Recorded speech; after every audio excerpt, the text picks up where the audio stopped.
morning and happy Thursday. Welcome back to the Dennis Herrera Show. Man, I'm still short of breath, but I think it's probably got something to do with these fire smoke up in the air. I don't know. Something is bugging me. Today I have my hat ready here next to me so that I can wear here in a little bit just to trigger some lip tarts.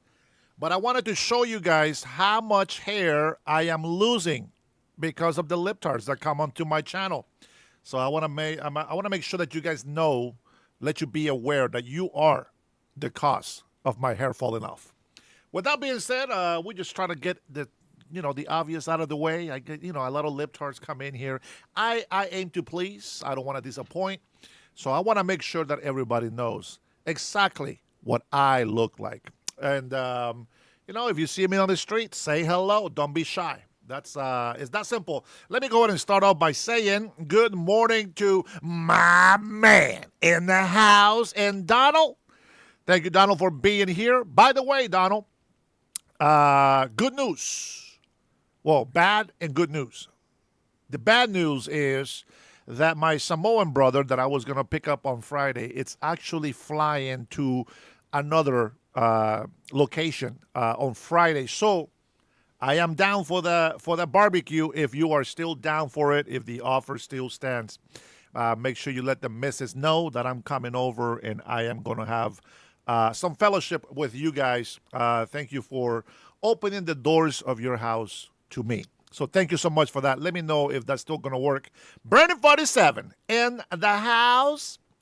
If you are tuning in, make sure you press the bell so you're notified again when he comes on. I'm going to tell you, man, we got a good one for you today.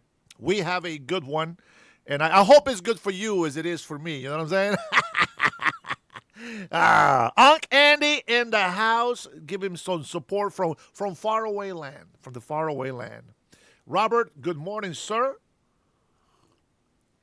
I will say I am feeling a little bit better because I don't have what the hell was that? COVID. I am feeling a little bit better because I don't have a migraine. I have a regular headache. It's not a migraine. Migraines I can handle. Carlos says, "Good morning, Carlos. Carlos? What the hell, man? You got blocked already? Let me read to see. Let me see what nonsense Carlos has been spewing so early in the morning. What's going on? I think my face is too damn bright. Sorry if my face gets too dark. I'm sorry, guys. This shit it hurts my eyes to have it too bright. Let's see. Carlos says." Undocumented immigrants contribute nearly $100 billion. That's about what I know. In taxes every year. Tell me, Carlos, if illegals or undocumented don't have authorization to work, how are they paying that much taxes? That's just one question for you. Number two, if they have babies born in this country, how much money do you think they get back in taxes every year? Do that math for me, will you? And then come back and talk shit about the rich. Number three, how much money do you think that rich people pay in property taxes, in sales taxes? Just a thought. How much do you think they pay for services, for vacations, flights, hotels? How much do they pay for cars? Yeah, that's the one thing you have to look about millionaires and billionaires. One thing is to be jealous and envious of what somebody else has. But as I have mentioned before on my show, jealousy and envy belong to Satan. And so if maybe you're not spiritual, maybe you don't believe in God, I get it. Ignorance is bliss for the libtards and for many people who don't want to live in reality. Okay? So you can go ahead and bring all the numbers from the board and, I am well informed on that as well. So don't worry, I got you. And then we got, who else do we got in here? Let's see. Carlos trying to come up with something to curb the illegal actions. That is true. That is exactly what he's doing. He's trying to make up some excuses for being illegal in this country. See, that's something that I can't do, man. I can't defend somebody breaking the law. I just can't do that. Season. Good morning, season. Season. I think he likes to make sure that I get confused in the mornings, early in the mornings. That's why he puts he doesn't want to change his his username. Ender in the house. Peace all the way from the other side of the hemisphere. Jose Duarte, how are you, my friend? Good afternoon to you as well. Good morning for me. Good afternoon for you. Let's see. Illegals don't pay anything unless using stolen social security numbers. Well, I mean, it's listen. I it's a hard issue, right? Because some people don't understand. See, some people think, I have this need. I want this. I can't get it here, so I'm going to go there. That's a good idea. But before you go there, make sure you have permission to go there. Otherwise, you got to do with what you got. You know what I'm saying? You don't get to go break the law because you don't want to deal with what you got. It's that simple. As a matter of fact, listen to me. I see a lot of illegal immigrants. Now, I don't know about you, but I like to observe things. I see a lot of illegal immigrants that come to this country, and they're fat. You know what I'm saying? Fat people coming to this country illegally. You know what that tells me? They're not starving. Just like the fat Americans, especially the fat black women that go out there and bitch and complain about not getting welfare. We're starving, they say. Come on, you weigh 300 pounds and you're starving? Are you fucking kidding me? You should starve for a couple of weeks. See what happens. Maybe that does something good for your body. I'm going to tell you something. I'm starting to lose some weight because I have been starving. Nah, not really. My wife makes me some food when she gets home. So I get to eat. Let's see, what else do we have in here? Any other comments that I need to catch up on? Everybody's saying hello to Patriots. Yep, good. Okay, fantastic. In and out. Welcome and good morning. Welcome to the Dennis Herrera Show. My name is Dennis Herrera. Yes, that's right. Dennis is the actual very popular name in Honduras. Don't ask me why. It just is. If you see a Hispanic with the name Dennis, most likely he is from Honduras. It is what it is. Now, here's the interesting thing. Now, because I'm very nosy and curious and I like to research things, I went and tried to find out what is my Spanish name, Dennis. And Dennis, it's actually Dionisio, which is what I named one of my sons. And Dionisio, it's in a Latin, a Greek name, I think it is Dionysus. Dionysus. I don't know. It is Dionisio, right? And he is in Greeks. He is a god of wine or spirits, however you want to call it. So I have a pretty famous name out there. And Herrera, Dionisio Herrera, in Spanish is Dionisio Herrera. The name is actually the first president of Honduras. Can you believe that? And I know I thought about changing my name back to Spanish. I find very interesting when I hear these El Said go over there and trying to make fun of somebody saying, oh, if you can't pronounce my name, get my name out your mouth. Shut the fuck up. Shut up. You pronounce my whole name. Not that I'm going to give it to you, but you try to pronounce my whole name, and we'll see where we go with that. Yeah. I think some people are very, very ignorant about things, and they think they're being cool about it. I'm sure that I'm the same way. I think I'm being cool about something, and then I just fuck it up. That's just what I think. But why don't we go ahead and and take a look at the first thing that I want to show you today. It's an actual article from, let's see, from the White House. Yeah, that's right. I said it, from the White House. And I just want to show you something here real quick. Check this out. I don't know if you've ever gone and visit this website, but you should. Here is the website, and I was looking for the fraud ledger. The fraud ledger. Here we go. We're going to go ahead and start off with this. We're going to kick it off with this. And so far, this is for those people, and I want you to be informed just in case you haven't gone here yourself. For those people that says that we're wasting money on this war. First of all, to be spending money on our national security and letting our enemies know that we can take care of our country, it's not a waste of money. Now, I believe every administration, I always think of a small place. You know, I always start at home, right? Every paycheck that we get, we should be setting money aside, right, for a budget.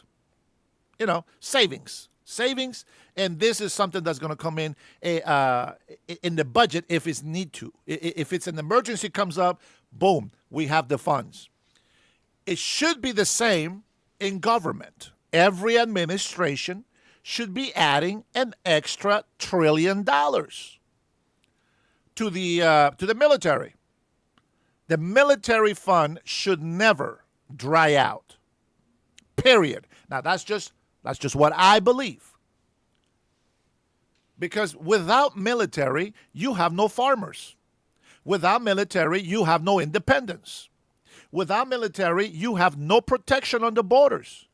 Without military, our enemies can abuse us and take over our country.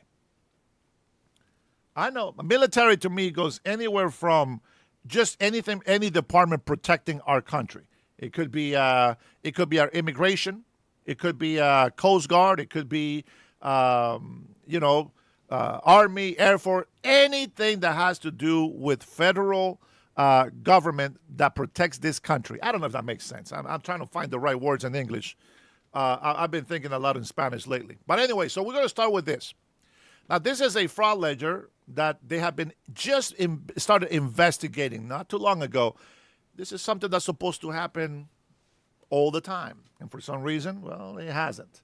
So we're going to go ahead and read some of this stuff right here. So far, uncovered fraud has been $229.9 billion. Imagine that. $229.9 billion found in fraud. Why is it that I don't hear one person from the left ask me or protest or go on legacy leftist media and Fox and all these other channels? Why they don't go on TV, on podcasts, asking? All this fraud money could have helped our vets. All this fraud money could have. Well, the reality of things is that not everything is going to be addressed. It is a fact. I've seen it over and over and over.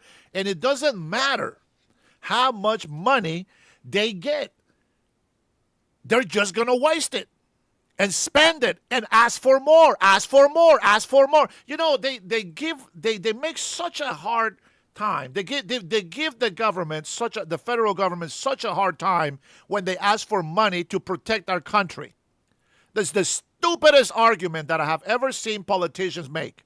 They give them such a hard time when they're asking for money for the military. Oh, well, you didn't have to start this war. You shut the hell up. Yes, we did. We had to. We got to show the world that we can take care of our own. But if we're divided, it's not going to work. Somebody has to address the issue. It might as well be me. Here we are today.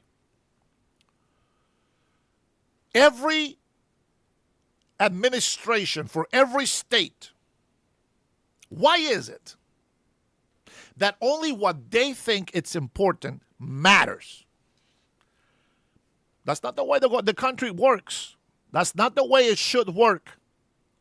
You have these woke socialist Democrats here in Washington State. We talk about the budget a lot in Washington State. We had a healthy budget of billions of dollars. Now we're in debt, billions of dollars. And what do we come up with? Listen to me. They grab billions of dollars for the budget, and they still have a huge homeless issue. They still have a huge vets without help issue. Somehow, spending $600 million for laser hair removal and breast implants for transgender, it's okay. Tell me, how the fuck does shaving your legs and putting breast implants is more important than making sure that our vets are taken care of? The hypocrisy of the left pisses me off. It pisses me off. And what's worse is we have so many gullible Americans. We have proven over and over again that the leftists have mental problems.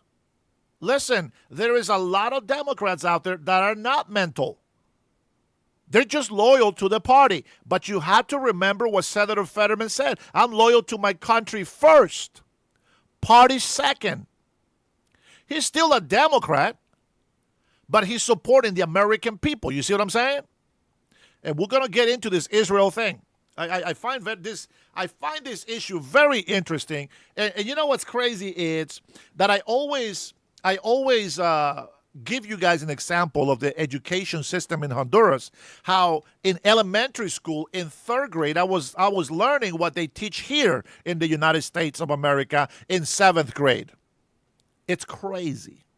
Very crazy. So with that being said, the way that you're using your critical thinking or your common sense and whatever it is that you're making your choices or your opinions or your decisions with, well, it's not working. It's not working. So let me get back to this budget. So we are negative billions of dollars in budget. As a matter of fact, we are future negative debt. It's crazy. We're so negative. It's not even funny. It's so crazy. But you know what? Every time they ask for more and more and more money, they never say, we could feed more children. We could help more vets. No, they just waste the money. And then they turn around and tell the people, on affordability, gas prices, food prices, everything is so expensive. It's unaffordable. Yeah, no shit, Sherlock. You keep wasting our tax-paying dollars. You keep wasting our money. Stop blaming Trump. It's my local Washington state government who is the piece of shit, incompetent government administration who is destroying Washington state. Now, I don't know what state you are in, but the same goes for your state. Red or blue, I don't give a shit. If the administration in your state is wasting your tax dollars, you got to say something. Don't allow them to blame the president.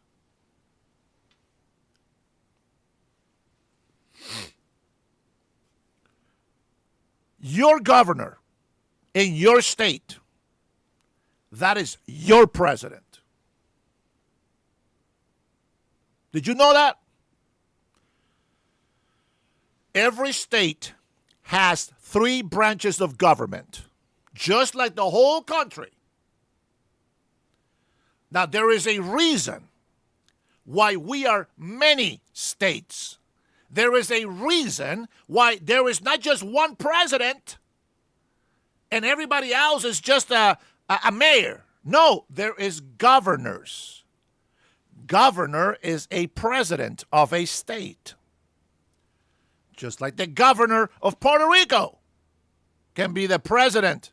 He is the commander-in-chief of Puerto Rico. The governor is the commander-in-chief of the state. The president of the United States of America is the commander-in-chief of the United States of America, but his jurisdiction has limits because we allow independence in every state. Even though we're united, we allow independence when it comes to government, sort of. So the next time you hear your governor or your mayor say it's Trump's fault that the economy is going down the drain, you tell them, Trump is not my governor. He's my president. What are you doing as a governor? Well, let me ask you again. What are you doing as my governor? That's right. You're raising taxes. Your mayors keep chasing corporations away. We have lost over 100,000 jobs here in Washington State. And some moron wants to come into my channel and say, oh, President Trump is 75,000 jobs negative. I don't give a shit. I care about what my governor does in my state. His decisions are his alone. The war on Iran has nothing to do with a 10% income tax increase in Washington State. The war in Iran has nothing to do with the Green Deal. The war in Iran has nothing to do with my fucking grocery prices going up because it is the government who is charging more taxes on businesses. They're putting more regulations on these farmers. It is my local government who is destroying farmers, not Trump. It is so easy to say it's President Trump's fault. And they just dust their hands off. No responsibility. No accountability. Does that remind you of somebody? Does it remind you of a certain party? Does it remind you of Democrat Socialists of America? Blame others for our mistakes. You got to pay attention, man. You got to pay attention. Tell me,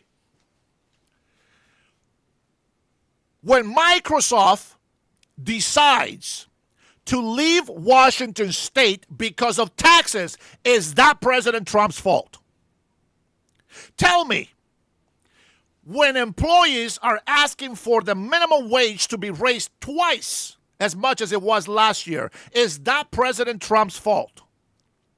When the minimum wage goes up too high and the local businesses, the small businesses like Taco Bell, McDonald's, Burger King, all these fast food restaurants and all these other serving, type of businesses, when they have to pay more for minimum wage, when they have to pay more for taxes, for regulations, what the hell do you think that's going to do for the pricing around our state and cities?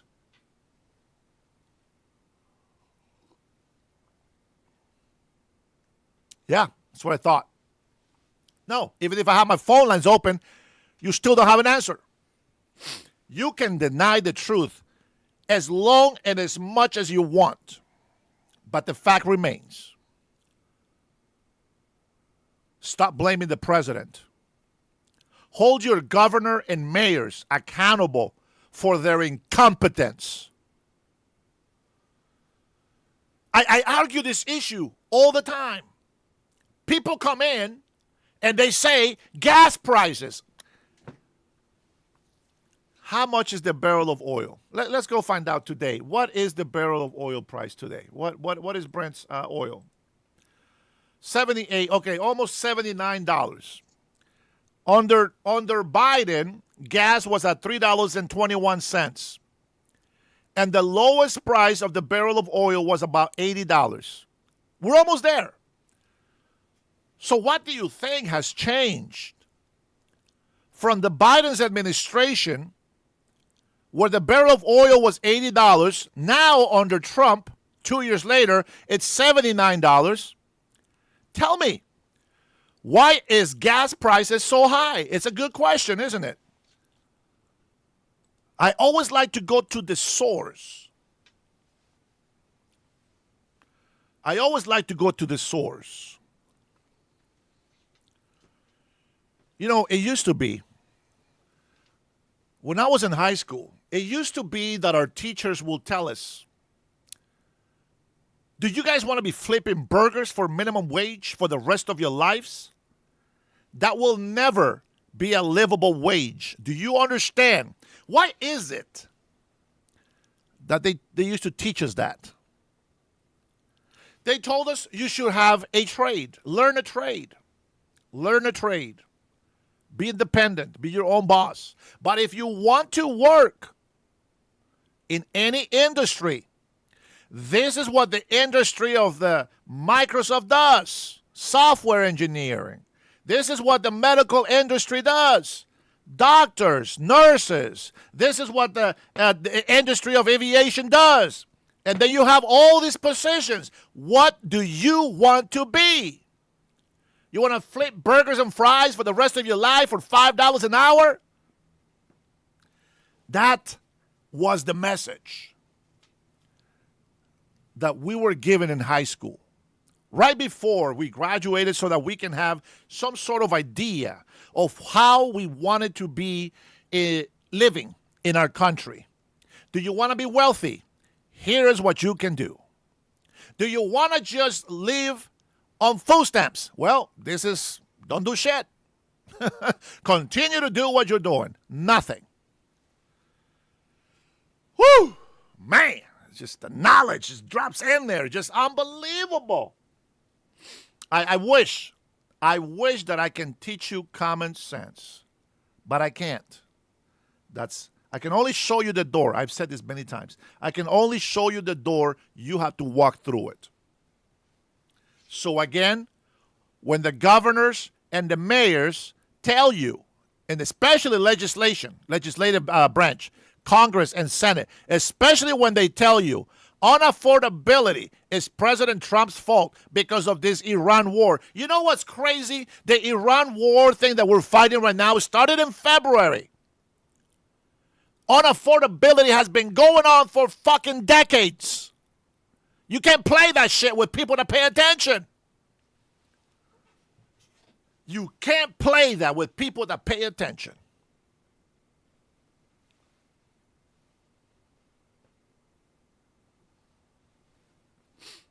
You see what I'm saying?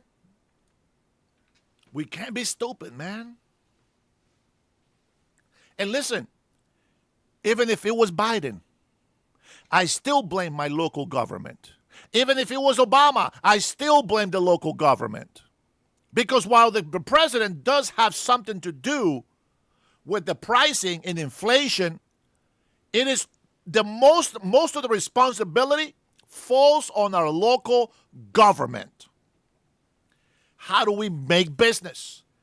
Do we give our constituents, do we give our citizens in our state the opportunity to prosper?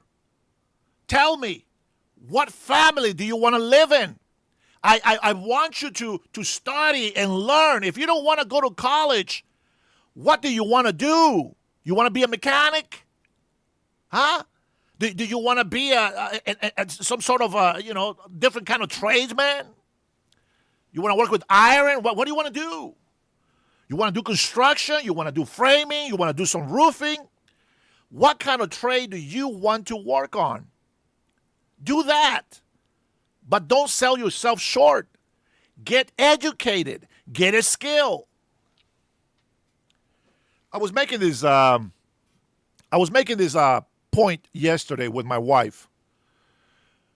We were watching these Indians from Honduras, very remote area. And I was telling my wife, I said, the people, they are low IQ. They're not smart. And she's like, oh my God, why would you say that? I was like, no, it's not a bad thing. They are not smart like we are. Because they don't have to think about office work. They don't have to think about administration work. They are laborers. They're farmers. And they're not farmers like American farmers with big equipment and this. No. They're still putting the corn in the ground by hand, putting the beans on the ground by hand. They're still doing the old farming way. They're not stupid, but they're very low IQ when it comes to other things that civilized generations have or countries have. I don't know if that's the right way to put it for you, but it doesn't mean that I'm insulting them. It's just they don't need it. They don't need it. We live in a society where we need to get smarter, wiser. We need to understand. For then, maybe the United States is supreme. Why? Any civilization that has more advantage, more knowledge, more wisdom, is always going to be supreme to those who don't. For example, these farmers, these Indians in Honduras, if they had some sort of irrigation system when the weather was dry, they wouldn't have a problem with crops. You know what I'm saying? It rains in the mountains. It rains a lot. When it rains, it rains.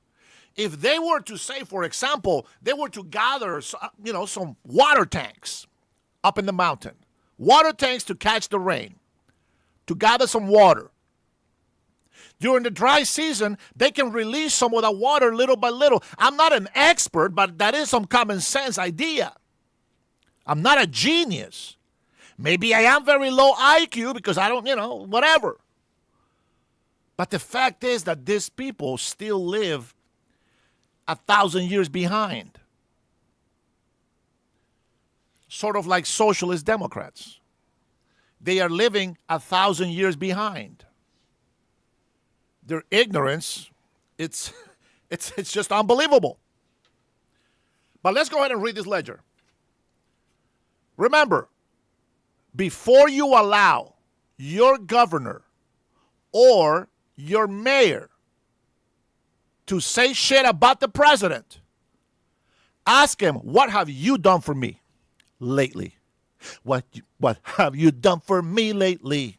Bam, ba-da, ba. Ooh, yeah. Okay, here we go. Super has. How much do you think Trump rips off the Americans and the presidency? Interesting. Rips off? How much are you fucking paying in taxes? What the fuck are you doing for this country? How about that, you fucking hypocrite? Huh? What criminality? He is acquitted of everything. You fucking retards have been accusing my president, which over 80 million people approved of to be in the office. Now shut the fuck up and let him do his job.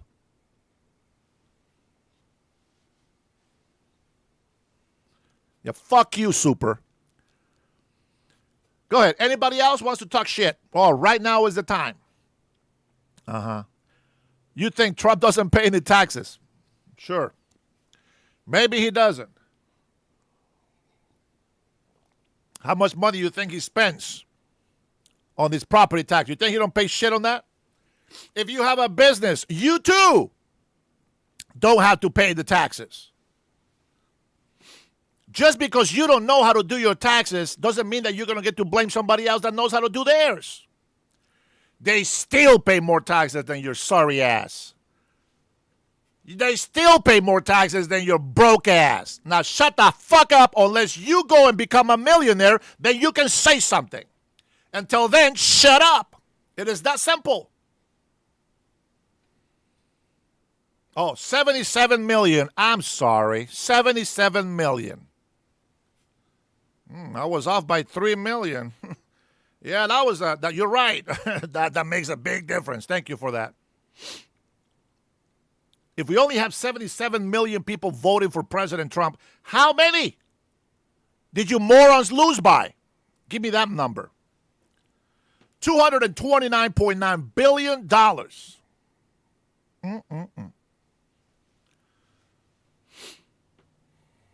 Unbelievable. By the numbers, Health and Human Services, they uncover $96.2 billion and have stopped $46.1 billion.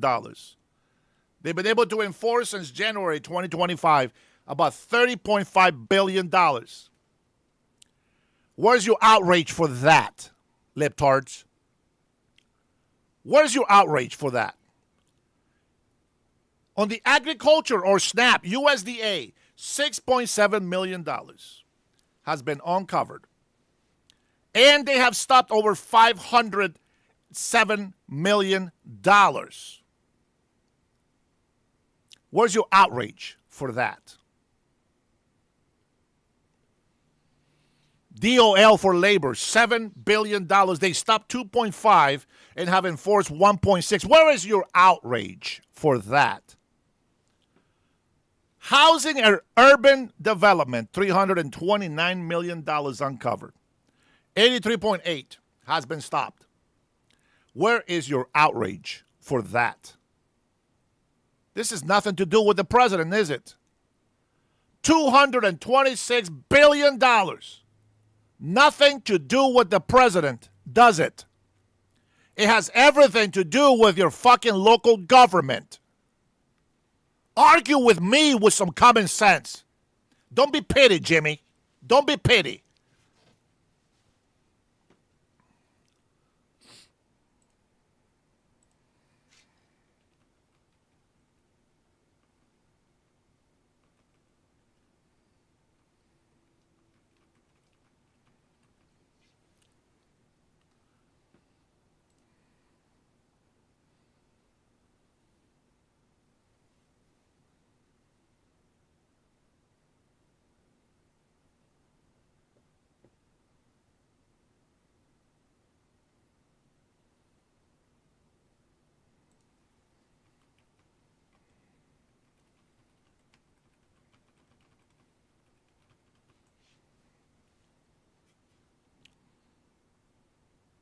I'm going to give you the exact number so you can shut the hell up about it. 77 million here. There's your exact number. Now shut the hell up.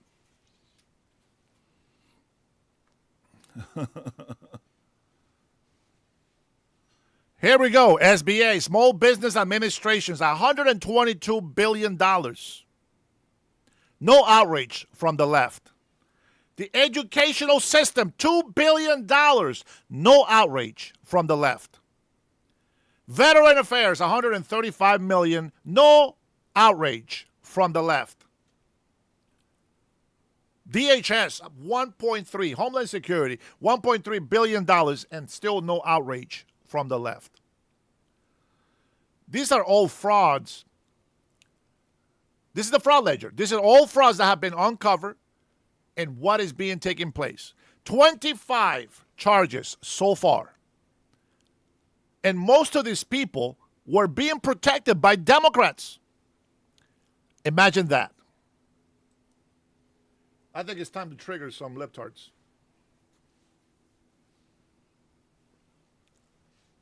Imagine that. It's okay, Amanda. I do the name calling. Don't worry about it. I'll cuss them out. Fuck these guys. They've been cussing us out for a very long time, and I'm sick of it. So now they can't say shit to me about the way that I talk about them. As a matter of fact, this is what happens. They want to get involved. They're going to hear directly from me. Yeah. Oh, did you call them? Oh, okay. Well, because Jimmy comes in here as a fucking retard. Okay, 77 million people. That's still nothing to you? 77 million people? That's still nothing to you? How retarded are you? You guys lost with 75 million. What? What about it? We still won. Shut up. Stop being an obstacle. Let the president do his fucking job. Congress and the Senate need to say yes to the money that we need to protect this country. Without protection, this country is not going to be the United States of America. We are lucky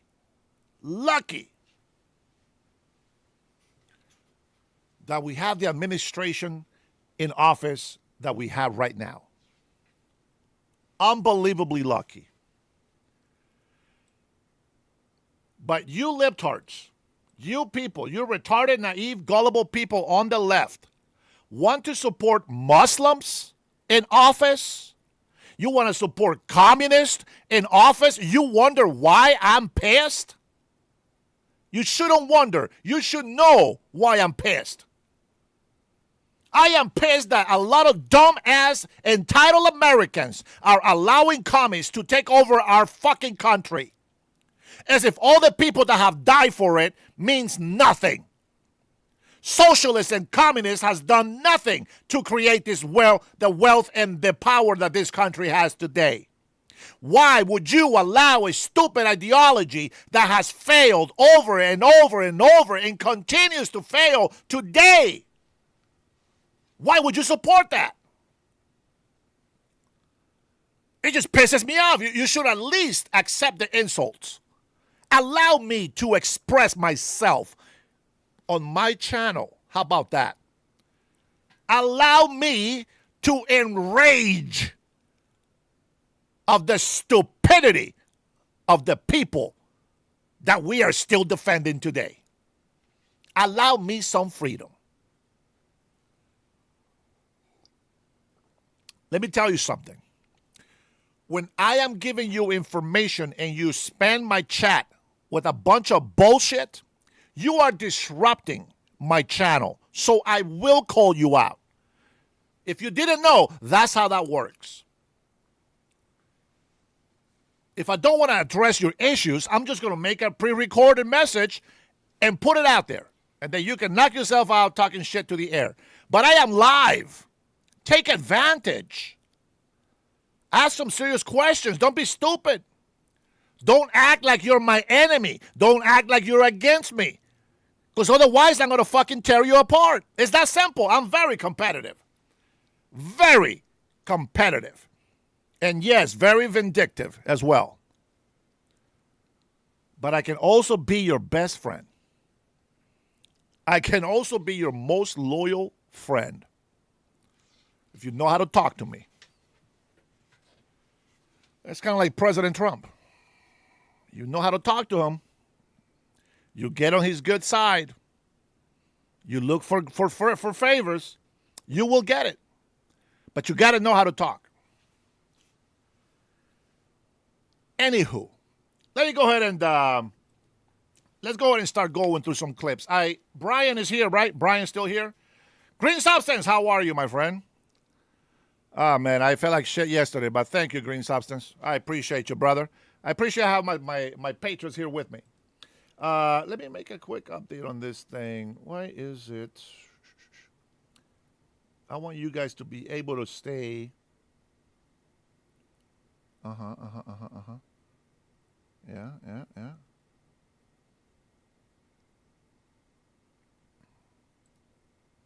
Oh, I see.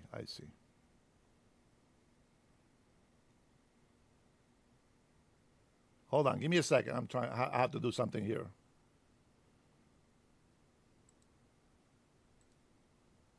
Okay, there we go. Sorry, I had to change something on my end. It's nothing to do with you guys.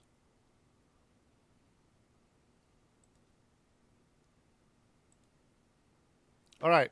I know I talked with Brian. I had the slow chat on. I know I talked with Brian before about Glenn Beck. Glenn Beck is actually a very smart man, a lot more experience than I have with radio and stuff. Even though I have experience with radio for years and years, and it's easy for me. I've done public speaking many times, even with my horrible accents, as people make fun of me here. I want to share this clip because people they think that I just come over here and I just start talking with hate. No, it pisses me off that we have so much history in our country. A lot of things that have happened, good things, bad things. But to have ignorant people come in here and just try to troll or just try to convince people that their stupidity, it's the truth, it just pisses me off. It just pisses me off. Listen, it will be a lot easier for us to talk about fraud or corruption in politicians if you fucking stop just saying that it's President Trump's fault. Every time an argument happens when there is no facts, well, Trump is a pedophile. What the fuck does that have to do with anything that we're worried about here? What is that going to do for us? How is that going to help us? Are you the fucking Supreme Court? Are you the judge? Are you going to pass a sentence? Shut the hell up with dumb ass comments. Epstein file, who gives a fuck? Does it look like I work for the DOJ? No, I don't. Now shut the hell up. Let's talk about issues that we have something to say about. Like things that the governors do. We vote for them. Things that congressmen do. We vote for them.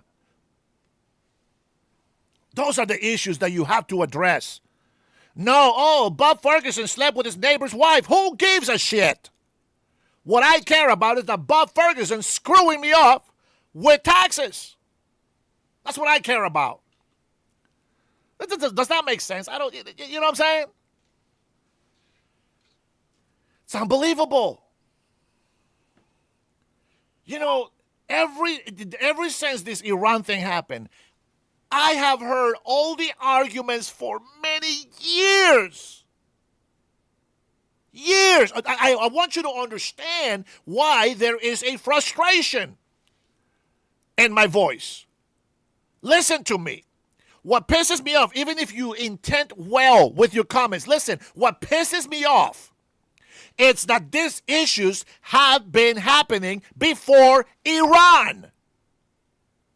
But every single thing that the government, governors, mayors keep doing that fucks up our economy, they keep blaming it on the president. The difference is now we have a Iran issue, which makes a lot of people more emotional, and that's all they say. That is all they say. Oh, it's because of the Iran, the gas prices. Shut the hell up. Iran happened February. We've been talking about these issues for years and years and years.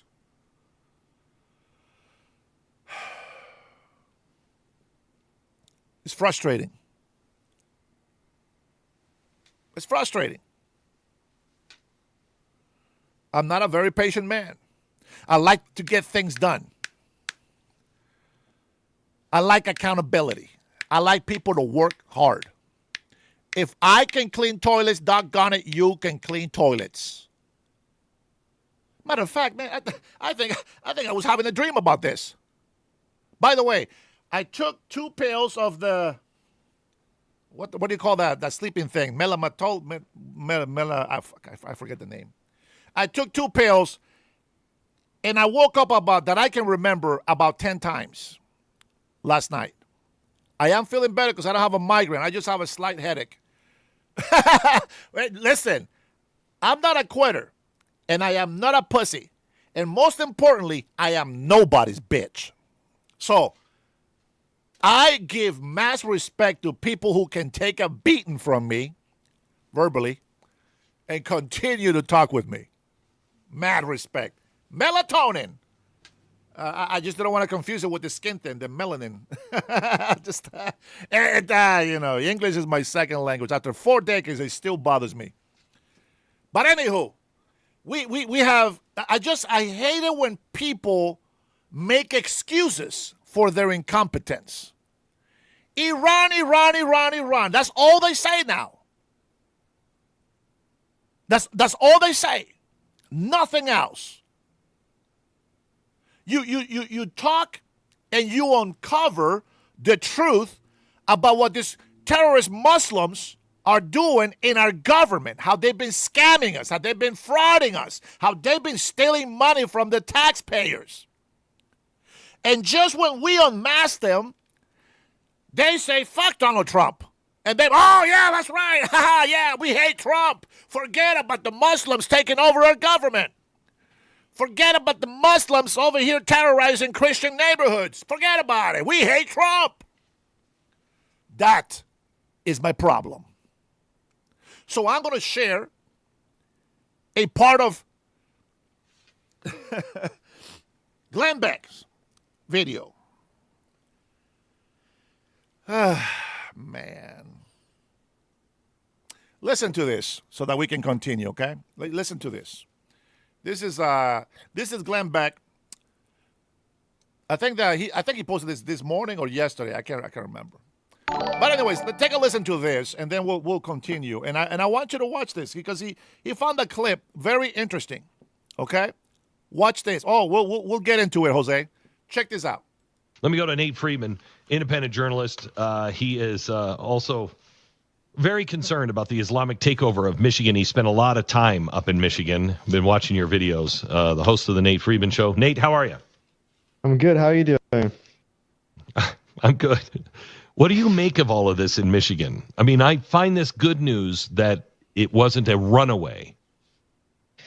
Yeah, let's think about it, right? So it looks like 15,000 votes, and every Muslim I talk to there says they're voting for Sayyad. That's more than enough to make the difference. I would just ask the nation, do you see what's happening here? So let me play this. This is from a cleric in Michigan. Listen to this from a mosque.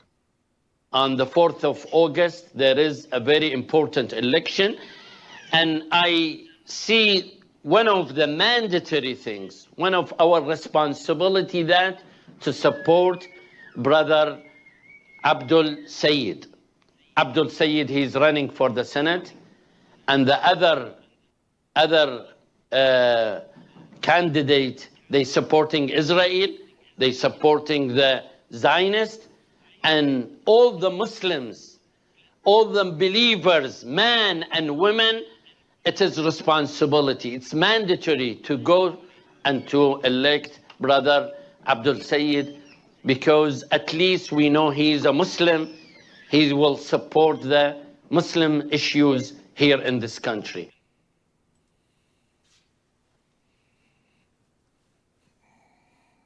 Now what? You see that, America? Now what?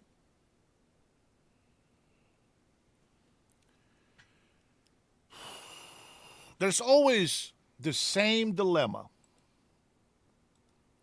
Always the same dilemma.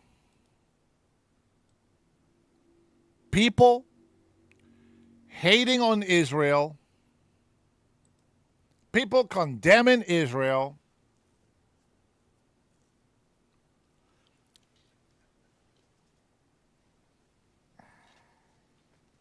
I always tell people, you have to choose. Israel is our friend. Whether you like it or not, it's irrelevant. It is our friend. Now, I know that out of all the help, all the money that we, exchange with Israel,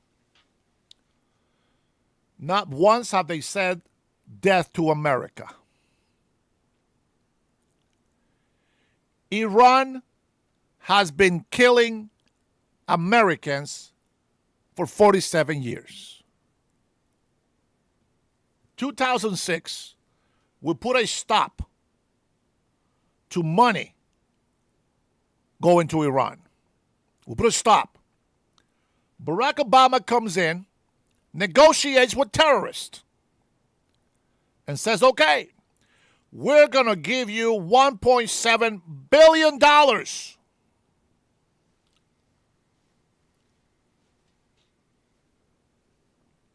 That is about $1.6 billion in interest out of $400 million that we took from them. We took 400, frozen. We gave them 1.7, $600 million cash. That's American money. That's taxpayers' money. We gave it to Iran. They said they made a deal with us. Bullshit. We're supposed to be able to have access to the nuclear facilities to make sure that they are compliant with the agreement. So what do? They hide the nuclear facilities and label them military facilities. They stopped inspectors many times from doing their job. Why? Hiding something, of course. And then they will put a video out there bragging about how many missiles they have underground that the military of the United States of America can't even get to, they said. They brag about thousands of missiles driving their little Jeep in their little cave under the mountain. And well, they continue to say death to America. They continue to kill Americans. I wish they would have given it to the people, but they didn't. $300 billion for reconstruction? Yeah, taxpayer money. That's American dollars. $300 billion. What are you talking about here? Up to $24 billion on unfrozen assets, sanctions relieved. Are you just fucking putting shit down, or you're actually going to give me a source? The point that I'm trying to make with this is this. Who is attacking us? Not Israel. Who's attacking us? That's what I want you to know. I want you to pay attention. Who is attacking us? Who's saying death to America? I want you to make logical arguments, logical decisions of why. How much? $300 billion in what amount of time? Let me look this up, what you're talking about. Fucking people, man. All right, let's look this up. I don't know what you're talking about. Give me the source that you're talking about, Jimmy. Give me the source. Let me read to see what you're reading, because every time you libtards put some numbers out there, you guys don't even know what the fuck you're talking about. And every time I read it, it's not what you're saying.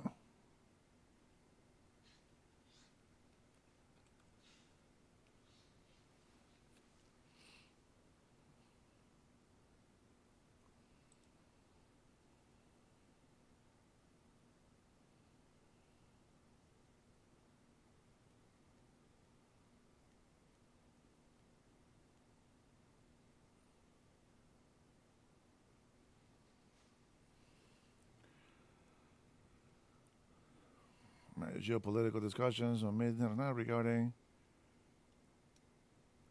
2026, a proposed $300 billion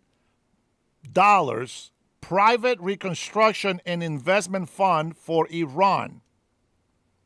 Interesting. $300 billion for private reconstruction and investment fund. I don't know. That doesn't tell me shit about the people, does it? Now this is what I'm talking about. You are listen to this. You just proving my point. Again, terrorists. We don't negotiate with terrorists. You just gave me a bigger number than what I just mentioned. That is crazy. $300 billion for private reconstruction and investment fund, bro. Yeah, Michael. See, that's different, right? When you have to put it that you have to put some information on there. That I can agree with, because I believe this is a proposed a proposal agreement, and it's not just an American agreement. You're right. Administration officials and reports have emphasized that the $300 billion in structures is an international private sector and regional investment mechanism, not a direct cash payout or government grant from the U.S. Treasury. Now, what I talked about was the $1.7 billion. I don't know why he had to bring up this $300 billion proposal. That is totally separate than what I am talking about. See, this is why I don't waste time with you guys is putting shit on there, because then you guys are talking about something totally different. Like, I come in here and I'm talking about what's happening right now, and all of a sudden, some drunk-ass zinc roofer comes in, what about the Bay of Pigs back in 1961? Who gives a shit? We're talking about right now. If I'm talking about 2006, well, tell me what happened in 2006. That way we can be on the same page. I'm talking about $1.7 billion that is coming out of a $400 million. This is interest. They use American taxpayer dollars. That's what I'm talking about. Who the fuck said anything about $300 billion for infrastructure? Nobody. It wasn't me. Hey, you waste my time. I go and look at this shit, and it has nothing to do with what I'm talking about.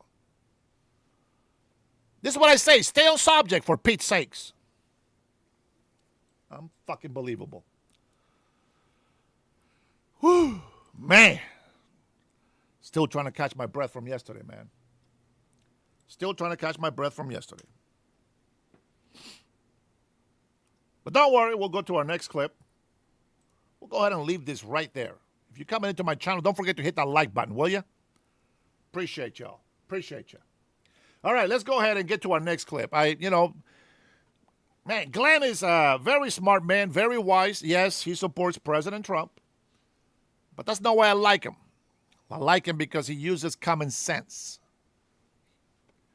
Somehow, he thinks the way I think. And I like him even more that way. Very interesting, isn't it?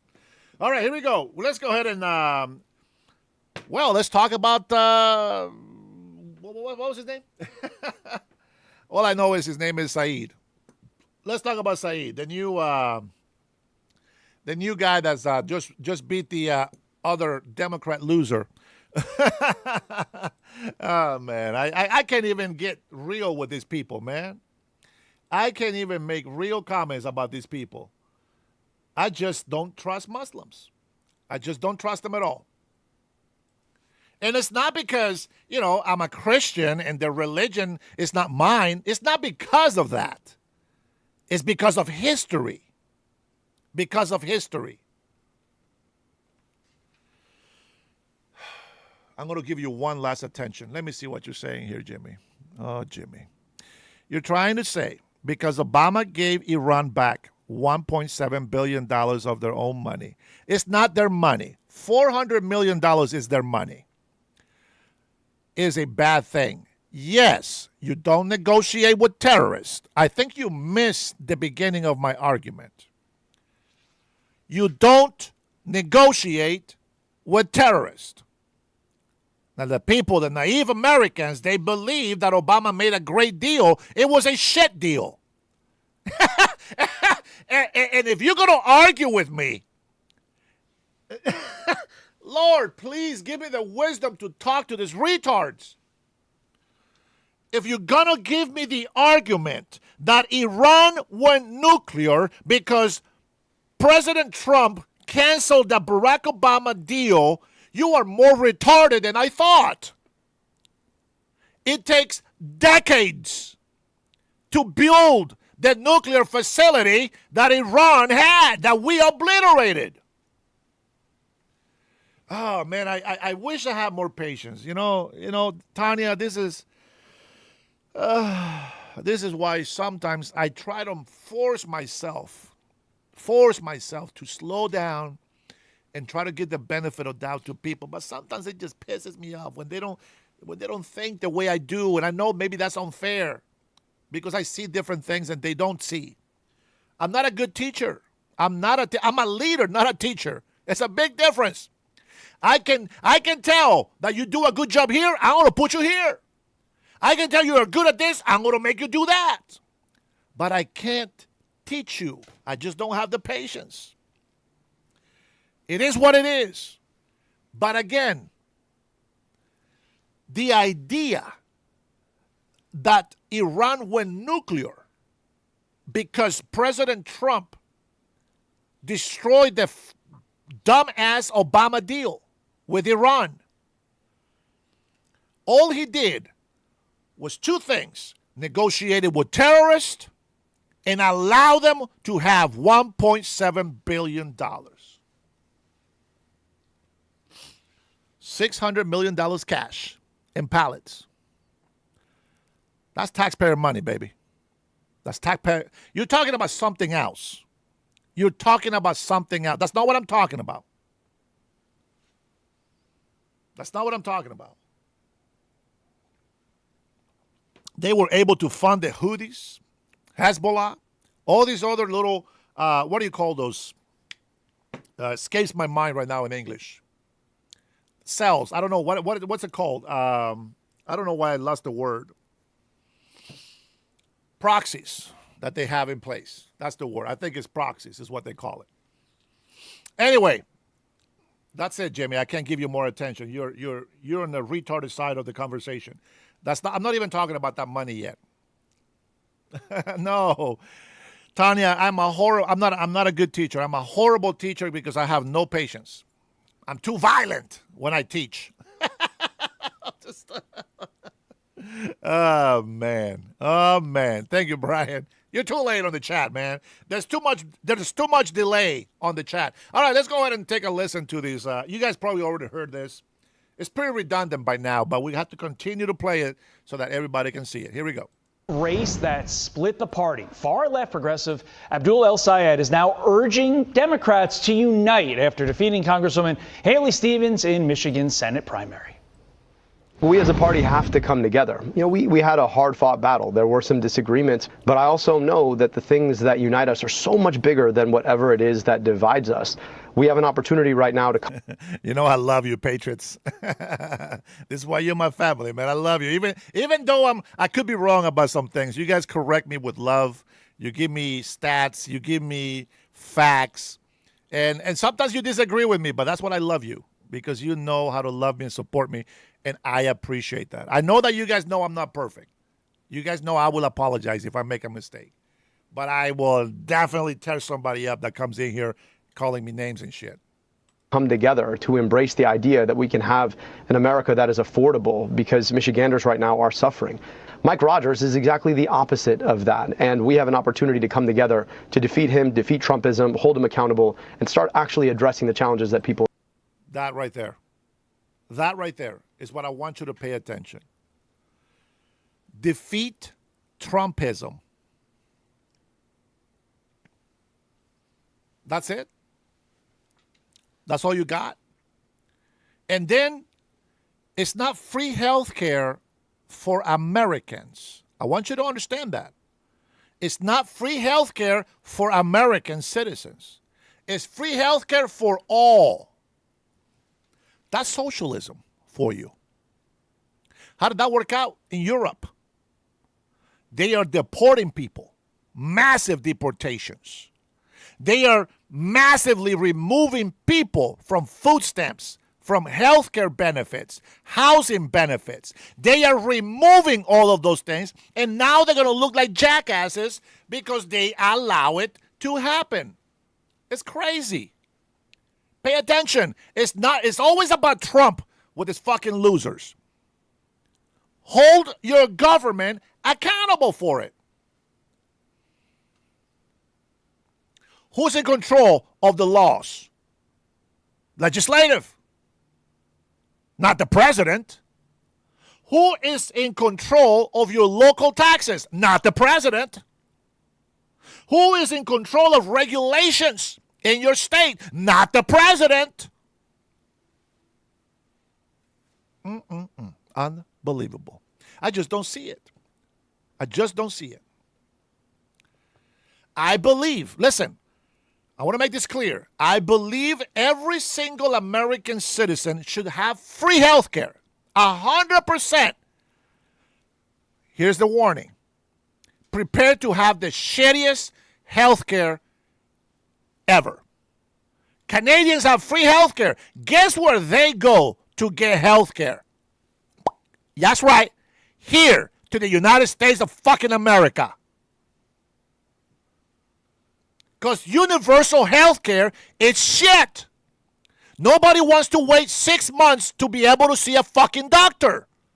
By then, you might as well just make your own coffin and make a 6 feet deep hole.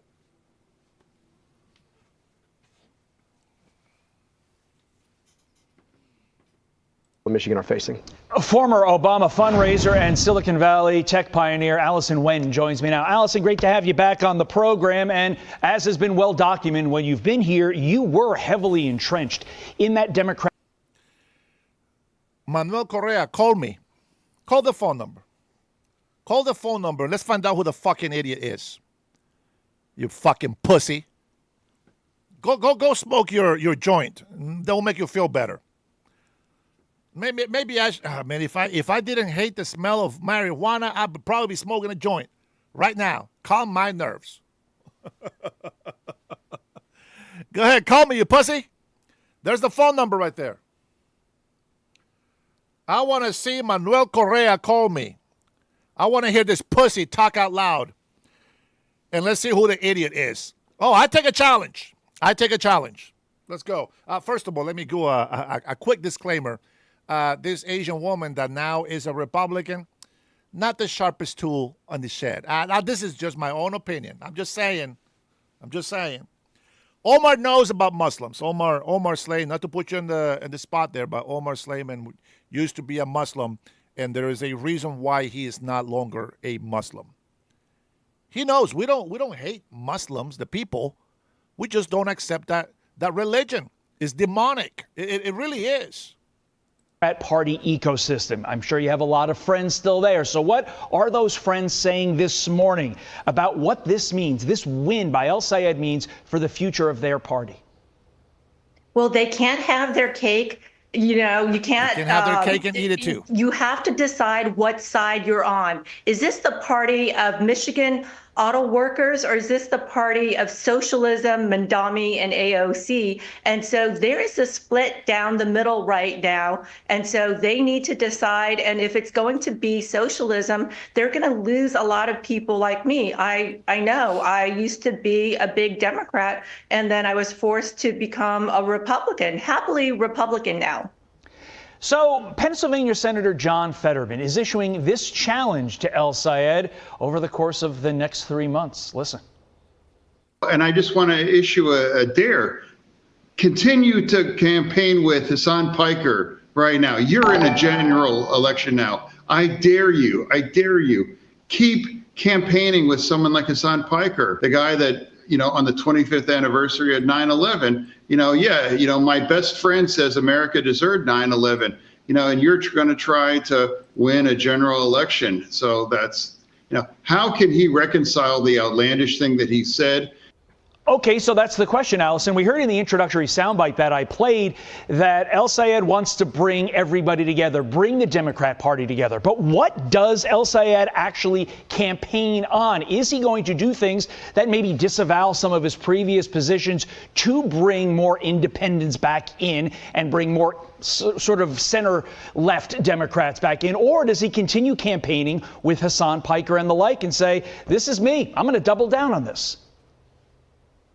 Well, we actually have to look at his spots. His spots show us that he's a socialist. And so what does he say? Well, free health care for all. What does that mean? Free groceries for all. Well, I grew up in a socialist country. Free health care means that, I was bitten by a rabid dog when I was 5 years old in a communist country, and then I was sent on a bus for 10 hours to get the medicine.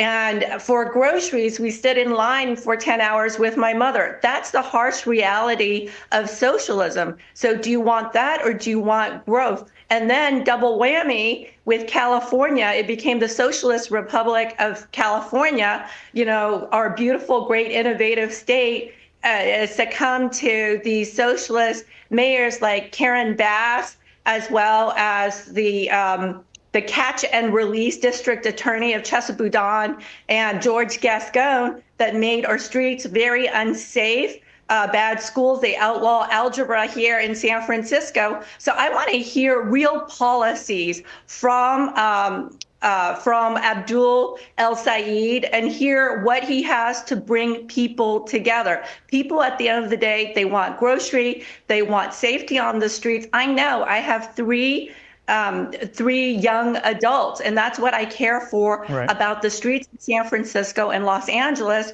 where my daughter lives. She was attacked there. What are you going to do to make it safer? What are you going to do? There are kids that are going to UCLA and Berkeley, and they've not even taken algebra. I can't even believe that. That's unreal. Yeah, and to your point, this isn't a mayor.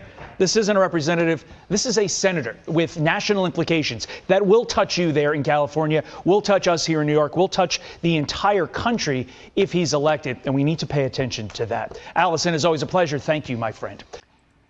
Be sure to like and subscribe. You see what I'm saying? A lot of Democrats are actually leaving because they understand that socialists and communists and Marxists, well, it's their fault for accepting Marxists and some socialists.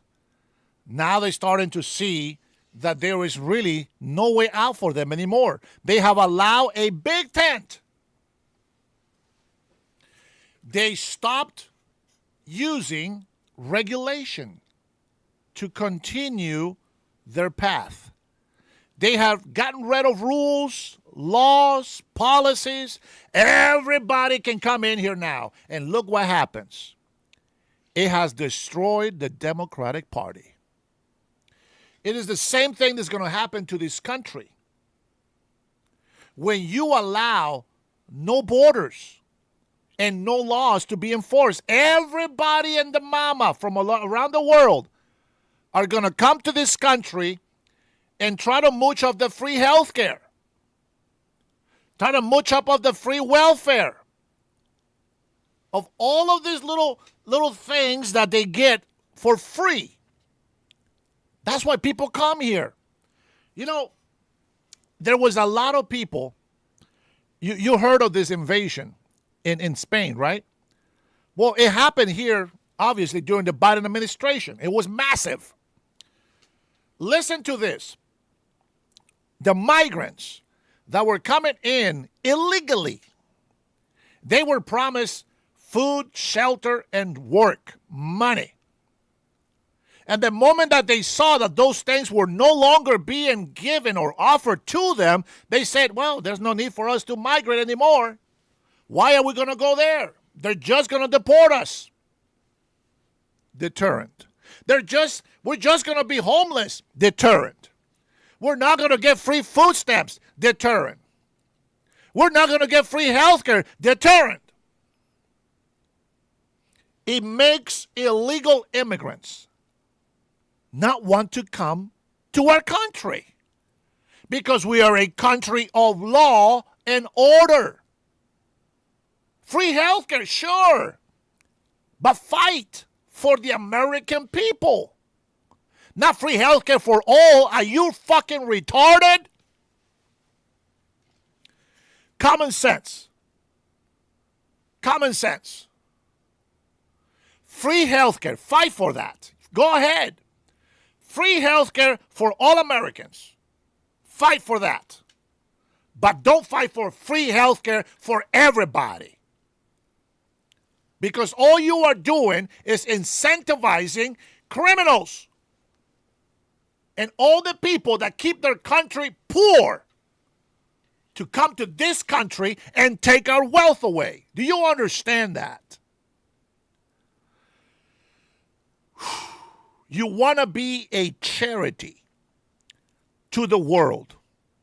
Well, the money can only take you so long. And the way that socialist Democrats want to run this country, forget about billionaires. Guess what happens when you can't tax billionaires because they don't exist anymore?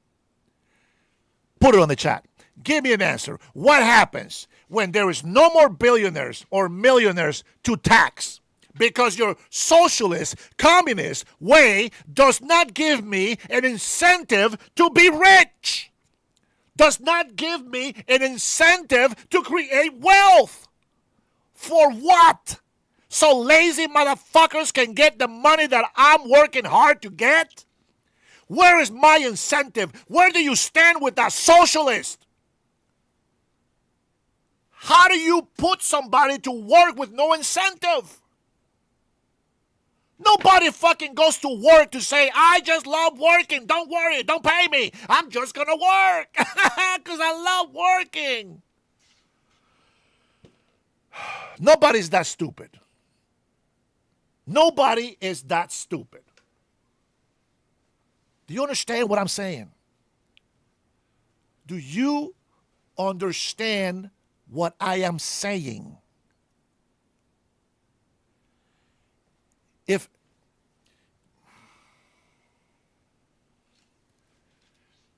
How many people want to come and work with me? I need 100 people. There's 141 here. I need 100 people to come and work with me, but I'm not going to pay you. How many? Go ahead, Patriots. Tell me on the chat if you come and work for free. Tell me you're going to come over here and work for free. There's no benefits. I just need your labor. I need you to work, but you are not going to be rewarded. You're not going to get to keep your money. I'm going to keep it. Go ahead. Tell me. How many people want to come and work for free? Nobody. You know why? Because working for free doesn't pay the bills.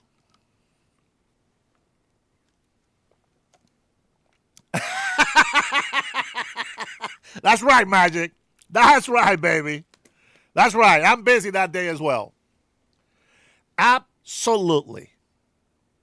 Socialism does not work because it's a stupid system. Man, I try not to share this too much because I don't want to get in trouble with the socialist people. Listen. Listen. I know villages. Hey, Floyd, how are you, buddy? Hey, Matt, thank you for support. I know villages. Let's just say this. I know villages that, and islands, okay? I know villages and islands that, yeah, there's no fucking employee without an employer. Right. You keep dreaming about socialism. Anywho, I know islands and villages, a lot of tribes. They are socialist. You know why it works? Listen, this is the only place it works. And even here, it can be jacked up. In the village, in an island, I don't remember what island this was, Micronesian maybe? I can't remember. Listen, in the island, nobody makes money. Paper, no coin. They work the land. They make houses out of their trees. Roofs out of palm tree leaves. When they go fishing, for food obviously, when they go fishing to feed their families, all the fishermen grab their catch. Everybody goes fishing. All the men go fishing. Some men go farming. Some women go and make mats, etc. But they go and grab all these fish. Now, some men only catch 3 fish. Others caught 20. Others 100. And they bring all of those fish. This is socialism. This is where it works. They bring all these fish. And then they say, well, you know, I'm single man. It's just me. I just need one fish. Just one fish. Well, it's a family of 4 and 6. Well, they need this many fish. And they go and they share their catch. And there comes the farmers. And the farmer says, well, we brought some taros. We brought some potatoes. Here you go. Take your share. Socialism. It works. What? Oh, your daughter's getting married. Oh, shit. Hey, everybody. Amanda is getting married. They need a house to live. Everybody, let's put together. Everybody goes in, chops some wood, gets some palm leaves down. They go and get some crushed coral reefs and then all these sweet, smooth rocks, etc. for the floor. And they go and make a small house for them. Socialism. It works. It works. But that's because they don't depend on money. Do you understand? They don't depend on money. They only depend on resources. And here's the thing. Even then, it can fail. Why? Because they all need a leader. If that leader doesn't care, if that chief doesn't care about wealth, simple man, he just wants to eat, live, and die. He's ready to go when he's ready to go. That's fine. But if that chief, it's selfish, and he wants to live some sort of luxury life, he will make sure his house is bigger than everybody else's. He will make sure everybody gives him food. He will make sure he's the fat one in the village. So socialism can fail, even without money. We don't live off the land.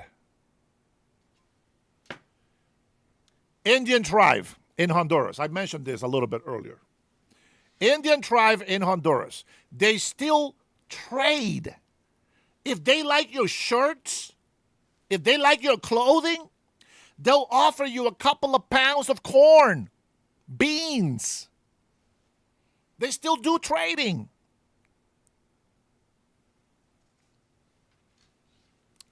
They're still available. Here in the United States of America, in Seattle, Washington, how the fuck are we going to feed each other if the land doesn't belong to everybody? We don't live of trading food anymore.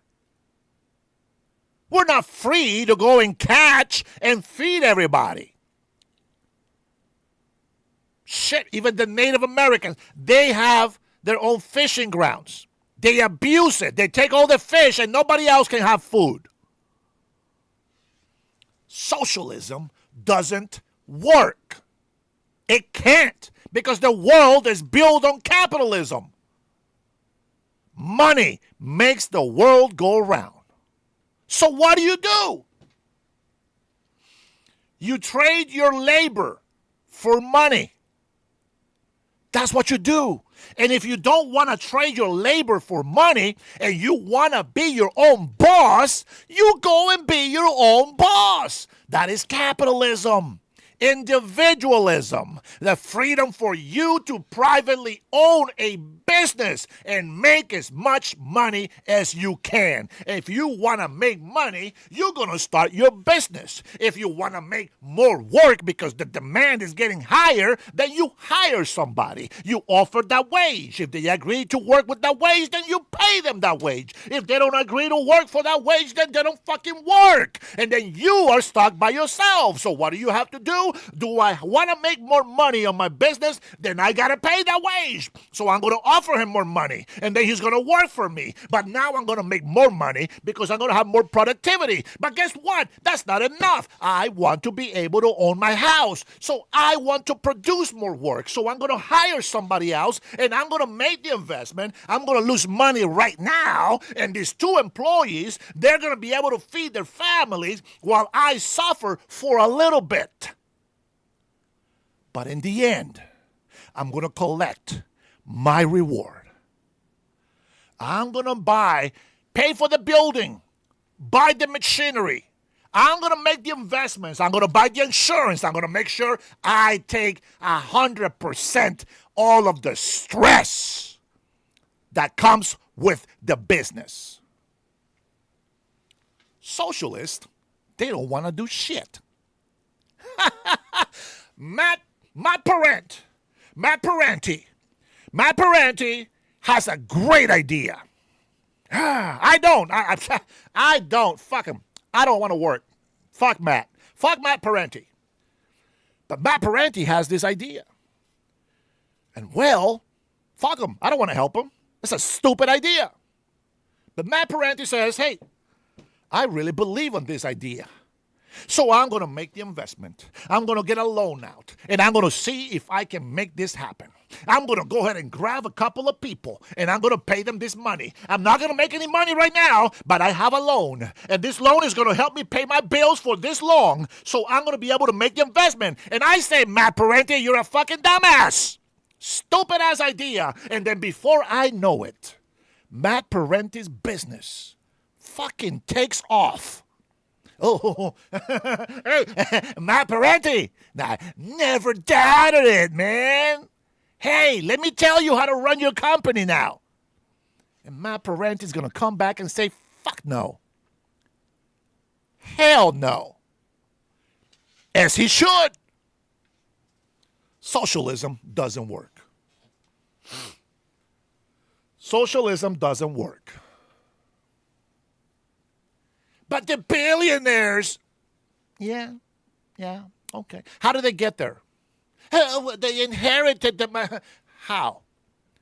How did they inherit that money?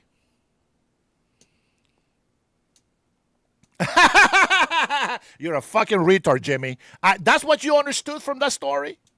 You're a fucking retard. See, then you wonder why I go off on you guys. Tell me, what the fuck? Who the hell agrees with Jimmy? Put a 1 on the chat if you agree with Jimmy. Listen to what he understood from that message. Fucking retardism it's a disease that you just have no cure for. Read what he just put on there. He says, listen to this. The story that you just said about the village. The chief being greedy, he says, that's capitalism. For Pete's sakes. Who agrees, bro? Who agrees with that fucking dumbass comment? Put a 1 on the chat if you agree with that. That's what you understood for the fucking message. Do you see what I'm saying? Guys, listen. That's exactly what I'm talking about. There is no fucking way. There's no way that we can teach these retards. There's just no way.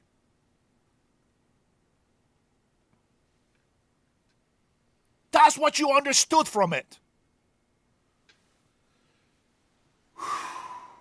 Wow.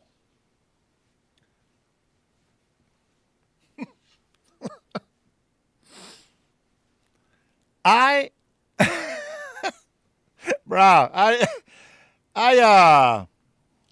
dumbfounded, bro. That's what you understood. You understood that the greedy chief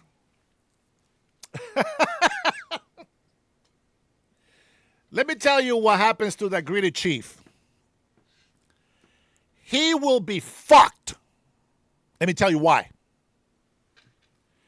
In a capitalist system, when I see that chief is taking all of my shit, guess what I'm going to do?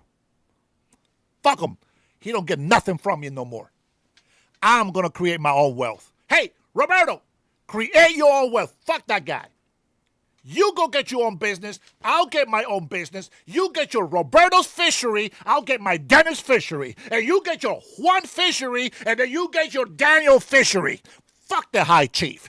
That is what capitalism does. We don't sit around and bitch and complain about what we don't have. We go and invest. We come up with new ideas. That's what capitalism allows you to do. And the more you sacrifice, the more you are rewarded. Not the more you take, the more you're rewarded. That's not how it works. That's how socialism works. And it's a piece of shit ideology. It is unbelievable that that's what you got from it. The whole idea of capitalism is to say, if you believe that this corporation is stealing from you, don't work for it.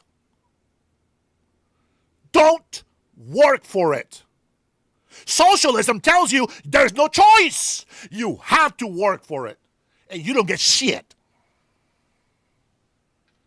Welcome to the Dennis Herrera Show. Doggone it. Man, I wish somebody would prove me wrong. Okay, Carlos, you are a bot. You are no longer allowed on my chat. You have put that message like 5 times today, I think. I'm gonna put you in the corner for 30 minutes. Go visit other channels. Go find out what information you can find and then bring it back here to troll. Fuck you very much for coming by. Have a good one.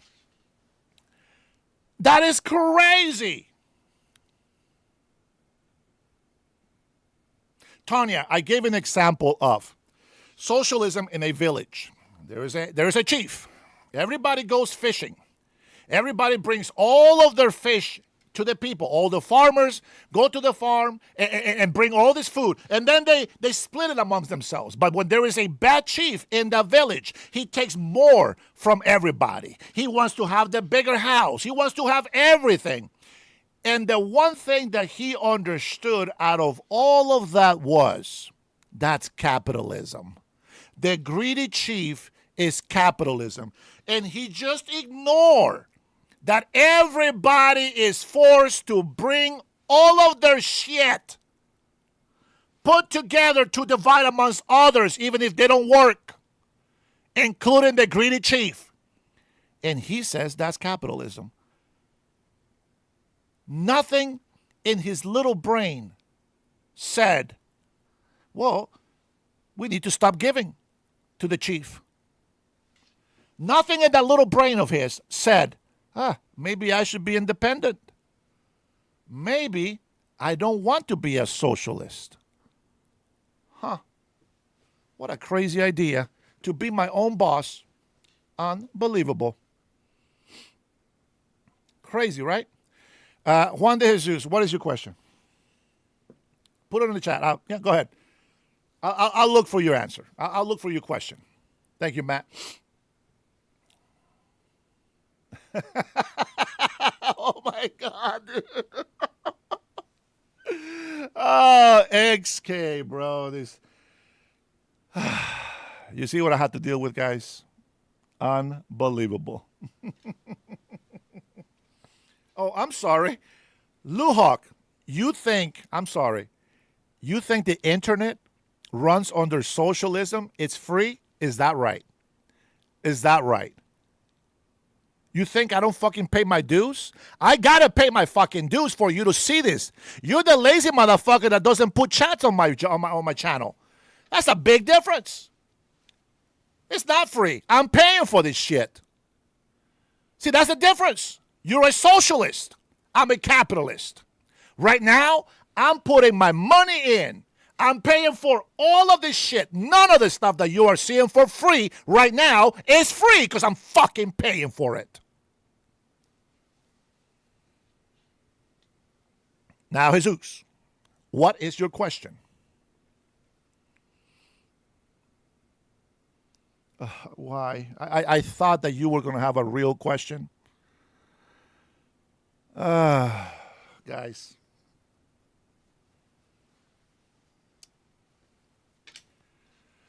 Okay. Let me give you another example. You say YouTube is free. Oh, no. When you put a comment on there, you better come in here with some thick skin because you will be cussed out for your stupidity. Here's the great news. When you come up with a good argument, oh my gosh, bro, you'll get my full support. Here's the thing. Let's say you believe internet is free. How is it free? Are you paying for an internet provider? No. You go into Starbucks and using the free Wi-Fi. Okay. And then you say, oh, it's free. I'm going to go and watch the Dennis Herrera show for free because it's free. Okay. Well, if you think me paying for it is free, let's say, okay, it's free to you. Now, are you paying for a YouTube membership to be ad-free? No? Okay. That means there is commercials. Guess who's paying YouTube to play commercials?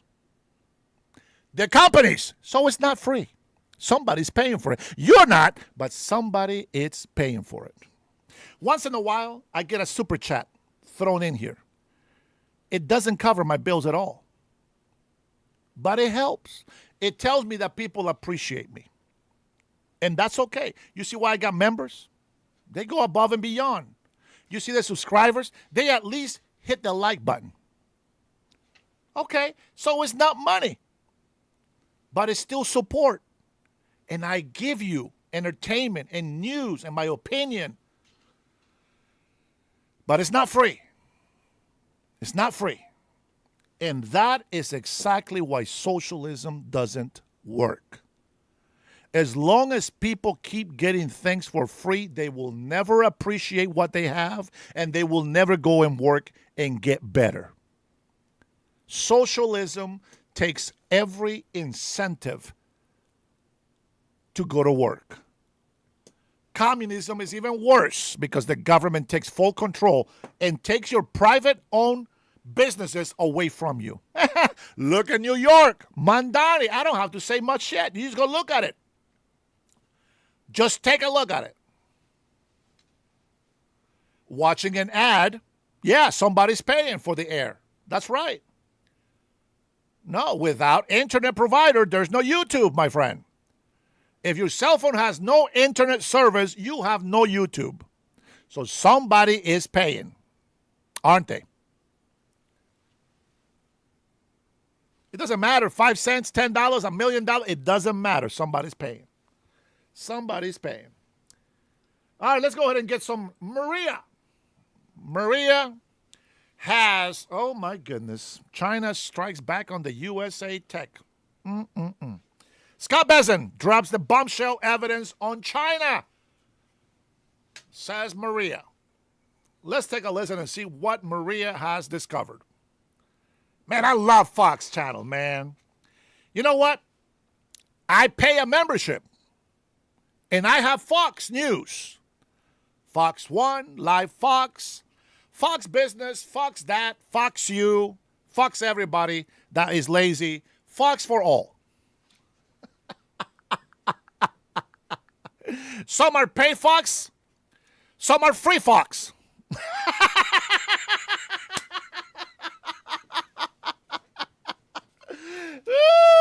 Oh my goodness. Oh man.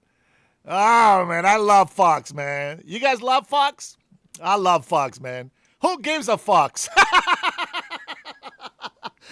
Scott Benson, let's go, baby. What you got? China retaliating against Washington's latest restrictions on drone exports. The Communist Party now banning 6 U.S. entities from engaging in trade with Beijing. The move coming after the U.S. targeted Chinese companies over national security concerns and forced labor concerns. Drones now a defining technology on the modern battlefield. The escalating fight between the U.S. and China over global manufacturing dominance, setting the stage for President Trump's expected meeting with Xi Jinping in September, when the communist leader comes to Washington. Joining me now is the Gatestone Institute Senior Fellow, Gordon Chang. Gordon, good to see you. Thank you so much for being here. So your reaction to China now trying to retaliate against the U.S. on doing business on trade? Good morning, Maria. I think the most important thing about the Ministry of Commerce actions yesterday was that they were not as impactful as the measures that the U.S. has imposed on China recently. And that shows you that the Chinese know that they don't have the ammunition. Right now, Xi Jinping has a critically export-dependent economy. That's the only way that he can grow GDP. And that means he needs access to the U.S. market, which means he can't irritate the Trump administration that much. So it's important for the United States to keep Chinese equipment out of our critical infrastructure. And I think it's actually pretty good that we're not getting Chinese drones, because we need to build our own drone industry on an emergency basis. That's right. Well, that was the most incredible thing. For so many years, we were buying drones from DJI, a Chinese drone manufacturer. And here we are openly saying that China is our #1 adversary, and we're buying, military equipment from our #1 adversary. It is absolutely incredible that that went on for as long as it did. And we still have so many DJI drones in our arsenal, do we not? We do. And, just as recently as about 15 months ago, we had the Secret Service buying Chinese drones for surveillance and use in the White House grounds. These drones can easily be used to send information back to China. This is just insane. It was just insane. Exactly. Talk about the fox watching the hen house over there. But look, I want to get your take on specifically what China is doing, because Scott Bessent was pretty clear when we were talking about the race to win on AI when he joined me just a week or so ago, a couple of weeks ago, when he said that we will not stand for theft when it comes to our AI models from communist China. Watch this. We are finding watermarks of our U.S. large language models on many of the Chinese models. The U.S. government supports open source, but what we do not support is IP theft. The other question might be, should companies that are using Chinese models have to disclose that to their customers? These models have to be held to the same standard that U.S. models are, but more importantly, are they using stolen materials? There's a very technical AI word for it called distillation, but you and I would call it theft. What about that, Gordon? We know that China has been stealing intellectual property from the United States for decades. Now, are they doing it on AI models? Well, they certainly are. And I love the Treasury Secretary, and I think he's doing a great job. But he needs to stop warning the Chinese and start imposing costs. On July 16th, we saw Kimi K3, the Chinese AI model. It was distilled from Anthropic's Fable. But there's no excuse for that happening, because on January 20 of last year, DeepSeek released its R1 model, which was distilled over ChatGPT-4, which was a violation of OpenAI's terms of service. So, look, we know this has been going on for far too long. We need to stop talking to the Chinese. We need to start doing something, because they're not impressed by the Trump administration's words. Yeah, good point there. And we'll see what happens ahead of this meeting, or whether or not we'll see a reaction after Xi Jinping leaves Washington, the meeting happening in September. Silicon Valley, meanwhile, facing new scrutiny over whether American AI innovation is potentially helping China close the technology gap inadvertently. Startups working with some of America's biggest AI players, including OpenAI and Anthropic, are also providing training and technology to Chinese labs to build lower-cost models. Chinese researchers have reportedly used U.S. models to develop domestic defense AI capabilities. It's something we've been talking about for so long on this program. And current CIA Director John Ratcliffe told me about all of the national security threats from China all the way back to 2017. Here he is with me when he was Texas Congressman in 2020. Watch this. I know they've been stealing intellectual property for decades. Walk through some of the things that China is doing right now, Director. China and China alone is the greatest national security threat that we face, and we see them growing their military. We see them economically, as you talk about, stealing through intellectual property, stealing through cyber warfare, stealing from our universities, stealing medical research, all to gain information which they know is what you need to dominate technologically. China is not a good actor internationally. We need to call them out for what they are, not what they pretend to be. So he knew all about this, Gordon. He's the CIA director now. I'm wondering what kind of accountability we may see here now that Besant tells us that there are watermarks on Chinese AI models. Well, we know what the problem is. As John Radcliffe said in that clip, we've known it for decades, and that was a half decade ago. So the Chinese will continue to steal until we impose costs on China that are at least as great as the benefits they receive. This is not rocket science. This is an issue of political will, and the United States has very, very little of it, whether we're talking about the current president or his predecessors. We have just no political will to defend our economy. So the American people ought to be outraged, at the Chinese, but also at our political elites for not doing what is obviously necessary. Well, President Trump has his own way of doing things, and he's the first president to actually take on communist China. So that must be said. Now, he may do it in his own way in terms of, a friendly way. He's my friend. He's, and at the same time, shutting down windows for Beijing. But he is the first one to take this on. Beijing is also said to be expanding its AI footprint in Africa through digital infrastructure and technology partnerships. Gordon, we know how this goes.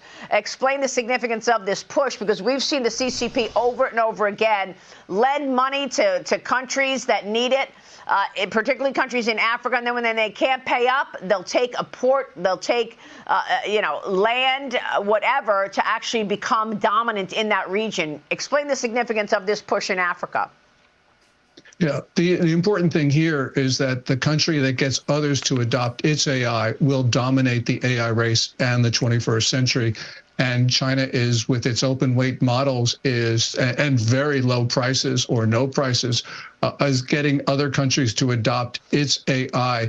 The problem for China, though, is that, the Chinese investors, despite all of these great achievements that China announced last month, and they were two really important ones, not only Kimi K3, but also the deep ultraviolet lithography machine.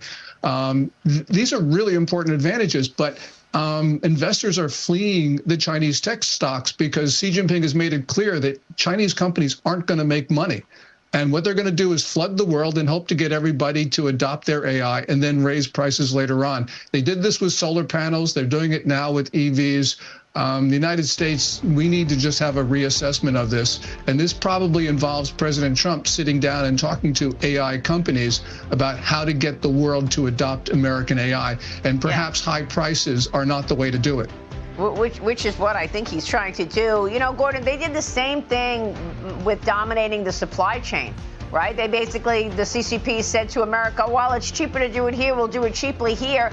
And then what happens? Years later, we find, we're completely reliant on our number one adversary for prescription drugs. Yep. We're completely reliant on Asia for our semiconductor chips. I mean, that's how it happens. And the CCP has been very strategic about that.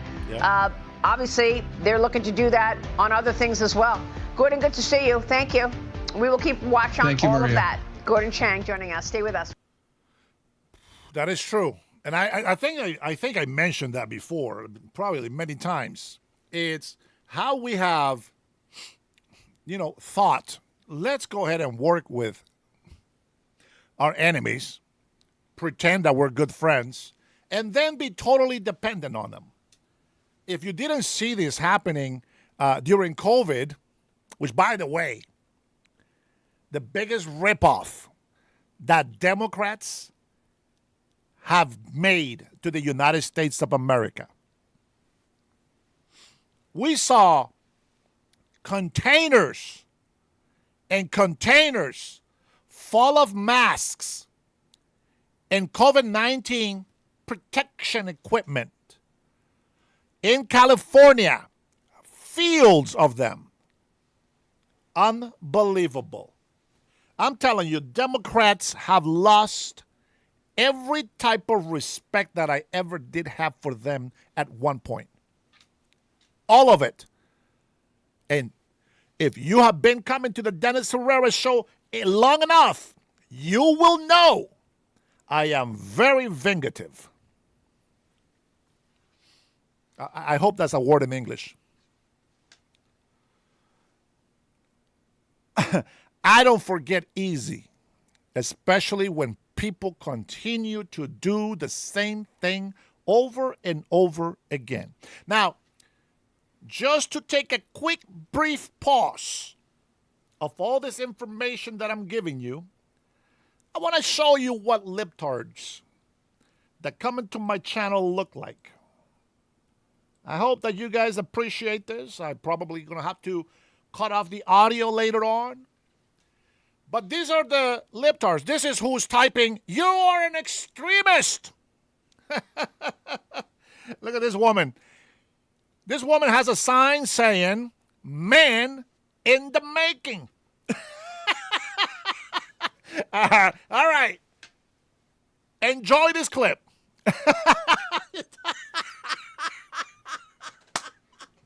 I'm sorry. I should play it. I should play it before I start laughing like a fool. Here we go. All right, here we go. These are the guys that are coming into our chat. These are the people that don't know what a woman is. You guys ready? Here we go. I apologize. Jonathan, good to see you, bro. You know what? No. Jonathan, good to see you, bro. Thank you for being here. Mr. Capicu, disclaimers. Central Park, I don't know what that is, but welcome. And there was somebody else that I didn't say welcome here earlier. All right, the tree crew and destroy. Welcome, you guys. Welcome. All right, without further ado, here we go, guys. Remember, this is real man in the making.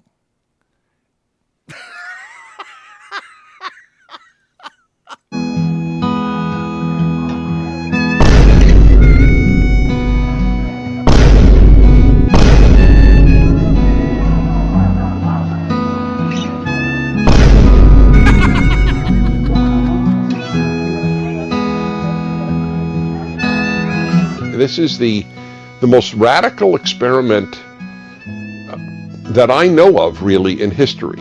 The denial of the existence of male and female.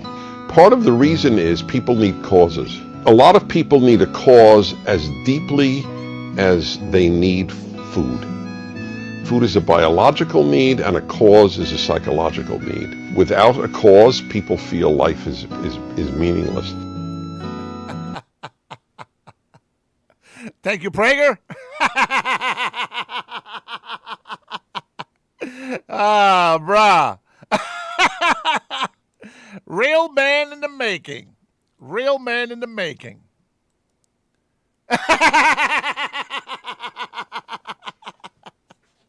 Oh, man. Real man in the making right there.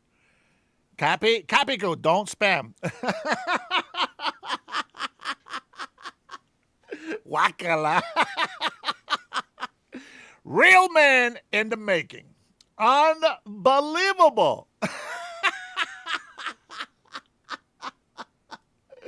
Oh, man. I just happened to get on my Facebook account because of Donald.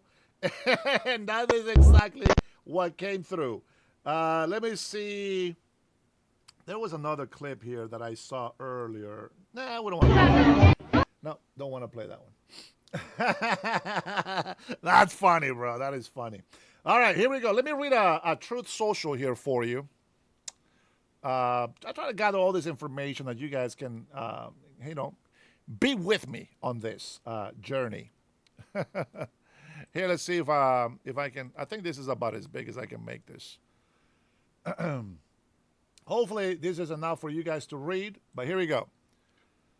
I don't know what the hell CNN said. I must have missed the message, but the fake news, as usual, is spreading false and completely unfounded rumors. I am extremely happy with the job that Pete Hegseth is doing. Everything has been extraordinary, including our attack on Venezuela, where the result was accomplished in less than 1 day, allowing us to bring one of the worst criminals anywhere in the world, Nicolas Maduro, to justice. Likewise, Iran, where the country has been decimated for the purpose of not allowing it to ever have a nuclear weapon. It's going very well. Pete is highly respected within the military. That is true. and has made tremendous improvements, including getting rid of DEI. Most absurd thing that they have ever invented on the Democratic side. And has made tremendous improvements, increasing recruitment to historic levels, as we covered a few days ago. This rumor was started by the Washington Compost, one of the worst media outlets in the business. Despite our telling them their story is completely false, in actuality, I really believe their fake reporting is treasonous. President Donald J. Trump. I'm telling you, these politicians, man, just throwing this treasonous word out there, back and forth. Republican to Democrat, Democrat to Republican. We throw it at them, and they still getting away with all these treasonous activities. What the hell does that even mean anymore? You know what I'm saying? Like, what are we supposed to think about it anymore? It is unbelievable. Unbelievable. Let me see. I think I had a clip for you. Oh, jeez, I should have just gone to that. I have a clip for you here. Check this out, guys. Now, for all of you sexist men out there, let me remind you that women can do anything that a man can do. Now, back in the 90s, remember back in the 90s, that little commercial from Michael Jordan trying to help out the women's club, the NBA and all that stuff, WNBA. Anything you can do, I can do better. I can do anything better than you. Remember that? Well. Here is a woman that can bench more than most men. You guys ready for this? I want you to be serious now. You got to give credit where credit is due. Here we go. Hold on. I'll make it nice, a good size for you so that you can enjoy this. Allahu Akbar. Okay, I apologize. I'll let it play so that you guys can actually see it yourself. I'll try to make it large enough. No pun intended. Here we go. Going for 145 kilos on this occasion to solidify that position on the... Allah! Start. Rack.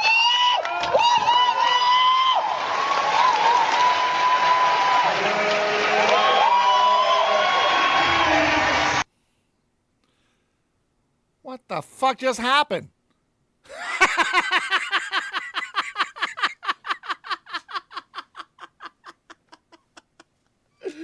What the hell just happened?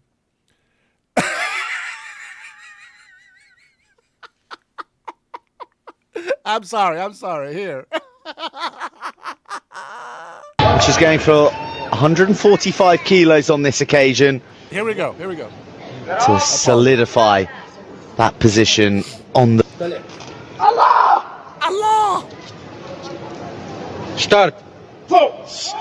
Rack.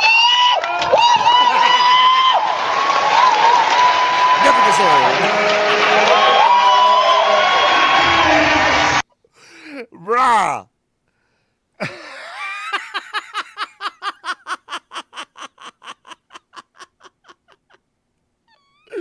Bro, what the hell happened?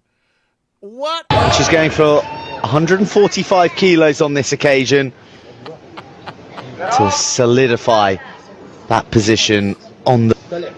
Allah! Start. Rack.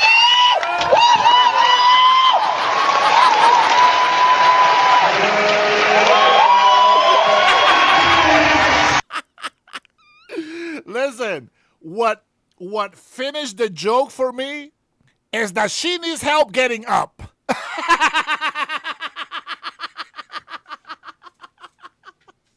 Bro.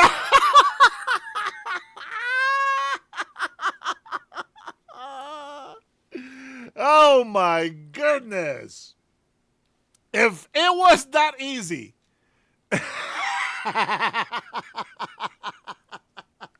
I'm going to tell you right now, bro. I'm about to go bench press 600 pounds. Just.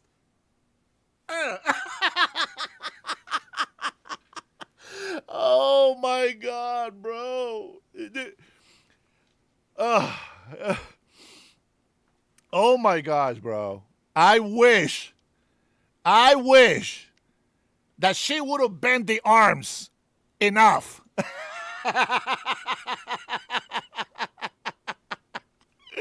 Oh, man, if that's AI, bro, that is fucking just wow.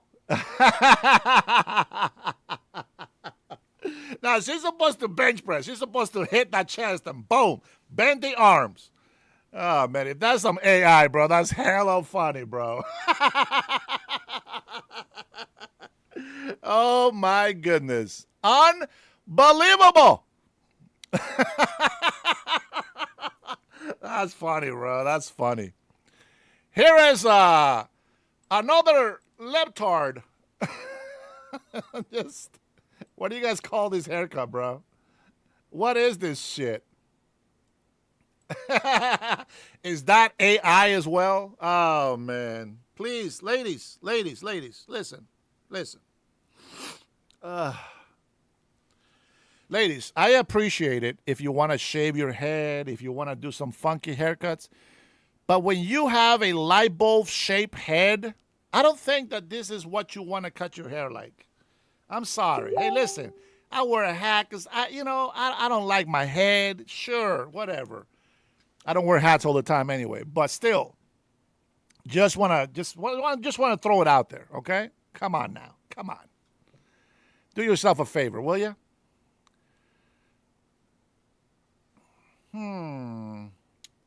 Let's see here. Just so you guys know, this is Jay Inslee was the previous governor, which here in Washington, he's famous because we all say, fuck Jay Inslee. You know what I'm saying? But here we go.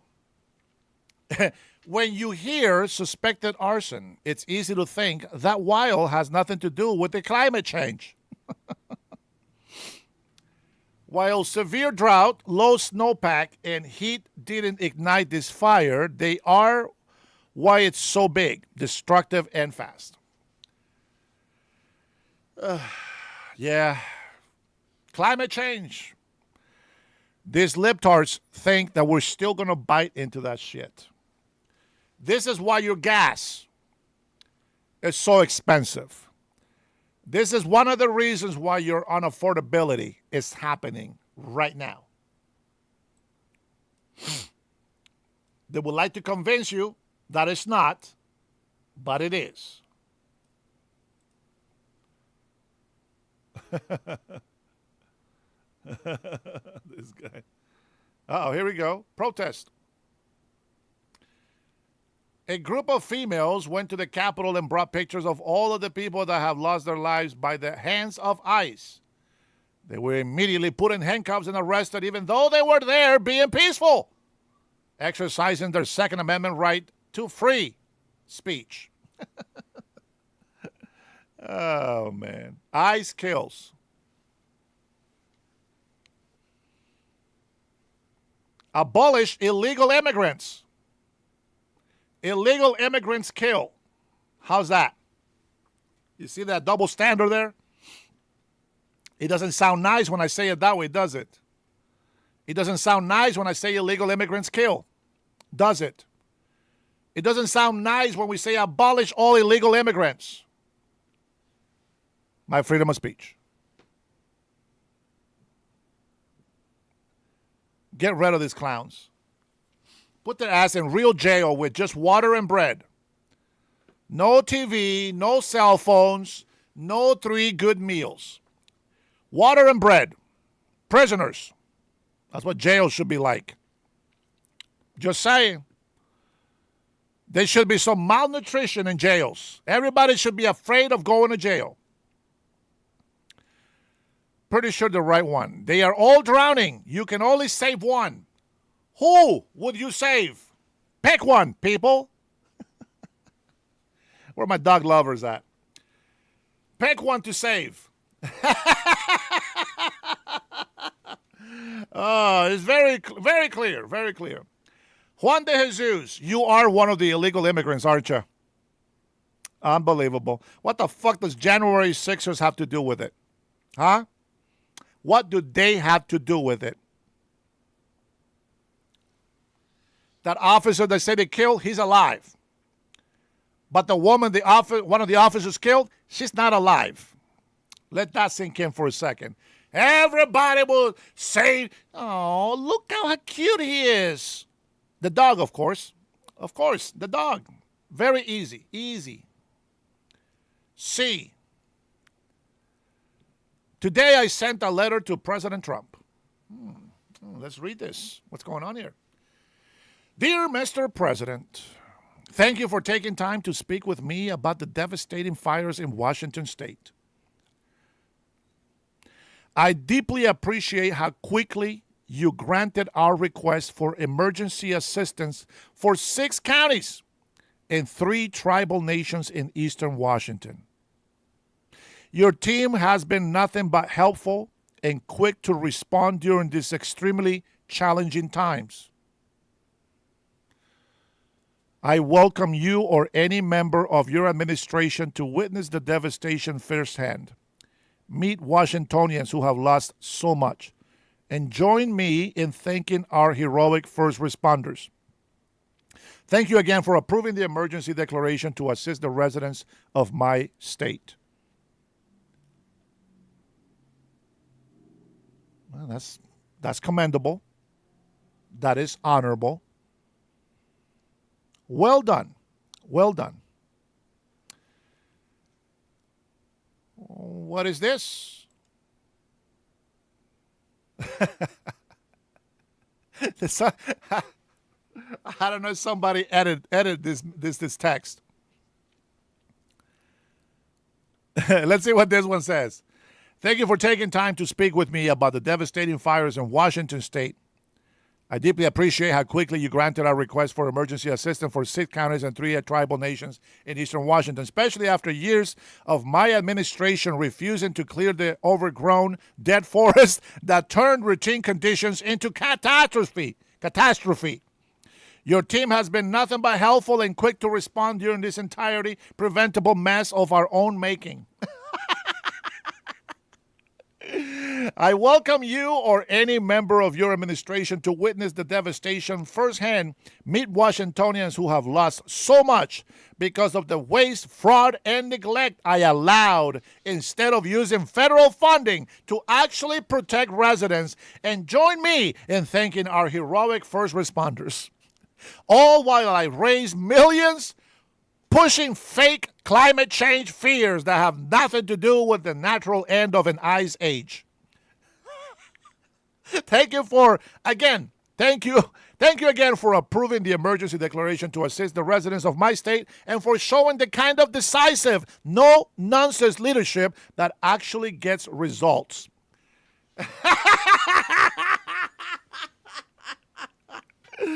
Oh, oh my goodness. Well done. Well done. Unbelievable. You guys remember this guy. He tried to warn us. And I'm here to tell you, this is a dangerous ideology you're allowing in their country. Every country that is Islamic now, it used to be a Christian country. And we were soft Christians, and we allowed these people to come in, bring their Sharia law into their countries and slowly kill us off left and right. Let me make it very clear to you. Christianity is a personal relationship with God, where it says, render unto Caesar's what is Caesar's, render unto God what is God's. Islam is Sharia law, deen wa dawah, religion and state, which is not even compatible with the American thing. And when these people will use taqiyya to lie to you, to manipulate you, because whenever Islam is little, they will lie to you and tell you they come in peace. This is level 1. Level 2 is what's happening in UK right now, where you have 2-tier policing, where you have like the blasphemy laws, Islamophobia, racism, all this nonsense that they talk about. First of all, Islam is not a race. So anytime you criticize Islam, they will use the race card. But every country has this disgusting ideology inside their country, including my own country, Iran, Russia. Islamophobia is another made-up bullshit because they don't want you to criticize their death cult. That's why they will put that. That's why they push it in UK. In every country they go to. M103 is in Canada right now. They deliberately try to silence us. And the worst people that are trapped in it is Muslims themselves, because they can't leave that death cult. Because they're told, if you question that disgusting book, you're called a kufar. And they get killed over it, just like my friends who are apostates in prison or dead right now in Iran. I'm telling you, this is a bad idea, and you're going to regret not listening to people like us who lived under Sharia law. Thank you. People that actually have experience are speaking out, and they are in this country because they know this is a better country. I'm glad that people like him exist. Just like me, a migrant that keeps telling Americans that yes, migration is great, but legal migration is great. Massive illegal immigration is not great. It is an invasion and is very bad for the economy. I find interesting that over 20 to 50 million illegal immigrants are in this country. And people are praising $100 billion in taxes. They claim illegal immigrants pay into the system.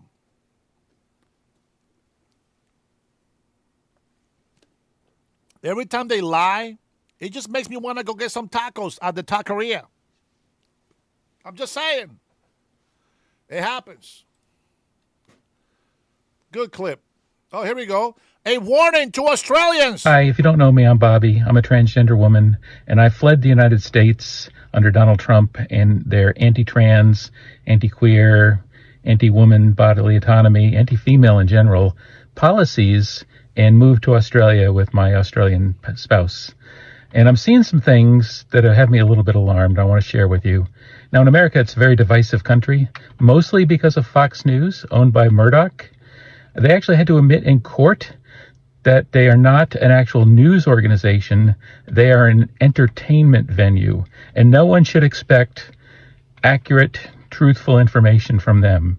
That says a lot. Their main purpose is to tell lies, and mostly lies, but delivered in such a way to elicit maximum anger into you, the viewer. And anger is important because if you are angry, you're going to talk to other people, you're going to get them angry, and an angry person is more able to be manipulated to vote however they want or to do those kind of things, not for your own best interest, but for the best interest of the media company. And most of the media companies in the U.S. right now are owned by oligarchs, billionaires. And so you can't find truthful information in the news. You actually go to independent news people like Aaron Parnas or Under the Desk News, those people, or I go to Al Jazeera. Here in Australia, it's a little better. You have ABC News, which seems like a pretty reasonable, it's still got a little bias, but it's a fairly reasonable news outlet. SBS News is pretty good, but Sky News is like Fox. It is not a news organization. It is a outrage machine geared specifically to make you angry. So if you're watching the news and you get angry, one, you shouldn't get that angry just from somebody telling you the news. If you're angry, double check other sources. What you've been told is probably a lie, or mostly a lie, and it's been told for you specifically to get you angry. And if you're angry, you're going to go out and look at, and you'll find places like One Nation that are geared for that anger machine. They don't like the same people that Sky News tells you not to like.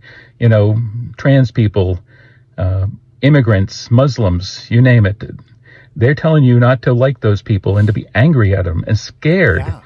So you'll find a political party that is welcoming you with open arms and your anger. So don't fall for the divisive politics. Don't fall for the anger. Be better than that, Australia. I know you are. You're much better than Americans. I have faith in you. I just wanted to warn you. Everybody, all transgenders, Australia is the place to be, guys. Everybody, share the good news. Australia, where all the transgenders are happy and welcome. Spread it out. I want you to be upset. I want you angry so that you can share this clip with your friends. Be angry, because that's how we get the news around the country faster. For all the Australians that come and visit us, this is the guys that you love to support, or whatever it is.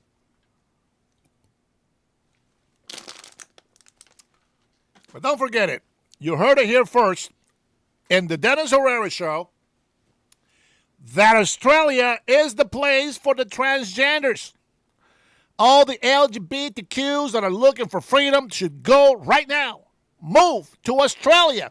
What's great about Australia is not a country. It is a continent, which means there's more for you to be around. You know what I'm saying? Ah, man, never gets old. Thank you, Bozo. We appreciate you.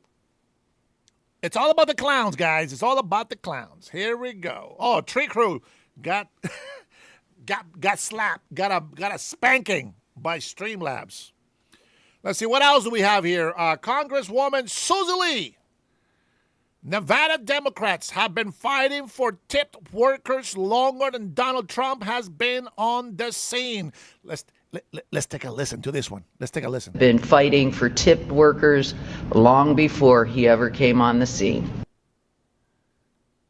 And he wants to Wait. Let's listen. Guys, give him a chance. Let's listen. Talk and try to convince Nevadans that he's fixing the economy and to take credit for no tax on tips.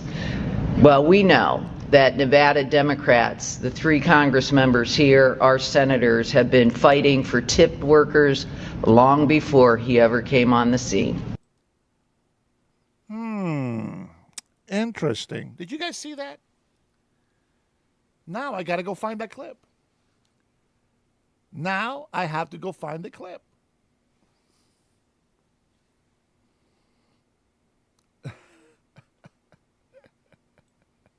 Hold on, I got to find it. Hold on.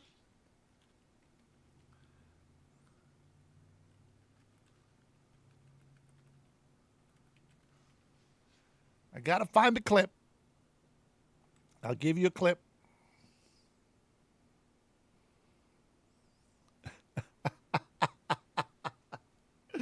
Let's see. Here we go. Remember this? From the fake news Fox. With a $364.1 billion GDP, but the only enterprise she's ever run was a restaurant, which she ran into the ground. But what she lacks in real-world management experience, Hong makes up for in racial grievance peddling. My proximity to whiteness continues, right? My son is biracial. He's half white and half Korean, and I think navigating, what his identity is and how people perceive him is always at the back of my mind. The need to address racial justice more urgently now more than ever. In the service industry, our industry really did come from it and kind of is rooted in white supremacy, that tipping in itself. If we look at the history of tipping and how racist it is. Tipping's racist. That's the banner. Tipping is racist. There you go. And who has been fighting for tips?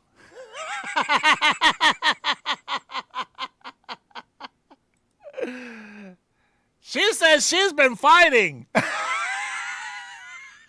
What did you say? What did you say? And he wants to talk and try to convince Nevadans that he's fixing the economy and to take credit for no tax on tips. Well, we know that Nevada Democrats, the 3 Congress members here, our senators, have been fighting for tipped workers long before he ever came on the scene. So let me get this straight. So tipping is racist. Democrats have been fighting for tips. President Trump says no tax on tips. Man, these guys, they really know how to make their argument, don't they?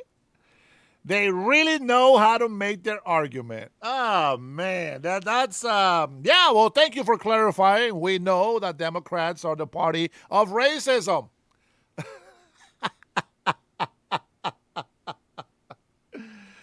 Oh, my goodness. What is this shit? China, here we go.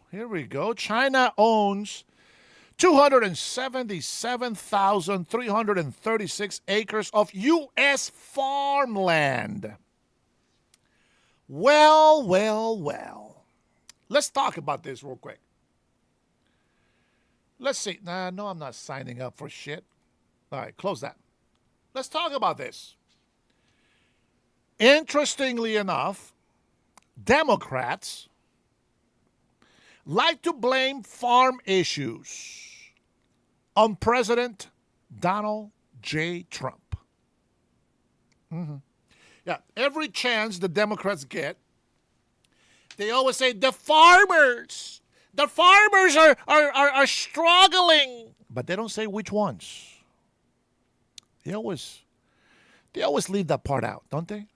They always leave that part out. Free healthcare for everybody, not for American citizens, everybody. Funny how their wording is kind of weird, isn't it? I wish their wording was very direct, like my wording here in the Dennis Herrera Show. Very interesting. You wonder why farmers, American farmers, are going out of business. I think no foreign government should be able to own any American land. They could lease it, but they cannot own it. And the government should be able to kick them out whenever they feel fit. If they're not complying with the American rules and policies, we should be able to get rid of them. I don't know. That's something that I will have to think about. See if there's anything we can do about it. Remind me when I'm governor here in Washington State. Remind me of that issue. We'll talk about the farms and see if we can reverse this ownership, do some sort of executive order, and make it mandatory that there will be no land being sold to foreign government. Only for Americans. Only for Americans. China should have no power on any piece of land of the United States of America. That simple. Fiji is owned by China by now. Western Samoa is being owned by China right now. Tonga being owned by China right now. The day that they want to collect the debt that these Polynesian islands have, they are not going to be able to cover that debt. And guess what happens? The government of China can move in and declare that land theirs. And guess what else happens? They get to build their Chinese military naval base in those areas. That is crazy. Who the hell comes up with this information? I don't know. Just this crazy guy here in the Dennis Herrera Show. 277,000 acres, bro. Unbelievable. Pete Buttigieg. Nearly 2/3 of Americans agree with me on the Electoral College.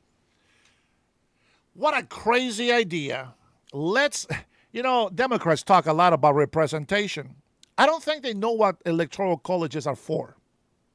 Do they realize representation is a huge thing? Unbelievable. Unbelievable. I'm not even going to get into that.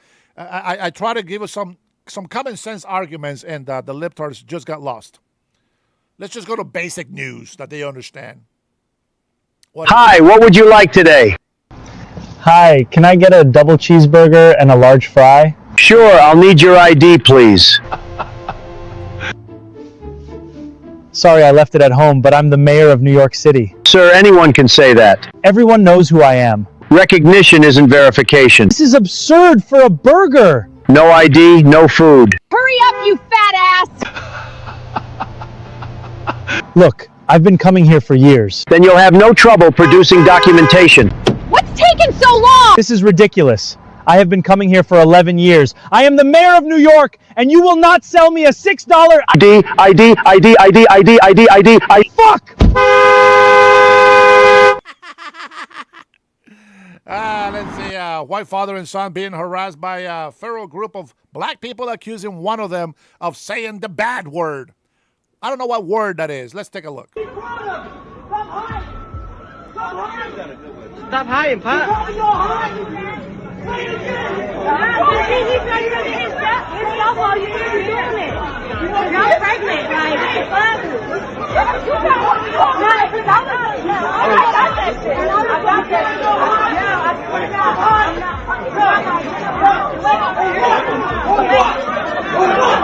You're pregnant,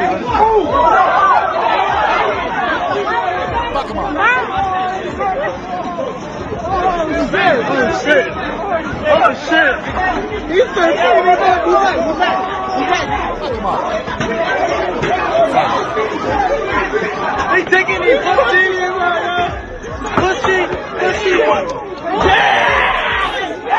I wish I was there. Oh shit! Oh shit!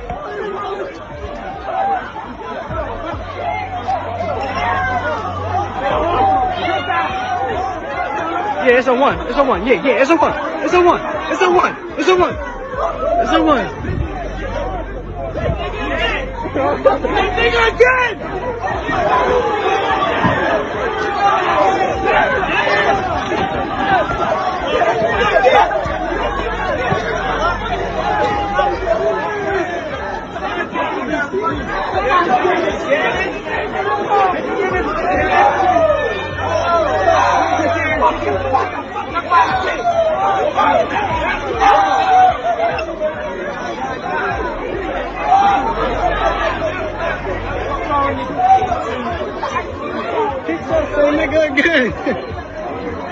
Get back there. Oh, we're under the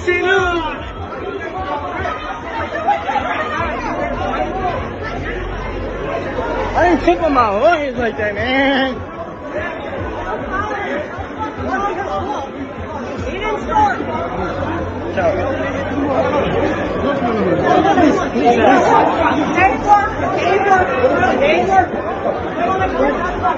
Oh, I said, going to say, oh, I'm right.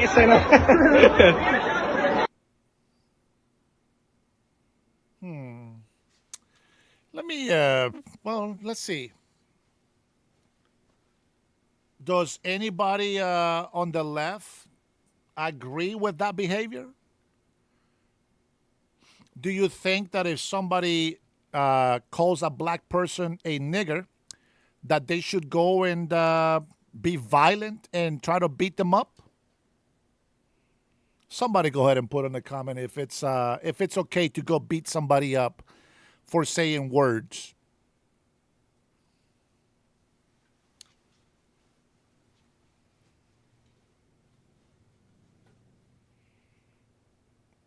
Nobody, right? That's good to know. It's good to know that there's no libtards that agree with that behavior.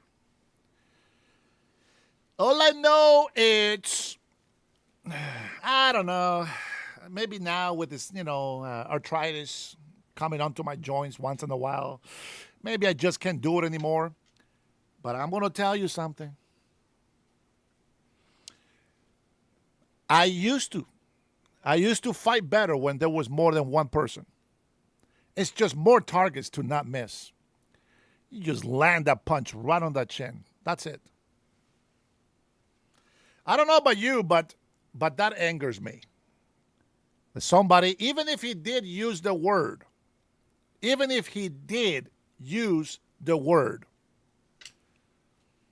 no, it's never a reason to go and fight somebody. I'm against that, 100%. Well, there was a police guy there, I think. Right there. The guy right there. But unfortunately, he is also white.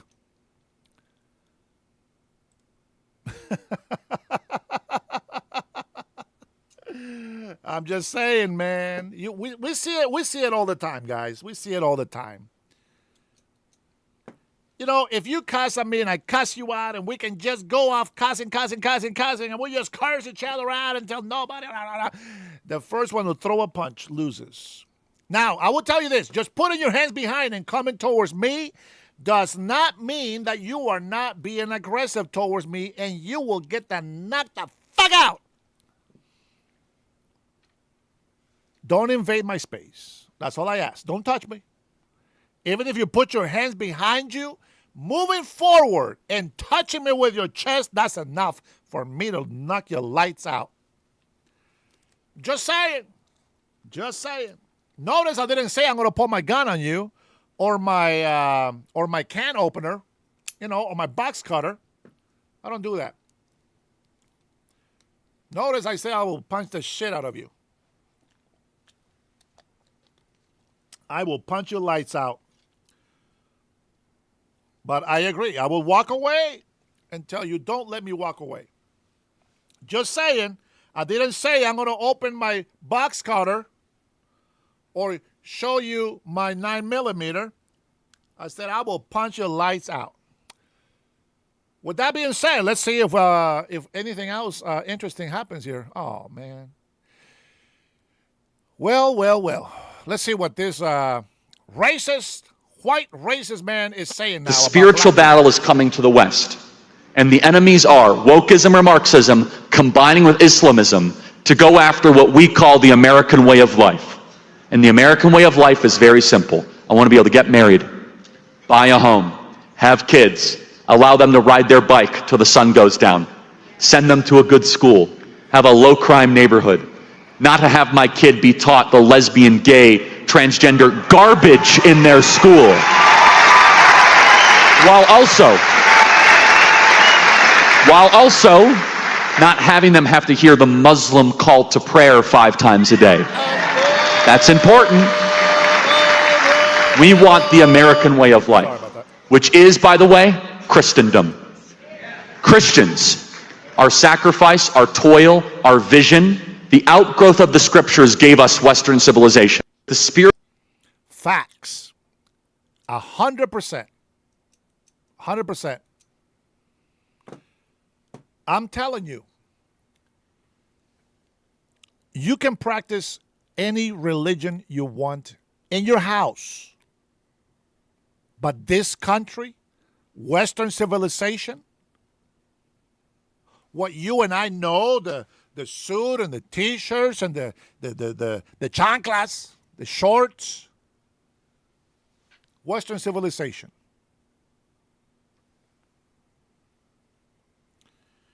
Have you noticed that every time that some people want to talk bad about Trump, of what's going on Iran, etc., they never mention the other Arab nations who are on our side, who agree that what Iran is doing is not good. You notice that? The people on the left, they just never mention that.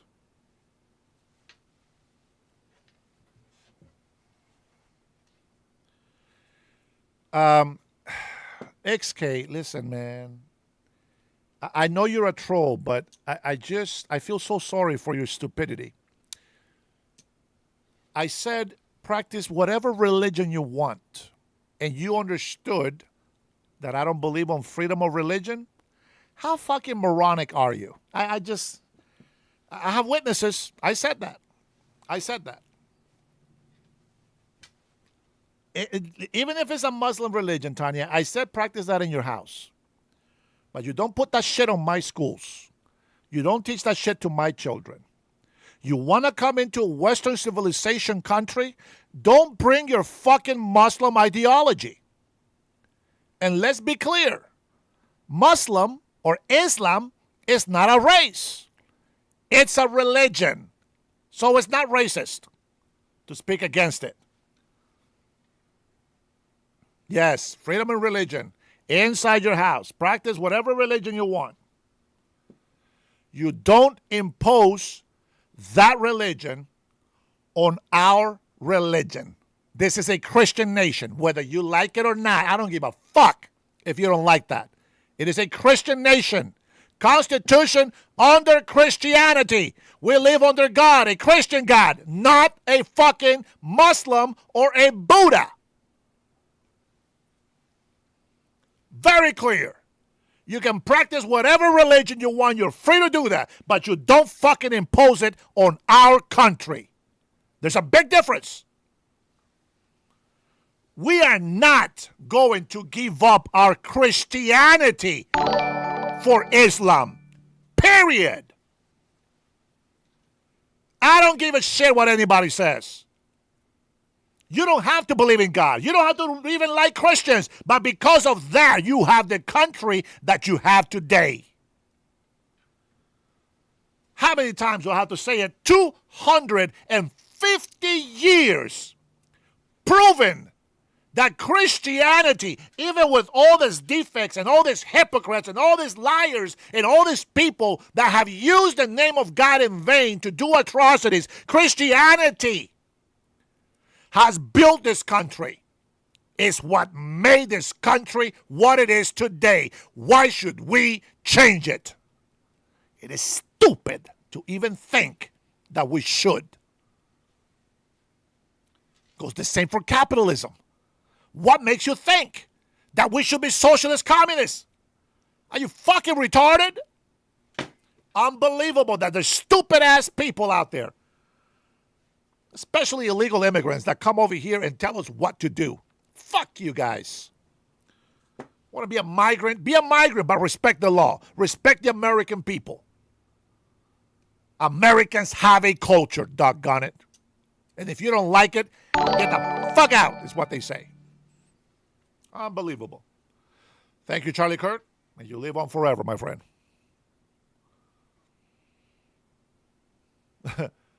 The Trump administration is evil. Here we go. Let's get another one in. ICE detained a 16-year-old girl on her way to church. Oh, my God. Now the church is important, guys. Told her father he could come pick her up. When he walked in, they arrested him, too. Both are now locked inside the Delhi detention camp.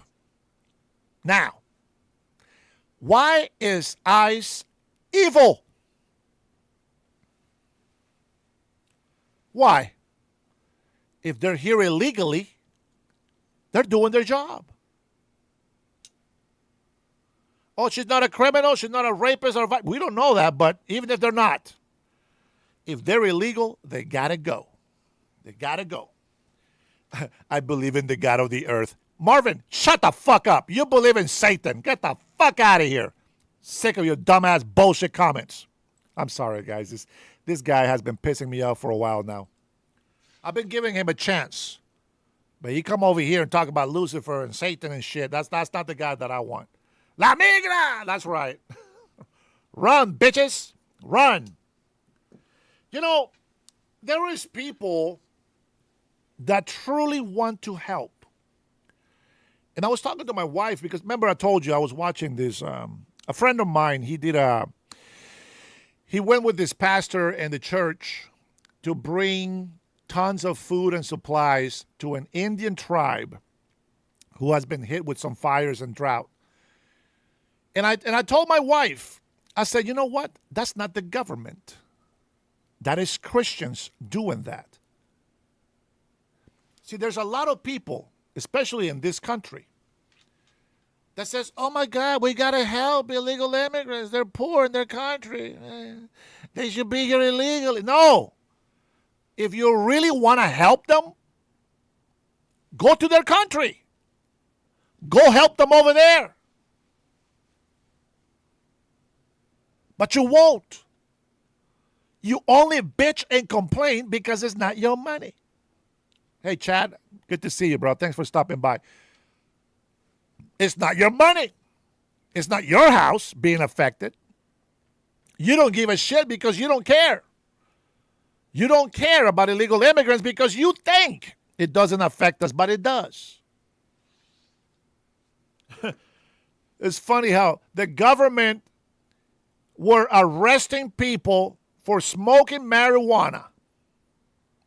And when they saw how much money they can make off marijuana, all of a sudden, they legalized it. That I called corruption.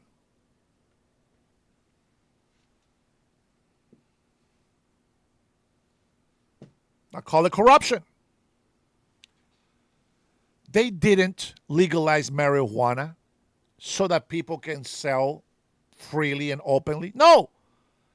They say we can make billions in taxes. Sounds like corruption to me. I'm going to tell you that right now. Thank you, Jose. Appreciate you. Appreciate the love. I just find interesting that people find any excuse for criminality. They say we want people to stop smoking cigarettes. They added a $3 tax per pack of smokes. Holy smokes. They don't want people to stop smoking cigarettes, but they make money. Marijuana is one of them. That's right, Grammy. That's right. Listen, you guys already know I hate the smell of marijuana. I don't care if you smoke it. I can't do it. It makes me nauseous. It makes me want to throw up. But if you need it, you need it. I'm not against that. I'm not against you smoking weed. I just can't stand it. So you know what I'm saying? It's like, I understand, but it makes me really sick. It really does. Cigarettes, on the other hand, sometimes they smell really nice to me.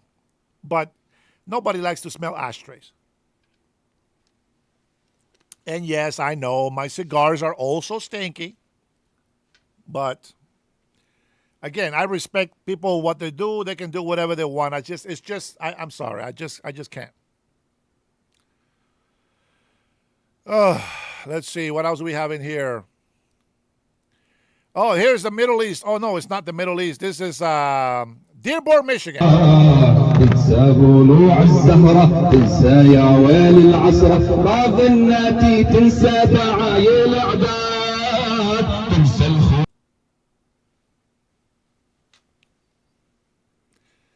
How can I compare this to, let's say, Latinos?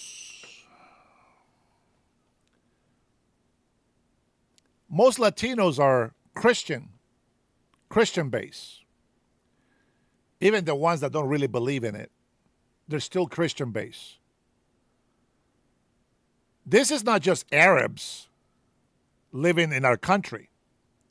These are Islamists bringing their Islamist culture here. Yeah. Allahu Akbar. Whatever. It's okay. Hey, you know, it is what it is. It is what it is. What can you do? You can't hack paper ballots. No, not at all. Can't hack them at all. Oregon's vote-by-mail elections are the gold standard. Of course it is. And we lead the nation in turnout. Of course you do. We run safe, accurate, and fair elections. Of course you do. I will continue to defend Oregon's elections and your vote. Yeah, because asking for an ID to prove citizenship, well, that's not really protecting the right for people to vote. It is the exact opposite. Aloha snack bar. I like that better. One thing to remember is one of the advantages we have in Oregon is that we conduct our elections by mail. So it allows people in Oregon to fit voting into their busy lives. They can fill out their ballots in their home or anywhere else they want to and return those ballots at a time that works for them. It's convenient. So we don't have polling stations or polling places in Oregon, and that makes it better for us because we lead the country when it comes to voter turnout. It makes it easier, more convenient for people to vote and hold politicians and government accountable. How? How? Why doesn't anybody ask them that question? How? How is it more accountable? How does it protect the voter? How does it make sure that a citizen is the one voting? Makes it more convenient for homeless people to vote? Their busy lives? What? Seriously. Let me ask you something. If you're an American citizen,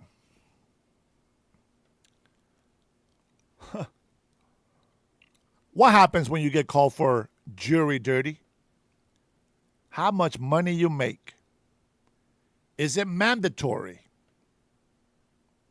to do jury duty?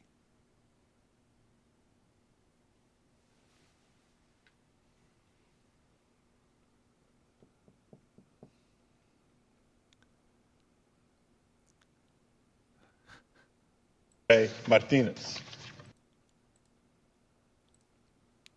This is one of the pussies that I can't stand.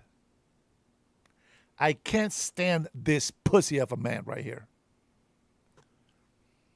I have seen enough of him for me not to like him. And yes, I am Hispanic.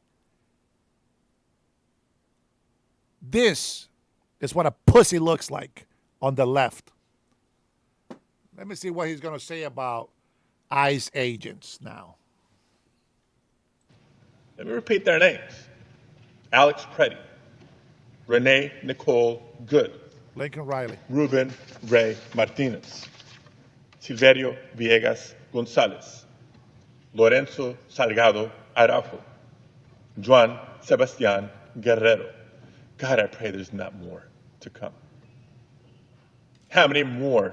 How about you pray illegal immigrants self-deport, you fucking moron? Need to die before this administration recognizes, acknowledges, and admits that something is deeply wrong.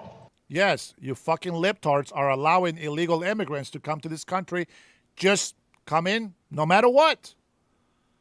Why don't you Democrats start standing up for the American citizens' security and start supporting ICE agents who are federal agents instead of blocking, instead of obstructing, instead of inciting violence against them, instead of telling illegal immigrants, if you fight enough, we will eventually give you papers. How about that? Despite these deaths, despite these conditions, and despite the enormous human toll, the administration is actually doubling down. As they should. That's what we voted for. We voted for mass deportations. And Democrats have been blocking us every single step of the way. ICE arrested 51,000 people in the month of July. Great job, ICE. Godspeed, my friends. The largest in a single month in DHS history. If you voted for President Trump to do illegal immigrant deportations, you should be proud now. 51,000. I know it's not what we want, but hey, even that is pissing off the Democrats. It's working. You know what I'm saying? And again, the vast majority are not dangerous, violent criminals. But they are illegal, and they got to go. They got to go. Let me repeat their names. Alex pretty good. Juan, Pedro, Paul, and Garcia, and I don't know who else illegal immigrants. Those retarded Americans who defended illegal criminal aliens, well, they got what they deserved. One of them, dumbass nurse, brings a gun to a protest, which is not a big deal. You can do that. You can go to a protest and bring a weapon. What you are not to do is go and obstruct federal agents and argue and fight with them. That's what you don't do when you bring a gun to a protest. Fuck around and find out. That's exactly what they got. You do not try to run a federal agent down. See, the libtards, it just barely tapped him with a 3,000-pound vehicle. Let me tap you with my 3,500-pound vehicle. See how you like it. See if you feel threatened by that. And then the illegal immigrants that should have never been in this country to begin with. Let it be a message. If you are in this country illegally, if you don't self-deport, ICE is coming for you. And there is an ICE change that you may lose your life. How's that for a message? Well, I'm going to tell you what. As a good Christian man that I am, I love my neighbor. And I'm warning them right now, with all the love that I have for them, self-deport. Repatriate yourself. Go back to the land where God allowed you to be born in. And if God gives you permission to come back to this country, with all glory be to God. Let that be it. And that way, you can hold your head up high. I'm going to tell you right now. Say I'm walking down the street. I look like a full Mexican wearing my Gulf of America hat. Before I know it, there is an ICE agent talking with a bunch of ICE agents. I think nothing of it. I'm an American citizen. So I keep walking, minding my business, while all of a sudden, the ICE agents come at me. I'm always trapped. Chances are, I may pull my gun out. Not for ICE agents, because I love ICE agents. But all of a sudden, they're trying to grab me. And I said, wait a minute, I'm going to cooperate. I have a gun. Turn around. There you go. Take that gun right there. What seems to be the problem? Well, you look like this Mexican guy. I was like, well, I'm not Mexican. I'm from Honduras. Whoa, you don't know that. Do you have your passport? Shit, I don't have it. You're coming with us. Okay, well, shit, just can I call my wife at least and just let her know that I'm going to take a trip with ICE? And by the way, once I prove that I am an American citizen, can I get a selfie? And after everything happens and there is a misunderstanding, somebody said gun, and I get shot by ICE agents. I want you to know I forgive them. I want you to continue to support ICE. They are doing their job. That little video that I showed you about the black retards trying to beat up these white people for saying the nigger word. That's right. I'm not afraid of saying the word. They went violent and beat him up. Remember the feeling that it gave you?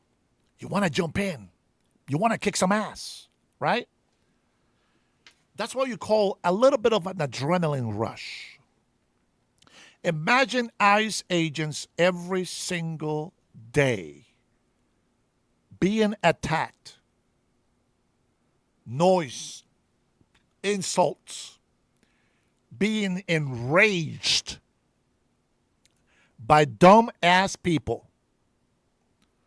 protesting ICE. On top of that, they get shot at by the criminals that they go after. They might go into a house with a warrant, and maybe there's no criminals. It's just illegal immigrants. They'll take them as well. But maybe they go into a house and they get shot at. ICE agents can lose their lives. Police officers lose their lives all the time. And yet, people still manage to protest the police. I always say that if you protect illegal immigrants, I'm not saying don't love them. Of course, love them. Sure, help them. But tell them the truth. If you love them, you will tell them the truth. What is the truth? If you are here illegally, you will be deported if you get found out. So if you love them, you will tell them what I told you. Self-deport. Repatriate. You know, it's funny when they use the excuse, oh, but I was born in the United States of America. It's the only country I know. How can I move to Mexico? Shut the fuck up. What about when they bring the children over here? They've been in Mexico all their life. All of a sudden, boom, they come to a whole new country. What then? What do you say to that? What's the excuse? I like people to argue with me, but give me some, okay, come on, give me some sense. You know what I'm saying? Don't make excuses to break the law. It's that simple. Shit, if I commit a crime, they're going to separate me from my family and my ass is going to jail.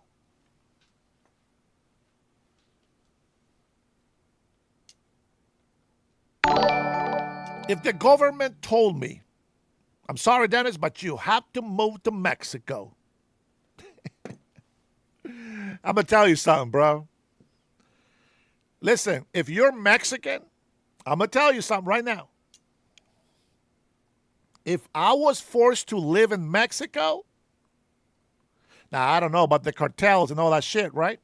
But if I was forced to live in Mexico, hell yeah, I'll move to Mexico.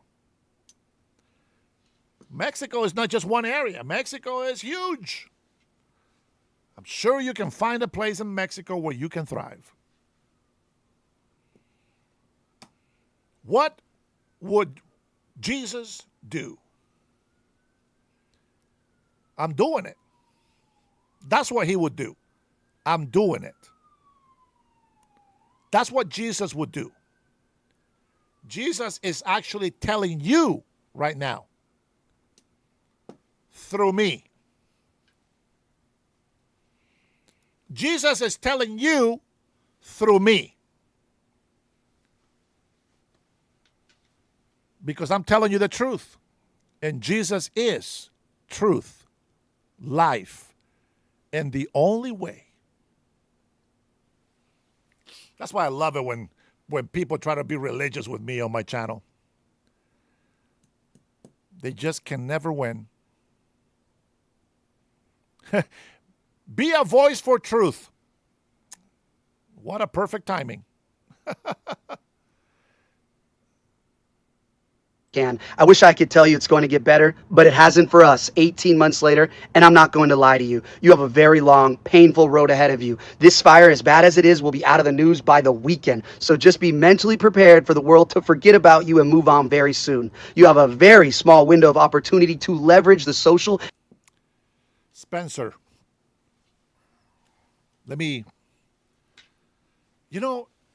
This guy, he's not that bad, man. People should listen to this guy. Very interesting. I'm going to finish playing what he's saying here, but very interesting. Listen to this. Man, I love using reasoning, critical thinking skills. It's pretty fantastic. Listen to this. Washington State, just like other blue states, they're falling into these bills that they can't pay. They're falling into this debt. Two things have come out. One, a climate change argument that they have made like that, very abundantly clear. Climate change, because of the fires here in Washington State. Number two, looking at Spencer, reminded me of the billions of dollars that were given to Californians to get their shit back. And the government stole it. President Trump responds right away and approves the emergency here in Washington State. I wonder if they really will use those funds to help people and not their debt that they are causing by waste, fraud, and abuse here in Washington State. Very interesting. Let me see what Spencer has to say. Go ahead, brother. I just want to say that I am so sorry for all the losses in Spokane. I wish I could tell you it's going to get better, but it hasn't for us 18 months later, and I'm not going to lie to you. You have a very long, painful road ahead of you. This fire, as bad as it is, will be out of the news by the weekend. So just be mentally prepared for the world to forget about you and move on very soon. You have a very small window of opportunity to leverage the social and political capital you have in this moment. People just don't care about fire victims very long. Do not allow your community to fall through the cracks. First off, your governor is a problem. Your state has only done 6,000 acres of prescribed fire, which is 7 times less than my own state, which is infamous for horrendous forest management. You need to make sure that this clown answers for his dereliction of duty. And for years, the unholy alliance between radical environmentalist groups, we have environmental activists in our own government throughout the agencies partner with activists, judges, and lawyers to make sure that any logging project, any forest thinning project, any prescribed burn, any fire hardening routine is sued into oblivion. Yes. Years and years of permitting, and it never happens. And then the forests become overgrown. The fuels management project is canceled. And then when the forest burns, it wipes out a whole town with it. The interior Northwest is fire country, big time. There's zero excuse for having dead and down trees littering your forests, waiting to nuke off and destroy more communities. Get on the governor's ass to step up. Secondly, you need to start the rebuilding process immediately. Hound the insurance companies immediately. This is going to be one of the bigger hangups for most people. I don't know what the permitting and bureaucracy landscape is like for you in Washington, but you need to lobby hard for fast tracking of rebuilding permits and push for builder self-certification. With this many homes gone, you'll be stuck in rebuilding purgatory for a decade if you have any red tape. But you need to be ruthless in pushing back on any bureaucratic friction that will delay rebuilding. It's a war of attrition, and you don't want people giving up and moving away or selling to foreign developers. Keep pressure on local leaders. An arsonist was just arrested, so every government official is going to dump all the responsibility on him, plus climate change. The whole state's under threat now climate change. Because that's their get out of jail free card. You have to constantly remind people that this kind of destruction is preventable. We kind of just accept it. Oh, well, every summer it's normal. Oh, well, this town burned down. LA's gone. Spokane's getting burned down. Paradise, California's gone. And we just accept that nothing we can do about it. With a hurricane, nothing you can do to stop a hurricane. It's coming. Act of God. You can actually fight a fire and you can prevent it. But for the ignorant politicians failing you, this should be an easy reminder because it's still early in fire season and more towns in Washington and the interior Northwest will get wiped out in the coming weeks, but the media will be ruthless with the climate narrative. So you have to do a lot of the heavy lifting with owning the true narrative. These morons left your community vulnerable, make them feel relentless pressure to make the community whole. The community can't manage this recovery on its own. So you need to harass the governor and the mayor until they are desperate to help you get all the resources you need. Make them eager to kiss the ring of the president because it's easier than dealing with locals telling them what failures they are. Don't be nice. They don't care about you, so don't start caring about them. Politicians are rental cars. Use them to get where you need to go, then broom them and never think about them again. You also need to push for a sales tax exemption. Everyone is going to have to repurchase everything they own, and the city, county, and state are not entitled to cash in on purchases that shouldn't have even had to have been made. And it's not fair for the victims, and it's exploitive for the government to try and extract funds from them. Fire victims need a discount on rebuilding their lives. Lastly, above all else, right now, lean further into God. Don't turn away in anger. The Lord is close to the brokenhearted and saves those who are crushed in spirit. I know that urge to question him in times of horrific loss. Believe me, I know. But no matter how dark your thoughts may be, no matter how angry or sad you most definitely are, have faith in his providence. Even if your heart feels too broken to accept it right now, just make it to tomorrow. California lost a great mayor candidate right here. California lost a great mayor candidate right here. You can clown him. You can say whatever you want, man. The man is right. The man is right. I'm going to tell you right now, 27, 28, I can't wait. I can't wait to put my name on that hat. I'm going to go off on these people. What he say about them not caring about you is true. The Democrats don't care about you. And it's funny because the libtards keep telling me that MAGA doesn't care about me. Very interesting because everything that make America great again is for Americans, not for illegal immigrants. Everything President Trump, the administration is doing, I approve of. I'm not an affiliation to a MAGA club. We are MAGA. I'm not looking for some attention from the president, though I would love to. I don't do it for the president. The president doesn't do it for me. He does it for the people, for everybody.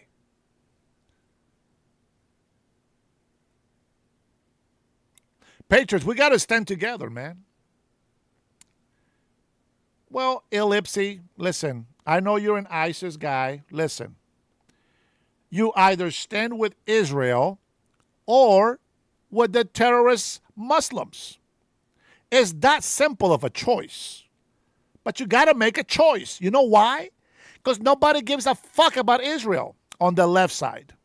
But the left side has gone out of their way to raise a bunch of Muslim flags, Palestinian flags, communist flags, and not one fucking American flag. What does that tell you? I'm going to tell you right now, I will be the worst fucking candidate to run for government because I'm going to tell people the truth. Uncensored, unapologetic. You want to raise a flag, you raise the American flag. The United States of America. Let me tell you something, man. A lot of people say, oh, you should be nice to the vet. Fuck you and your 11 years of fucking service and because you're a disabled vet. Let me tell you why. To come out here and put this propaganda that the United States of America is a piece of shit, I give you no honor.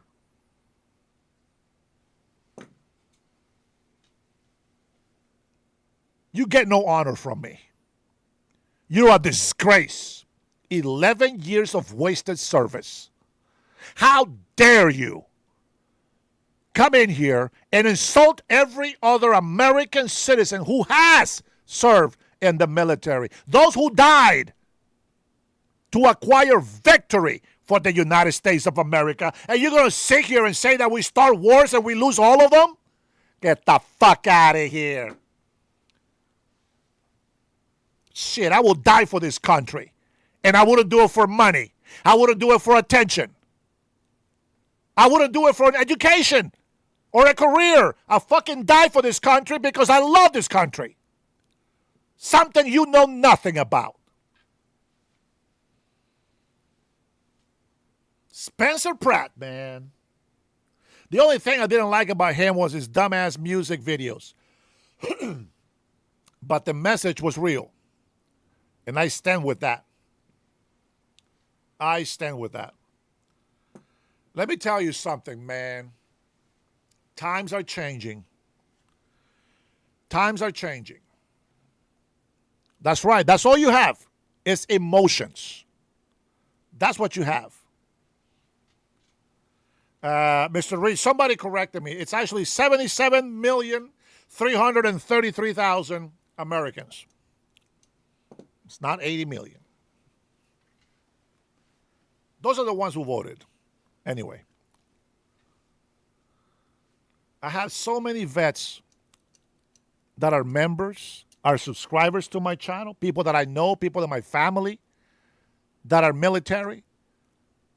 A lot of military family, Navy, Air Force, Army. It's ridiculous. And all of them agree with me.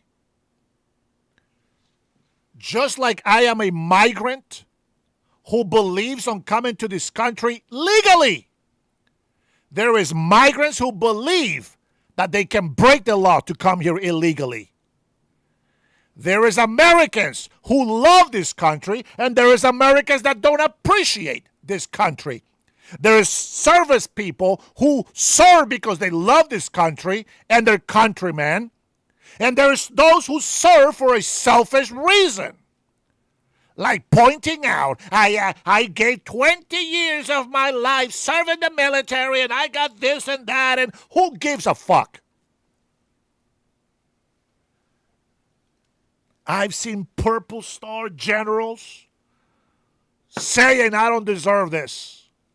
All my men who died for this country are the ones who deserve the honor. Bruh. Now that's a true patriot right there. That is a man that I will take my hat off for. That's a real patriot. That's a bigger man than I will ever be until I can actually die for this country. Unbelievable. We're not even going to listen to this pussy. No, we're not doing that. Or this one. Or, oh shit, especially this one. Oh boy. Okay, I think we're done with the feed on my X account. Oh my gosh. Hail to the no.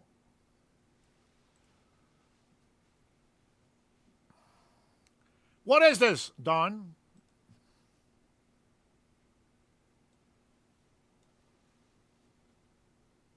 They're moving along very nicely. We'll find out. We'll know in 48 hours, brother. They wanted to talk. We've been talking. They want to make a deal. They do not want to be hit. A U.S. official said that Iran, Oman, and America could announce a deal as early as tonight. The clock's ticking. According to the source, the deal is a 60-day arrangement to open Hormuz. Ships sail in through Iranian waters and out through Omani waters. Mines still choke the middle of the strait, so they'll have to demine in about 30 days. No tolls for the time being. Trump doesn't love the idea of the Iranians shaking down ships for safe passage, but it's not a new idea. The Turks toll their straits, and in Asia, ships pay a fee in the Strait of Malacca. Look who we're dealing with. The Mullahs are broke, and everybody knows it. We blew $1 trillion hole in their wallet, so they're desperate for dollars, even pennies. Still, one wrong move, and the whole deal could blow up. But our forces aren't just standing by. Tanks are ready for battle.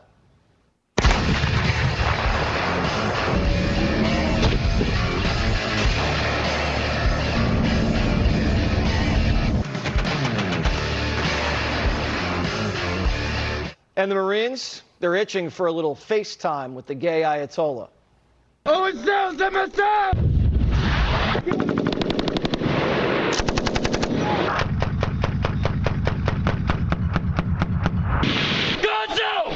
Left side!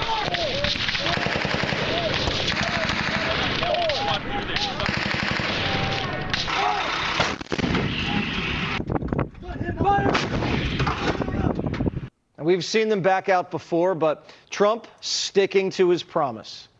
If they back out again, they're going to get hit really hard. You know, they know that. They understand that. That's nice. Thank you for the link, Don. Appreciate it. It is amazing to hear our soldiers like that. I'm telling you, man, listen. I know we don't want wars. I get it. We don't. We don't want wars. But when we have fucking terrorists saying death to Americans and we do nothing, just ticks me right off right there. Ticks me right off.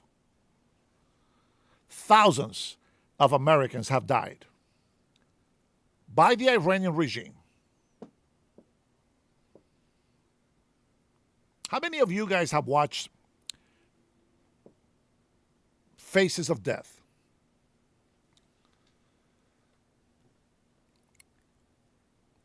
I seen these terrorist Muslims cutting American soldier throats like there's some pigs. Just watch them bleed out. Not fake, real shit.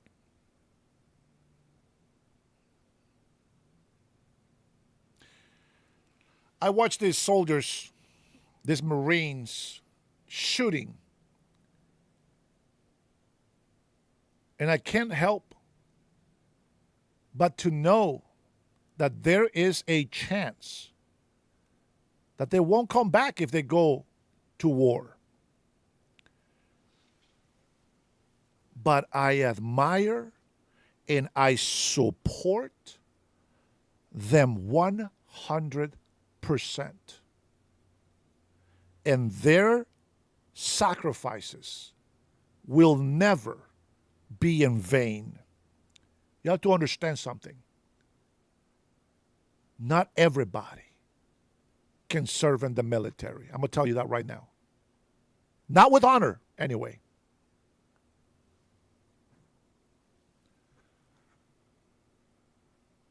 Did you see that part? Did you see the American spirit? That's what I'm talking about. You know, and this could be just because I'm very proud. I really am. I am so proud. Fuck, to be called an American, and I don't even deserve it, but I'm called an American. When I see these terrorist Muslims out there with the AK-47 shooting or whatever, doesn't mean shit. They look like a bunch of wild men, low IQ, no heart. They're our enemies. Nothing. Garbage. That's what I look at when I see them. When I see our strong, beautiful American warriors, all that heavy tactical gear and equipment, This is why we need to support them. We need to give them money. There is no other department that we should be giving more money than our military. Let me tell you that right now. I don't care how you see it. I don't care how you feel about it.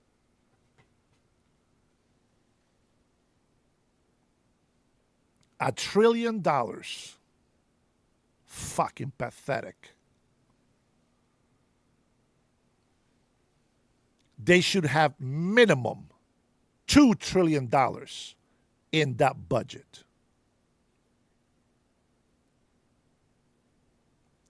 $4.5 trillion in socialist programs.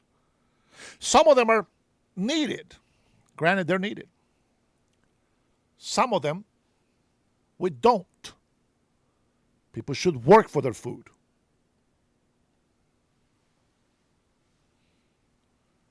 Every administration should be funding, replenishing money used in attacks. Call me whatever you want. But I'm going to say is this. All the missiles and bombs and bullets that we have been using, man, we've been wanting to use this shit for a long time. We're just getting rid of it. We need room for new technology, new inventory. It's like having a car. Sometimes you want to keep that old Oldsmobile Cutlass. You know what I'm saying? Sometimes you want to keep that old 1967 Mustang. And sometimes you just got to upgrade to the newest model of trucks. They're a piece of shit, by the way. But anyway, it looks nice. They look cool. You just have to continue to renew or continue to keep up with technology. Parts will run out. We need to get rid of all these missiles. Might as well use it on terrorists. And we need more money to continue our research on defense and to continue to replenish our stockpile. Our enemies should hear one thing only.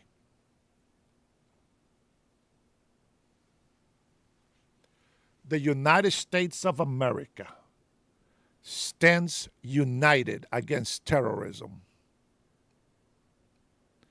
Every single one of our enemies, they should be saying just one thing. Don't fuck with the United States of America. That's some bad mother. Shut your mouth. That's what I believe. That's what I think about it. Todd. Ash, the commander. I think we, Trump says the record straight on alarming ammunition. Okay, we haven't watched this one, so I'm going to go ahead and put this on screen for you here. All right, here with reaction, Pennsylvania Democratic Senator. Hold on. Sean, it's not your turn yet. We're going to get a little bit of Senator Fetterman here as well. Listen, I don't want to just make it all about what I.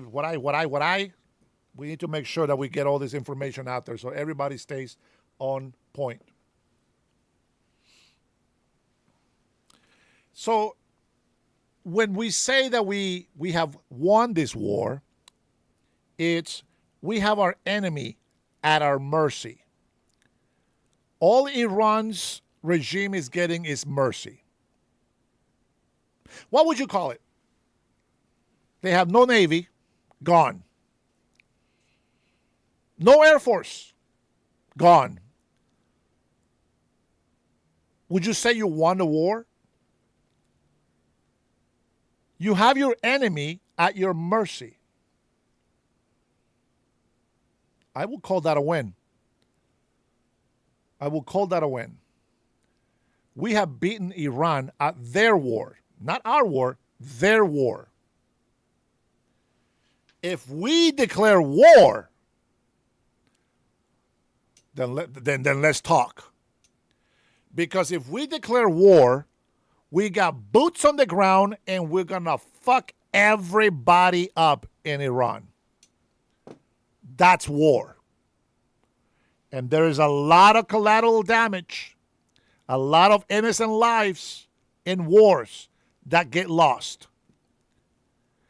We are minimizing civilian casualties by doing precision strikes. It is a huge difference between war. If we declare war, then we'll talk about it. But we haven't declared war. We are defending ourselves as best as we can, minimizing, and I want to emphasize, minimizing casualties of innocent people.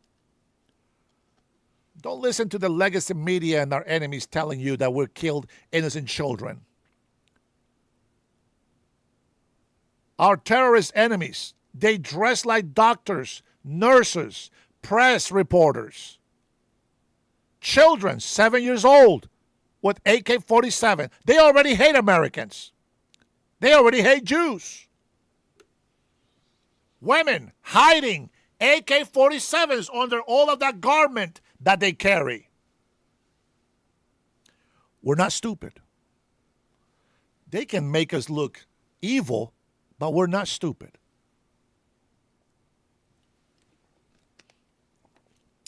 Let me see. We have enough uranium to make 11 nukes. Death to America. What would you call that? Right. Commander-in-Chief making his preference clear, saying he'd rather make a deal with Iran to stop the killing, but the devil's in the details. A possible breakthrough involves the Strait of Hormuz reopening as Tehran works with Oman on a route to open the key shipping route. Trey Yinks joins us now from Tel Aviv with the latest. Trey.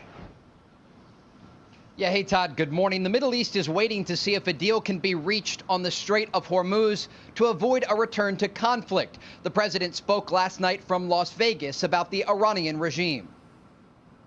We're knocking the hell out of them. I'd rather make a deal because I don't want to kill people. I do not want to kill people. But at some point, we're going to... We were set for the biggest attack of any attack, and we've hit them very hard for the last few months. Reports do indicate that progress in talks between Iran and Oman aimed at opening the strait, led in part by Gulf allies urging the president not to strike. I can say that the latest situation is that almost all of the topics are under discussion. The map, the transit routes, the entering and exiting the maritime traffic, and those bilateral side agreements with Oman. Amid the possibility of a return to conflict with Iran if an agreement isn't reached, President Trump posted to Truth Social overnight about reports the United States is running out of air defense interceptors. The president said in part, the U.S. has massive amounts of munitions, especially of certain types. He goes on to say additionally, large amounts are being manufactured and shipped to the U.S. as needed. Defense companies are building the largest number of plants and factories in our country's history. We know the United States continues to supply Israel with air defense systems and interceptors needed to deal with Iranian missiles. And I want to make it clear, President Trump is our great friend, the greatest friend we had in the White House, I mean to say. And the United States, it is our great ally, and everyone understands this as well. We greatly appreciate our joint efforts with the United States against Iran's nuclear ambitions. But I also wish to convey, the existence of Israel is not up for negotiation, with an agreement or without an agreement. While coordination continues between Israel and the United States, the IDF says 2 of their soldiers were killed yesterday in an IED blast in southern Lebanon, that IED planted by Hezbollah. Todd? Trey Yinks live for us in Tel Aviv. Trey, thank you. With that, let us bring in senior fellow at the Hudson Institute, Rebecca Heinrichs. And Rebecca, let's talk about the deal. To me, this seems like MOU Part 2. Why should we think that this time would be any different? I don't think that we should. And President Trump has recently said that the Iranians are duplicitous, they're liars, they do not keep their word. And he said this in the context of when a reporter was asking the president, you say that the United States is in negotiations with the Iranians, but the Iranians continue to say publicly that they're not. And President Trump rightly pointed out that the Iranians lie. And because of that, we cannot trust any deal that they even purportedly agree to. And to your point, what we know about the details of this current deal are very similar, if not identical, to the MOU, which failed because the Iranians never abided by it and continued to fire on into the Strait of Hormuz. J.D. Vance expected to actually represent the U.S. at a possible signing, and he says the biggest challenge is navigating who's running Iran. Listen. I can certainly understand the American people are maybe looking at this and they say, well, it seems like we're making progress and then it seems like we're not. Well, the reality, Laura, is that number one, the Iranians are extraordinarily difficult people. Number two, they have a fractured system. So there are people within their system who want the war to be over. There are also people within their system who are crazy radicals who want the war to continue. Our job is to navigate through that and get the best outcome for the American people, but for the President of the United States as well. Rebecca, there's a story in the New York Post this morning that when Iran's president, the civilian leader, went to go meet with the supreme leader, he was shoved into a dark car. The windows were blacked out. And so he wasn't even sure who he was meeting with. They kept it quick. He didn't shake hands. It was odd. So how the heck can we, the United States, be clear who we're negotiating with if that's how they treat their intra-party leadership? It makes no sense to me, Rebecca. No, it doesn't. And you can tell who is in charge by who is the one whose ideas are being carried out. And that's Vahidi, who's the head of the IRGC. And so the IRGC is the group that is firing into the strait, firing at Americans who are based in these Middle Eastern countries throughout the region. So it doesn't matter if the negotiators really do want to make a deal. If the negotiators are letting Vahidi fire at Americans, then Vahidi is effectively in charge. So we just heard from the vice president in that clip, and I think that he gives a great case for why the United States should not be pursuing diplomacy at this point with the Iranians, and why President Trump is right to surge U.S. forces into the region and to do what Admiral Cooper has said he's prepared to do, which is further degrade the Iranians' ability to carry out violence against the United States and its allies in the region. And I think that we're going to have to do that in order for the United States to take control of the Strait of Hormuz and get traffic flowing once again. I think you're right. Rebecca Heinrichs, thank you for your insight as always. We appreciate it. Be sure to like and subscribe. Trying to get caught up with my videos here so you guys can get all the news in there. Here's a nice moment with Bill O'Reilly in News Nations with Cuomo. It starts off rough, but I think they clean it up a little bit here. Let's take a listen. That's unbelievable. Last night, Dr. El Sayed wins in Michigan. His platform becomes this call and response that he does every time he speaks. Get money out of politics, put money in people's pockets, pass Medicare for all. And he says, I am a capitalist and I care about Michigan. And he beat the Democratic incumbent that they were pushing on him from the House to run for Senate. He was outspent 8-1. He still won. You say he's a gift to Mike Rogers. How? Well, because the Republicans will coalesce around Rogers. There's not going to be a lot of dissent in that party. There will be dissent in the Democratic precincts. Look, politicians say what they want to say. You know that.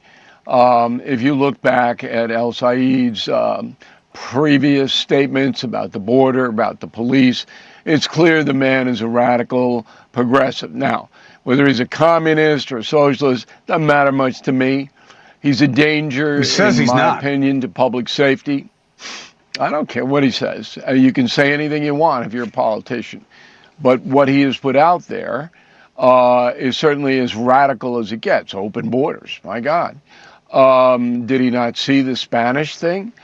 But he says he's not when in you have favor a of party, open borders. He says he's in favor of abolishing ICE as currently Cuomo. constructed because they're violating the law. But I got to correct the record for the audience, right? Because he doesn't say open borders. So when you say open borders, oh my gosh, no, I don't. The record I don't has have to changed correct what you're 5 saying. times. No, the Look, record has changed 5 times. I mean, if that were the basis, there'd be a lot of lawmakers that aren't in office, and I don't know that it's changed. I don't do the 5 what times about, with El Sayed. I don't do. I know you don't. I know you don't because we know why. Okay. We know why you don't. I wouldn't if I were you either. I know you don't. Okay, and you'd be smart not to because it's an infantile way to analyze the news. No, it's a way to hide started about as from radical who's the president. Go ahead. Okay, now let me make a couple of points. Al Sayed started as a very, very radical person, and then he kind of morphed into not so radical. So to say and take at face value what he's saying now is a leap of faith, to use a cliche. But it doesn't really matter, does it? Because the Democratic Party, as you pointed out, doesn't like him. They don't want him. They don't want people like him. Whether he's a true radical or not, it is just spoiling the whole Democratic message. So you have to assume, and African-American votes will be big on this, you have to assume that the Democratic Party is going to fight among itself, while the Republican Party is not. They're going to coalesce around him. They're going to demonize him. They're going to say this is Bernie Sanders light. That's what they'll do. And that will drive people to the poll. Now, who wins? A lot of outside money will come in, a lot. And it's up to people to evaluate the histories of Rogers and Al Sayed. That's what you have to evaluate what they have said in the past, okay? And then make a determination, because politicians will tell you anything you want to hear, Cuomo, and you know that. Look, I mean, if it were a veracity contest, our elections would come out very differently than they have in the near past. What I'm saying is, I don't think that analysis makes sense in the general. It makes sense in the primary. But now the Democrats, you just saw, everyone who ran against them was standing behind El Sayed. The party says they're fully with him now. And you can see that as hypocritical. You can see that as whatever you want to see it. But in the general, they have a registration advantage. It's a Democratic seat, right? Peters is abandoning the seat, right? The sitting senator. And Mike Rogers is not exactly a new and shiny thing. He is a MAGA, establishment guy. Look, I don't know much about Rogers, but I do know that the latest polls say. And they've got him either tied or within 1 of Al Sayed. And so it's going to be a close race. Or up. But remember, El Sayed has been getting his ass kicked by his own party. Now that's going to change. Now they're not going to say the same things. That will continue. That will continue. Why? Because the smart Democrats don't want to be tied to Bernie Sanders's progressive, communist, socialist, whatever you want to label it, movement. They don't. Well, he says he's a capitalist, but they'd rather lose a Senate seat. Loser. They'd rather lose a Senate seat. There's a lot of people going to stay home. And the African-American vote, which I'm studying now, progressives do very poorly, even in New York City, and do nearly as well as they thought they would with Mandani. I don't know why exactly, but we're looking at it. But when you have a divided party against a party that is together, that is an advantage for the party that is together. Yeah, I don't know that your assumption is right, but you're right. Being divided is harder than being united. I agree with you in a bipartisan system. What I'm saying is, it's one thing in the primary. Look, we see this all the time, which is in the primary we hate each other, but then when it's against the other guys, especially in this toxic twosome that our party politics is, we got to come together, because the last thing we want is, as Democrats would say, is another Trumper. Especially in a blue seat. So I don't understand that motivation. Then I will enlighten you. Please. There hasn't been in my lifetime a movement as radical as the Bernie Sanders-led progressive movement. It took me by surprise. 2 years ago, if you were to say, hey, there's going to be a big communist element and it's going to get traction, I went, what are you talking about, Albania? But who's a communist? And who's a communist? Who's a communist? Look, the means of production is what people like Mamdani want to control. All you got to do is look it up, okay? The means of production. They wants to control that. He's the mayor of New York City. He's the mayor of New York City. He has done nothing to take away private property. He's taxing, he's doing other things that he said he was going to do when he was running. But this socialist thing, let alone communism, there's not a communist country on the face of the planet. I know you don't buy it. It's a boogeyman. It's quite clear you don't buy it. People believe what they want to believe. But he's frozen rents, okay, in New York City. That's the first step. Now he wants grocery stores to undercut other grocery stores. The guy is called classic Marxist person. Yesterday it was amazing because But he's the mayor of New York City. He's not the entire party, right? I mean, it's like you can have a guy who was out there, but and the people where he ran wanted him. No, but I'm saying that why do you think that that's going to... I know, but why do you think that that will affect all Democratic races, one mayor? Because it's basically a radical movement. When a Bernie Sanders, who's the most dangerous man in the country, he goes out and says, you know, we want to control children, okay? We want to control children. And you're going, okay.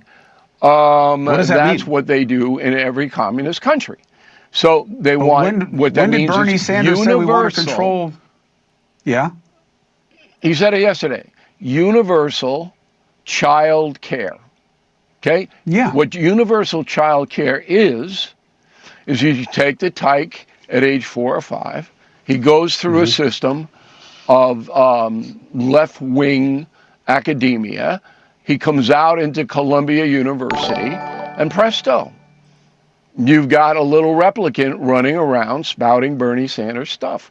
You sound like a Red Scare guy from 1955. That is what they do. All right. What? Bill, thank you for making your case. It was Dusty saying I got to go.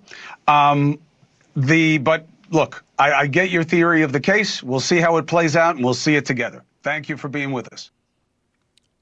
All right.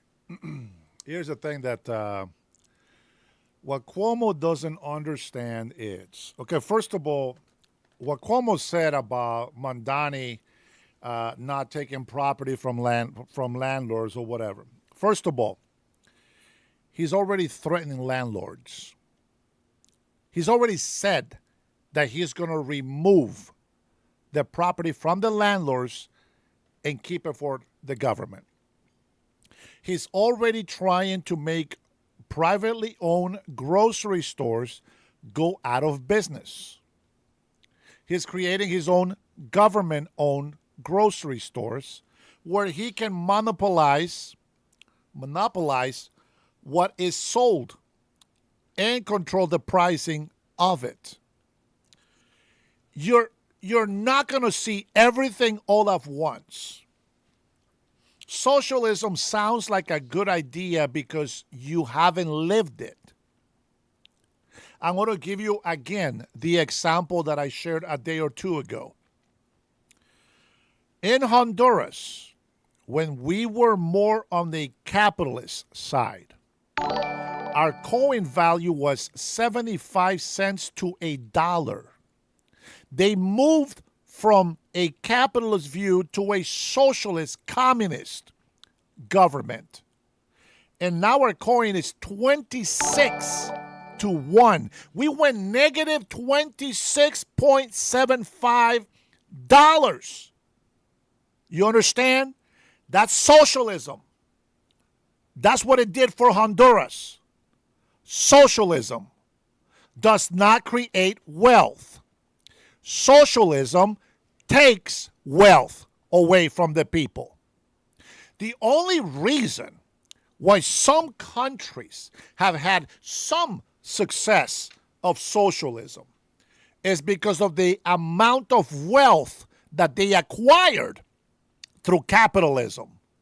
But once that wealth is gone, believe me, if you don't want to pay attention to Venezuela, I want you to know that Venezuela went from a 3% poverty level to over 90% poverty level. They offer government-owned grocery stores. They did take over landlord buildings. They did take businesses from private owners. It's been done. It's been done already. It has been done. This is why we know. Listen, I'm only a half a century old, but I know this. See, while I was in third grade in Central America, you guys were verily seeing what I learned in third grade. You verily were exploring that on seventh grade here in the United States of America. They used to expose us to the truth at a very young age so that we would learn to work hard. And the problem is that the government was taking away all of our hard work and our education became meaningless. I'm telling you, there's nothing. I don't. You can have your opinions about this APAC or this money. Listen, everybody benefits from them. I'm going to tell you, if APAC had that much control over the United States of America, there would be not one Muslim in power right now in the United States of America. If APAC was bad, as the left tries to make it look, there will be no Muslims in power in the United States of America. I'll leave that there. You need to pay attention to what socialism did to Venezuela. Socialism, but destroyed Venezuela.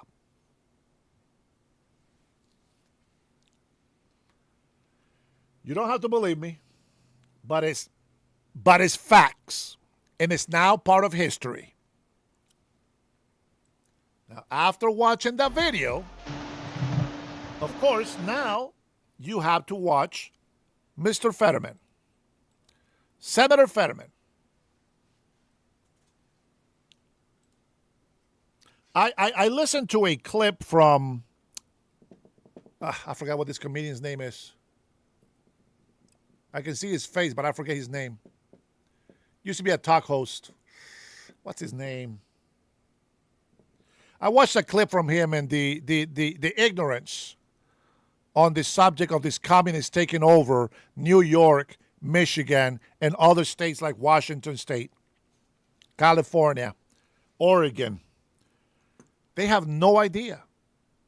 It's like they have all this knowledge, but for some reason they don't know anything about communism. I don't get it. Well, let's go ahead and watch this clip here from Fox. All right, here with reaction, Pennsylvania Democratic Senator, the only elected Democrat that has been outspoken against the shift in his own party, the only one, no other elected Democrat. Now, there have been other Democrats like Joe Manchin, Bill Maher, James Carville, Van Jones, Mark Penn, but the only elected Democrat is the one on your screen, John Fetterman. Why is the silence so deafening among your other Democrats? Well, I mean, they're afraid of them, honestly. I mean, they can say that in politics. You can define what you're afraid of if you're unwilling to criticize them. So now, I think it's entirely appropriate. I think it's a responsibility as a Democrat to call this out. But I'd just like to remind everybody watching right now, Bernie Sanders will never represent any more than 640,000 people in Vermont. That's all he's ever done, and he ever will do. He's never won an actual competitive election. And now why can't stop giving me lectures on how to win. Bernie's not flipping seats. He is helping install volatile and dangerous kinds of candidates and now put, Democratic seats at risk. I've flipped seats.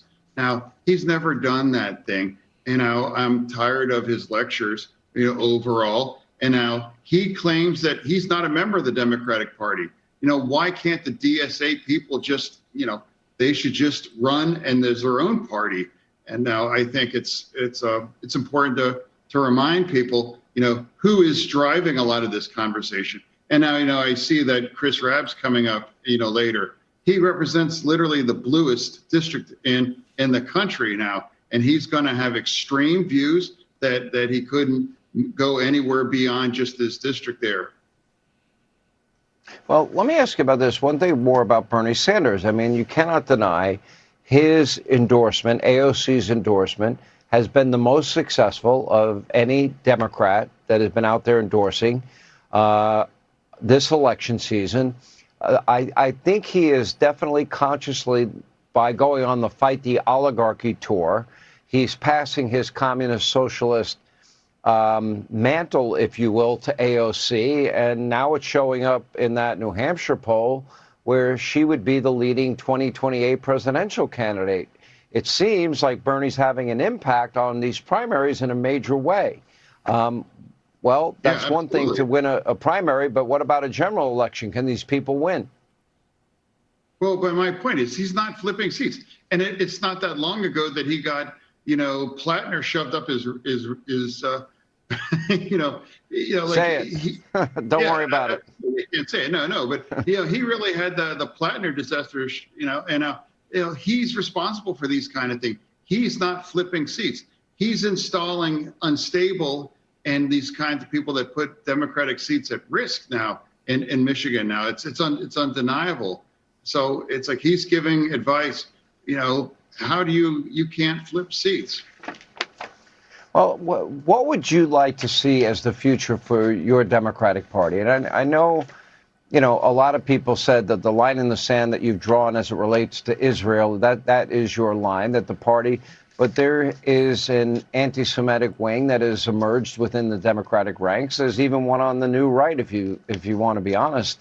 Although it's not as loud, and I don't think it's as outspoken, and I don't think it's as institutionalized. So my question to you is, as you hear all of these positions, for example, all these DSA candidates, there'll be 40. They want to eliminate the Senate. They want to choose the president and judges, amnesty for illegals, abolish borders, abolish ICE. They want to defund the Department of War, dumb, end New Deal, abolish prisons, abolish police, public ownership of most corporations. Now, Senator, I think I know you pretty well. I don't think you believe any of that. I really don't know. But they're not ashamed to say these kinds of things. Abolish all of those things that they're not viable. And now Syed, he just won. And I just want to issue a dare. Continue to campaign with Hassan Piker right now. You're in a general election now. I dare you. Keep campaigning with someone like Hassan Piker. If I was a Republican, I would just dump $20 million for ads. He pals around with Piker, the guy that, on the 25th anniversary of 9/11, my best friend says America deserved 9/11, and you're going to try to win a general election. So that's, how can he reconcile the outlandish thing that he said, and his record, and I'd also remind people that the vast majority, the majority of Michigan Dems picked someone other that wasn't El Sayed. He barely won by 14,000 votes. And if McMorrow wasn't in that race, without a doubt, he would have lost that. So he's not had a big night. He did one. But overall, remind people, the majority of Michigan Democrats picked someone other than he is. Well, you look at Mike Rogers. I mean, distinguished Army vet, FBI special agent. He was chairing the House Intel Committee, 14 years in Congress, pro-America. I think the people of Michigan are pretty smart, and I have a lot of faith in them. They remind me a lot of the hardworking people in your state of Pennsylvania. Senator Fetterman, we always appreciate your time. Thank you, sir, for being with us. Sorry, I got busy with the missus. On the phone. I'm still here. Now, our beautiful Speaker of the House, Mike Johnson, has shared a video here about 17 hours ago or so. Trump participates on a signing. Okay, well, we'll go ahead and put this on the... We'll put this on the side here. We should be able to hear him when he comes on. But we're going to listen to Mike Johnson. Manuel Correa, let me tell you something, bro. Number one, I will allow for another mod to get rid of your sorry ass. Let me tell you what. Let me tell you something. I don't like people raising false testimonies against me. I don't like people trying to destroy my channel. I don't appreciate your lying-ass comments that you leave in some of my videos. So please, Manuel Correa, get the fuck out of my chat. Just don't come back, bro. Don't come back. I don't want to block you myself. Just don't come back, please. Okay? Do me a favor. Do yourself a favor. Stop it. Get some help. Anywho, you see that, guys? When you are just a piece of shit, I will let you know. I will let you know. But if you are legitimately, arguing some legitimate things, okay, sure, it's okay. But if you're just being a jerk, I don't appreciate that. There we go. Mike Johnson. Well, thank you, everyone, for being here. Thank you for your patience as well. We just concluded a roundtable with leadership here from PepsiCo and Frito-Lay and met a lot of the employees, including a gentleman that is retiring after 37 years working not only for the company but for this plant. And in case you're wondering what he's going to do after that, he said he's going to go drag racing. So this has been an exciting day in so many ways. I want to start off by thanking all of you, of course, for being here, but also it's an honor to host both Speaker Mike Johnson and to host Secretary Scott Bessent. And I want to thank him personally for taking time to meet with us here and the stakeholders in Arizona 6. I also want to thank Speaker Mike Johnson, a leader in the House, of course, but also a great friend and amazing colleague, for joining us in Arizona and for his continued partnership and support.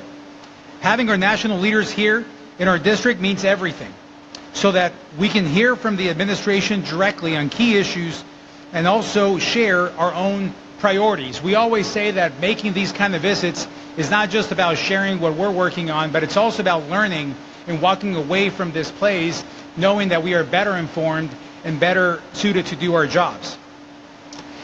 We are right here at the start of the congressional August work period, the first week in August, and I've been all over the district already, from Sierra Vista to Oro Valley to Casa Grande, events in Tucson as well. At every stop I make, I speak with as many people as possible from different backgrounds, and that's one thing that defines our district so well. Today we met with manufacturing industry leaders and employees in manufacturing, which is on the rise here in Arizona and all across the country, and discussed a topic that's been in top of mind for all of us: the impacts of the Working Families Tax Cuts Act on everyday Americans. And let me say that again. It's the impact of this act that we passed on everyday Americans like the ones that we met here today. Thanks to the leadership of Speaker Johnson and President Trump, this bill is now the law of the land. It is one of the most consequential pieces of legislation in our lifetime. It represents the largest tax cut in American history made permanent, largest share of tax relief directly to low and middle income Americans. Protects and creates up to 7.2 million jobs, 1.4 million manufacturing jobs specifically, like those right here in Casa Grande. We heard from firsthand today what companies like PepsiCo are able to do, invest back in their company because of these tax cuts. And when you invest back in the company, you're directly investing back in the people in that company. And on a personal note here, I will share this, and I think the speaker and the secretary will share great stats with you and information. But here's one of the things I want you to know. I have 6 kids. That allows me to go everywhere, to birthday parties, to football games, to soccer games, and talk to parents, talk to other coaches that I coach with. And I've heard repeatedly from so many of them that this year they received the largest tax refund they had in their entire lives. Also motivated to work overtime because they're not getting taxed. Also the child tax credit increasing permanently. These are all real things for real people, putting real money back in their pockets. That's what's the core of this bill that we passed. It's about people, the working class, like the ones that we met here today. For the average family, we see it up to between $7,400 to $10,600 more in take-home pay. This is, again, a game changer for many families. No income tax up to $25,000 in overtime. That is huge for companies like this one and many across the district. No tax on tips, also up to $25,000. Gives every newborn in America a $1,000 head start through a new Trump account investment fund. I wish this was around when I was having kids. Now with 6 kids, we're a little too late for that one, but I want families to take advantage of it. And boost deductions for seniors. Arizonans 65 or older can claim a new $6,000 deduction on top of the standard deduction on the existing senior deduction. You may have heard some of these things before, but they're repeating. These are real wins that will put more money back in the pockets of hardworking families throughout Arizona and the nation. In fact, more Americans are working right now than any time in our nation's history. So thank you all again for being here. The Working Family Tax Cuts Act is for everyday Arizonans. I appreciate all of you and each one of you being here in our district. Thank you. God bless everyone. And once again, I want to thank both Speaker Johnson and Secretary Bessent for being here with us today. Now I want you to hear from the Speaker himself. Speaker Johnson, thank you for being here, sir. Thank you, brother. Appreciate that. Thank you, Congressman Ciscomani, my dear friend. It's been a great day here in Arizona. We're in Casa Grande, of course, and we're really grateful for the opportunity to have toured this sort of quintessential all-American manufacturing facility. PepsiCo, Frito-Lay is one of the great American companies. They have extraordinary employees here. We met with the leadership of the company at all levels and the real Americans who are employed at this place. It was not unusual as we walked around and talked to employees that many of them stayed with the company for decades. He mentioned the gentleman we met today who's going to retire after 37 years with the company, but I would say seemed like the average tenure was about 20 years for people. It's a great American story. It's a great corporate culture. And we are trying to do everything we can in the Republican-led Congress and in the Trump administration to make the conditions right for all companies to thrive in that way. We need to get government out of the way. We need to cut regulations, the ones that are burdensome and unnecessary, and we've been doing that. And we need to cut taxes. We've been doing that. We did the Working Families Tax Cut, the big beautiful bill, as some call it, and it was infused with pro-growth policies. What we wanted to do is make the conditions right for companies like this to continue to expand and grow, to make their operations more efficient, to provide more jobs, better paying jobs for more and more Americans, and that's exactly what we saw today with our own eyes. That's what's happening. The ability to write off research and development, which they do a lot of in PepsiCo or Frito-Lay, the ability to write off capital investments, the expansion of manufacturing facilities, the updating of the facilities is a critical thing. We made the tax cuts permanent, and they are taking full advantage of that. So it's been very encouraging for us to see it and to see how working families here in Arizona are benefiting directly from that. We heard from many of them today. They talked about what this has meant for them and their families, providing greater and greater opportunities for hardworking Americans. For context, the PepsiCo facility opened here in 1984 during the Reagan years. It's been about that long since Congress has implemented any permanent reforms to our tax code. That is, until we got this job done last year. We signed the Working Families Tax Cut, the big beautiful bill, ceremoniously on July 4th. That was our self-imposed deadline, and we did it intentionally. As the Secretary Bessent said in the fall of last year, he said 2025 was like setting the table. I've been quoting you everywhere, Mr. Secretary. He said the feast and the banquet in the economy will be in 2026. We put the conditions in place to do that, and that's what's happening. A truly revolutionary piece of legislation that has had a landmark effect on the country. It supported, as Juan said, over 7 million jobs, projected $540 billion in worker wages, and sustained $1.1 trillion in economic activity, according to the National Association of Manufacturers report. And I'm just going to tell you that's just the beginning. This is a critical election year, as Juan Ciscomani said. His race is a key one around the country. I'm so excited that the people of this district in Arizona are going to send him back to Congress so that we can continue. We have more jobs coming home. All important, but one in particular important having to do with birthright citizenship. We'll let Speaker of the House Mike Johnson finish, and then we'll come back to President Trump. More wages rising, more working families keeping more of what they earn, and that is our affordability agenda. There is more and more of that on the way. Our Democrat counterparts like to talk about these things. We are the ones who actually deliver it. We're putting manufacturers, small businesses, working families in the best possible position. Now listen, the one reason why I'm letting you, well, not letting you, but the reason why I want to watch is because I haven't watched it. And yesterday during our live, there was a guy that was talking about, all these manufacturing jobs that we don't have. Well, that's what they're talking about right now. They're trying to bring these things back. It's not going to happen all in 1 year, all at once. It's going to take some time. It's going to take years. Remember, Democrats and Republicans alike have been getting rid of manufacturing jobs here in the United States of America because they've replaced our local economy with a globalist economy. And while I believe that trading has to happen globally, I always believe that the local economy, it's what makes the countries even stronger than the globalist economy would do. And the reason for that is because I feel, or I believe in independence. And I think that a lot of people that go around and they want to be dependent on other countries and, because of trade, right? Because of globalism, we get things like COVID-19. We depended on China. Right now, we have to defend our country against this Iranian regime and any other terrorist and any other tyrant that comes up in the world. And we are depending on others to build our defenses. And so, I'm all for bringing those manufacturers back. I'm all for trying to fight for, our environment, keeping a clean earth, all this stuff. I'm all for that. But I can't just make our country weak by focusing only on that. We need to continue to get these manufacturers. You can hate them or love them. It doesn't matter. We need those data centers here. We need nuclear plants to go up. We need manufacturers to be rebuilt here in the United States of America and create our own wealth from within. We need to drill more. We need to get some regulations in check. Too much regulations, too much money going to the Green New scam. We don't want that shit.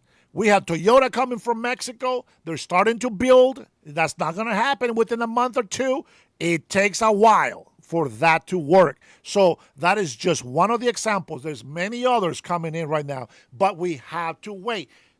And the worst thing is that we have to wait until it's actually built, and we have to put up with the libtards hating us and throwing that in our face right now. So there's that. But let's go ahead and get to this update from our speaker, Mike Johnson. To succeed, and we're going to continue to do that. I believe we're going to hold the Republican majority in this midterm election. It's a fateful one, and right now it's a contrast election for everybody.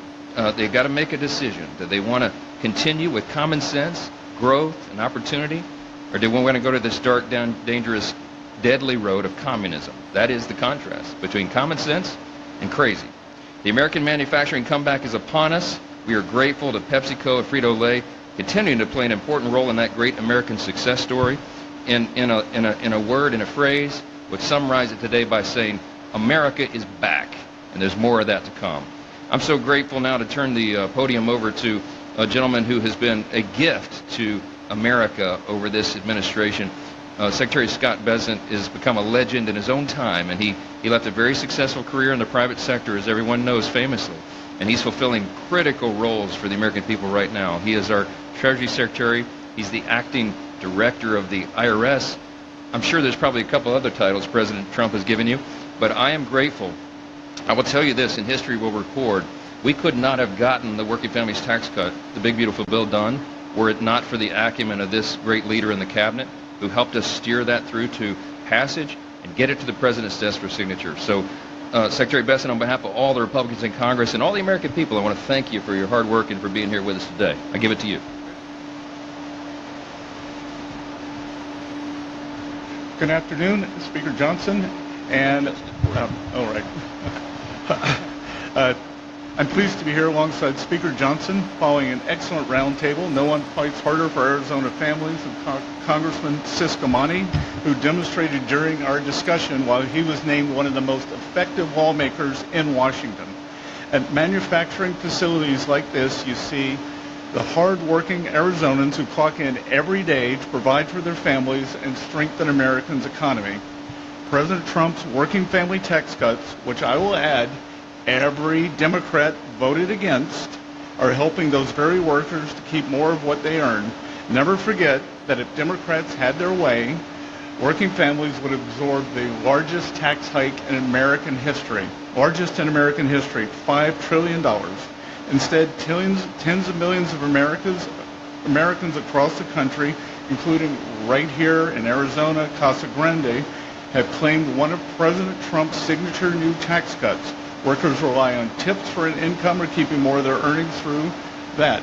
No tax on overtime, which I can tell you, as overseeing the IRS, that was the single most claimed deduction of the 44%. 44% of taxpayers claimed one of the 4 signature policies last year.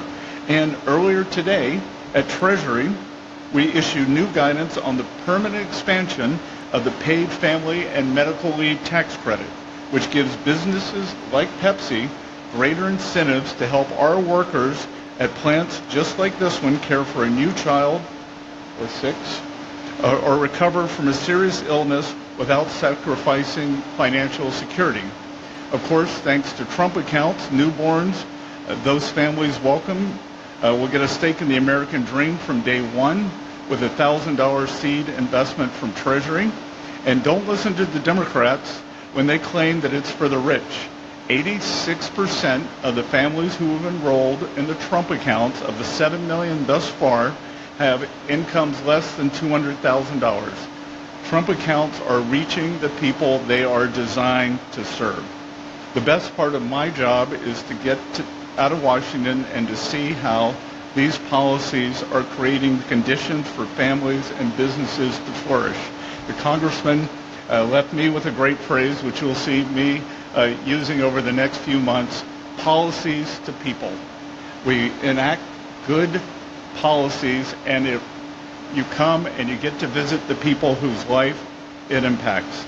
None of this progress would have been possible without Speaker Johnson, who helped carry the legislation through Congress and benefits the hardworking families across Arizona. Mr. Speaker, thank you for your partnership and leadership. And the Congressman, thank you. With the close majority, we were never in doubt on your leadership. You were early on this, and it has been a joy to do this, and it's an honor to be here today, as I said, to see how good policies they enacted just over a year ago today, and to see how it affects the great people of Arizona. So thank you all.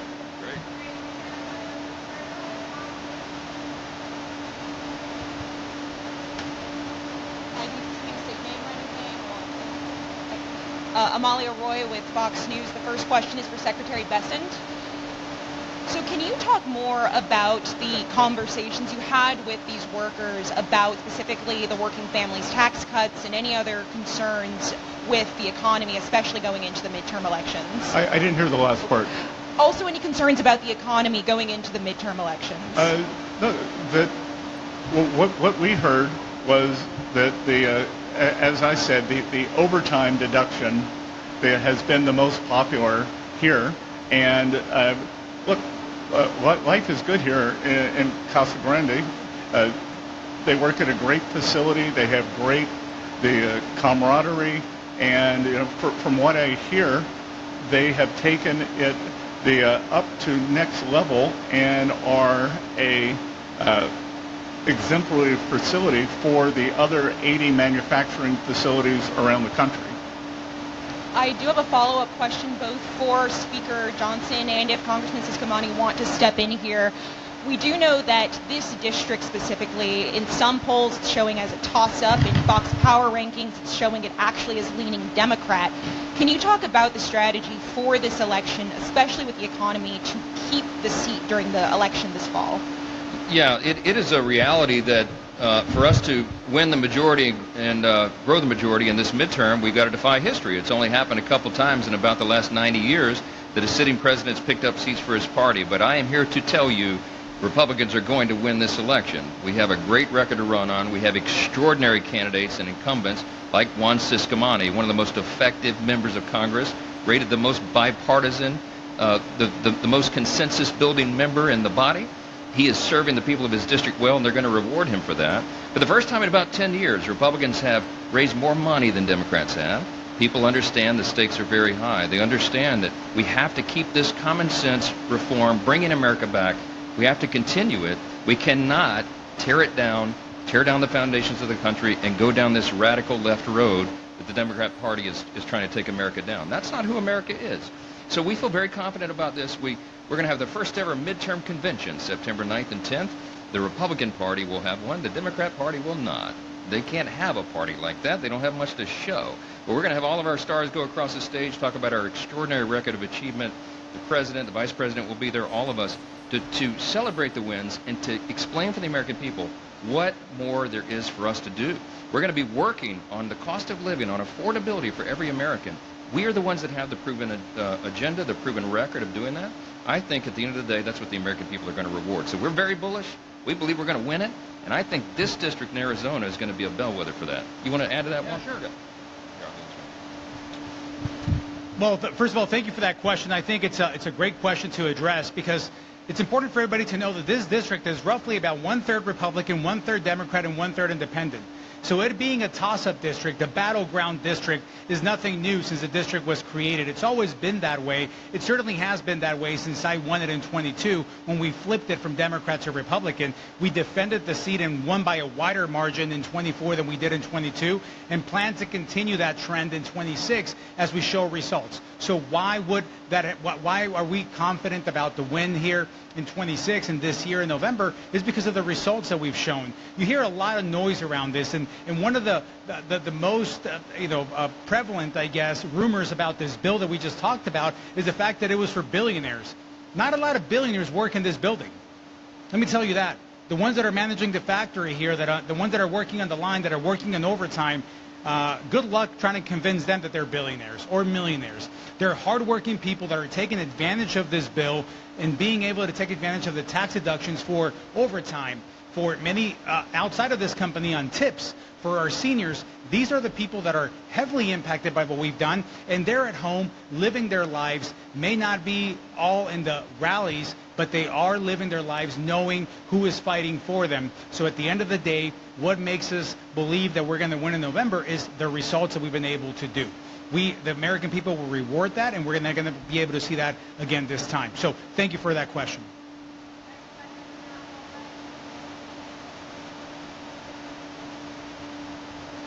First question is for Congressman Siscomani. Congressman, many of the critics of the bill have pointed to recent releases like from CSI that indicate Arizona families are spending about $1,700 more per month just to get by right now, and also that the non-entry into the employment force is approaching a 10-year high.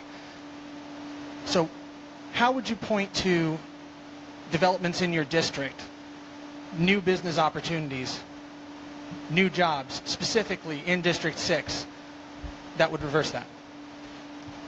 some of the stats we shared during the opening remarks, but I'll repeat some of them. When you see that for average families, we'll see up to $7,400 to $10,600 more in intake home pay.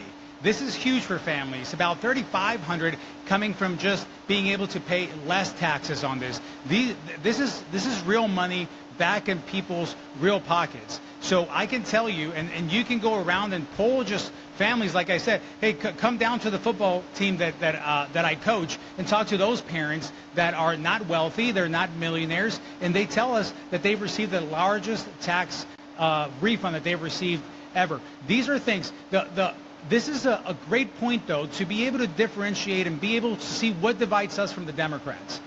We believe that the way that you stimulate the economy is to letting people keep more of their hard-earned money. That's how we believe you stimulate that economy, by creating those jobs, by letting people keep their hard-earned dollars, and then they go out there and create jobs with that, spend money, grow their families, and actually build the economy. Our opponents on the Democrat side believe that just either freebies or more government programs are the ones that create that. And creating more government jobs is not creating jobs. Is what this company here is doing by expanding and hiring more people, improving the safety of the company, and also attracting more people to work here. That is what's actually moving forward. So from the numbers that we know as statistics and also testimonials that I hear about everywhere I go, we know that families are overall doing better. Are there hardships? Are there things that people are struggling with? Absolutely, and we don't ignore that. We're still living through what the Biden administration did for 4 years, from the border to the largest inflation that we had seen. We're clawing our way out of that in a very strong way. More work to do, but we're definitely on the right track. Thank you. A follow-up for Speaker Johnson. Speaker Johnson, the tax credits for overtime and for no tax on tips, those are set to expire in 2028. What plans does the Congress have, and Treasury Secretary Bissent can also speak to this as well, what plans does Congress and Treasury have to work together in order to extend those further? Yeah, look, we talked about the stakes in this election. That is an excellent illustration of why elections have consequences. We went as far as we could on that in the big beautiful bill, remembering that not one Democrat in the House or Senate supported any of this. They're not on board with that. They don't want to cut your taxes. They don't want you to have more money in your pocket. As they say openly now, the quiet part's out loud, they want you to send all your money to the government. In fact, the DSA, the Democrat Socialists of America, which is the banner they're flying under now, says they don't want any borders. They want to abolish that. They don't want any prisons. They think that's too oppressive. They don't want a U.S. Senate, as frustrated as we are, Juan. We don't want to get rid of the U.S. Senate. They want to remove the president. They want to expand the House to be one unicameral body. Why? Because they believe over the next couple of cycles they'll fill it with Marxists, communists, and they'll take over the means of production. That means a facility like this would be owned by the government. Its efficiency would go through the floor, and employees would be in a terrible situation. Communism never works. We have to educate everybody on that. The answer to the question is an important one. What happens in 2028? We have to make these tax cuts permanent. We have to ensure that the great benefit that people are feeling right now continues. If the Republicans lose control of the Congress in this election cycle in 2026, you can kiss those tax cuts goodbye. Absolutely guaranteed. The Democrats will raise your taxes. If we had not gotten the working families tax cuts done before December of last year, the American people would have experienced the largest tax increase in the history of planet Earth. $5.2 trillion in taxes would have been imposed on everybody's family. We reversed that. We gave them the largest tax cut in history by extension, and we did the largest spending cut at the same time. That's what Republicans produce. As Juan says, it's results. Elections have consequences, they really do. And so you have to keep the grown-ups in charge. You got to keep common sense marching forward, and you cannot let the communists take over the Congress. Thanks for asking the question. Thank you. This is for Secretary Bissent, and I would like to agree with Speaker Johnson that you are the most quotable secretary member of the cabinet, so thank you for that. There have been 7 million Trump accounts opened since the program's launch last month, which is incredible. Could you comment on how that, along with these tax cuts are promoting capitalism and fighting socialism and communism that's being risen in America, especially in this younger generation? Great question. So 38% of American households have no exposure to the equity market, whether it's directly through brokerage accounts or through 401ks. And we want to create an ownership society through the Republican Congress, President Trump, the entire administration. President Trump wants to create assets, not debts, for the American people, and that there's the $1,000 seed investment. But I'm telling everyone with children 18 or under to open the accounts, because we're also seeing some of our great philanthropists like Susan and Michael Dell have put up $6.25 billion for children across America, and that is not for the rich. So it is for the bottom 80% of earners in zip codes. And my family and I have championed financial literacy for more than a decade, and I think that this is going to be the real-time experiment in financial literacy. I look at these things today, and if I were a kid, buy now, pay later, all the credit cards, the digital assets, I think that this is really a teachable moment, and we are going to have an ownership society.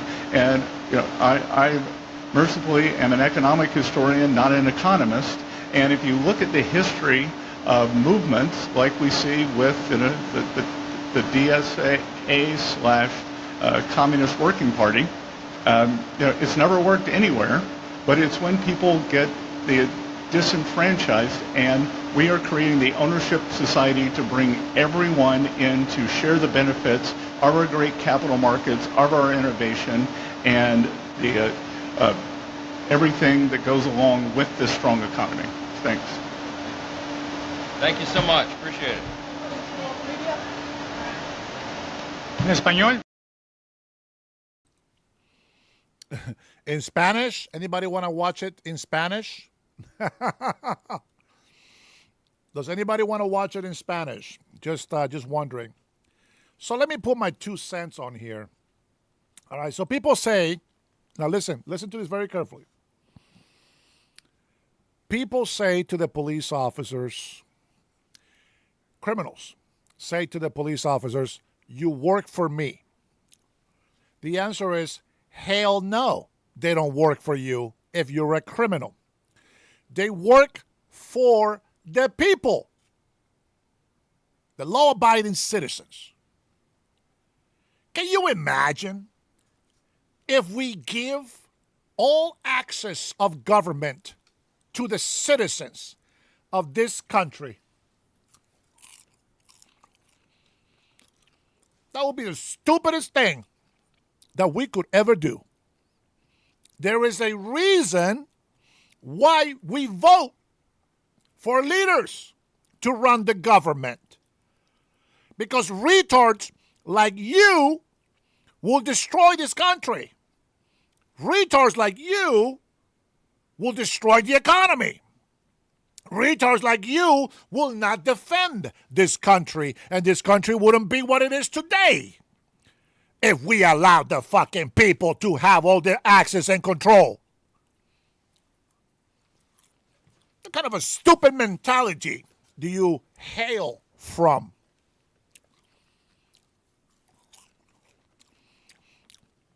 I don't get it. Roadkill, you are roadkill.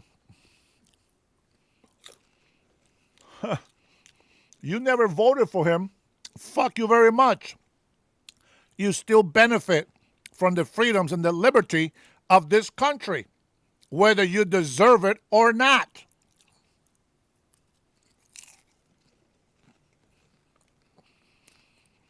We don't live on a tribalism country or republic. It's a constitutional republic. This popcorn is so good. Just in time to listen to my beautiful POTUS. I appreciate Trump. It seems like I get to hear him almost every day. Remember Biden?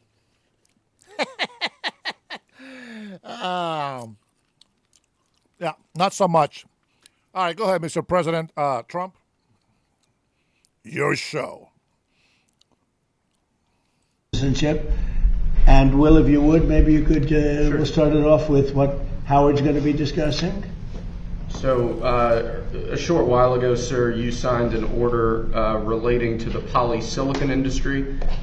This is a series of trade and tariff actions under Section 232 intended to ensure that domestic polysilicon manufacturing is properly supported and protected from overseas dumping and offshore threats. Howard can speak more to the details, but polysilicon is incredibly important in the chip-making industry and a number of other industries as well. And like many of your previous trade actions, sir, this is intended to ensure that we're onshoring manufacturing capacity, that we're onshoring our own supply of critical products, and that we're protecting American industry from malign foreign actors in that space. Thank you. So polysilicon is sort of the foundational product that makes silicon wafers that become the AI chips and the chips that are in our phones and everything. So the president's policies have brought 50% of production into America. But we need the foundational products made here. Otherwise, you know, we're making the products here, but we need the supply chain here. So this will bring the supply chain here. We're setting prices so that the Chinese can't dump anymore, and we're setting tariffs to say build it here. We've got the industry here. It's too small, and it's going to explode under your leadership. And we're having massive numbers of, I guess you'd call them factories or plants built having to do with the manufacturing of chips, more than we've ever had before. Intel, we're very proud of. They've done incredible. They've really been an incredible company. But we're doing some unbelievable business. Chips will have a big percentage of the chip business by the time I leave office, which could be a long time. Who knows? But it could also be fairly quick. They say 2.5 years. We're going to find out. But I just want to say that it's an honor to have worked with a very smart group of people. And we're bringing the chip business back into the United States in a very big way. Jameson, do you have anything to say about that? Sir, I think you need to put this in the context of everything else that's happening. Manufacturing productivity is the highest it's been in years. We haven't seen any growth like this for forever. Under President Biden, the last part of his presidency, he lost 220,000 manufacturing jobs. The president has stabilized this. Now the manufacturing jobs are going up. So all of these indicators on manufacturing are happening, and it's because of tariffs, it's because of trade actions, it's because of the investment credits you've given people, the tax credits, everything you're doing, the energy policy, all of it is bringing manufacturing back here, protecting American workers and American jobs. Well, tariffs are bringing us hundreds of billions of dollars worth of dollars. I mean, just money, the money that we've never seen anything like it, with no inflation. By the way, everyone said, oh, there'll be inflation. We have very low inflation. We brought inflation way down.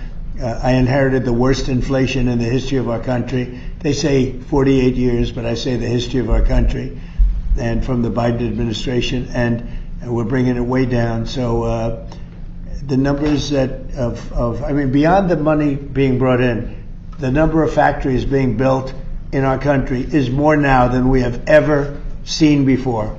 There's never been anything like it. And you're going to see the results. And you're seeing the results already in construction jobs because they're being built all over the country. But in another year, as they start to open, there's never been, we call it the golden age of America, and that's what it is. Now, if we could talk, Steve, maybe you could discuss what we're dealing with on birthright citizenship. We had a very unfortunate decision in the Supreme Court concerning birthright. It was close, but a very, very unfortunate decision. So we're making adjustments because it's very unfair. This was done for a different reason. This was done right after the Civil War. This was for the babies of slaves. And what's happening now, people are building businesses around it. From wealthy people are building businesses around birthright citizenship. That's not the way it was supposed to work. It's a disgrace. They're buying their way in, and we're not going to let it happen. So, Steve, if you will, please. Yes, so today the President signed these two executive orders here relating to birthright citizenship and birth tourism. As the President mentioned, the 14th Amendment was passed exclusively in the aftermath of the Civil War so that to ensure that the children of slaves would be citizens. It had no other meaning and purpose outside of that. And that's been clear, obviously, since the day that it was passed. You can go back and you can read the congressional debates. This is not something that's even seriously contested by anybody. The president is using his authority as commander-in-chief to sign first an executive order using the new ruling the Supreme Court issued to expand the definitions of people who are ineligible for birthright citizenship. That includes, for example, alien enemies of the United States, members of foreign terrorist organizations, and large categories of people who lobby and act on behalf of foreign governments. And so with taking this action, it ensures that large numbers of people who wrongly would be getting birthright citizenship will no longer be eligible for those benefits. The second action that he's taking, which is especially historic, is for the first time ever in American history to ban birth tourism. So I want you to really let that sink in. This has been something that people have talked about not only for years, but for decades. The idea that people come here pretending to be a tourist, pretending to be a visitor, saying they want to go to Disneyland, they want to go visit a monument or go to a national park, but the real reason they're here is to have a child, to make that child an automatic citizen, leave our country, and then have a U.S. citizen child. It gives them access under this broken system to welfare benefits, ultimately to the voting booth, and all the other rights and privileges that belong solely to Americans. So that practice of birth tourism is, as of the signing of this order, hereby banned. And what that means is that no one in the world is any more allowed to obtain a visa for this fraudulent purpose. It is probably, and President Trump has done many historic things on immigration, too many till this now, sealed the southern border shut, record deportations, record integrity, stopping foreign terrorist entry, record reduction in drug seizures, dismantling criminal cartels, dismantling the gangs, right? Everything he's done that has been so unprecedented. I would put this in the top 3 in terms of importance because it ends what has been one of the gravest and most egregious abuses of the American system, and it keeps American citizenship sacred. Thank you. Okay. Mr. President? It's big stuff. That's a big deal. Thank you. On the birth tourism executive order, what are the plans for enforcement in terms of cracking down on birth tourism? Hotels is common in parts of California. Very big crackdowns, and this will give us the right to do it in a much more forceful manner. But they've taken birthright citizenship and they've made a joke out of it. And we're actually the only country of size, I think just about the only country, period, that does birthright citizenship. I thought we were going to win it at the Supreme Court. Unfortunately, we had a bad decision, very unfair decision. Our country suffers because of it, and we're ending it a different way. Mr. President, at the Supreme Court, John Sauer, the Solicitor General, did not have an answer as to how many individuals take advantage of birth tourism. Is there a number that you can cite? I'll tell you right now, hundreds of thousands, okay? Hundreds of thousands. You have one man came in with a family, said he had 56 children. Another one came in, they said they had 98 children. This was not what it was for. This was meant for the babies of slaves. It was right after 1 week or 2 weeks after the Civil War ended. This wasn't for wealthy multi-millionaires, billionaires coming in and bringing 15, 20, 30 children along with them.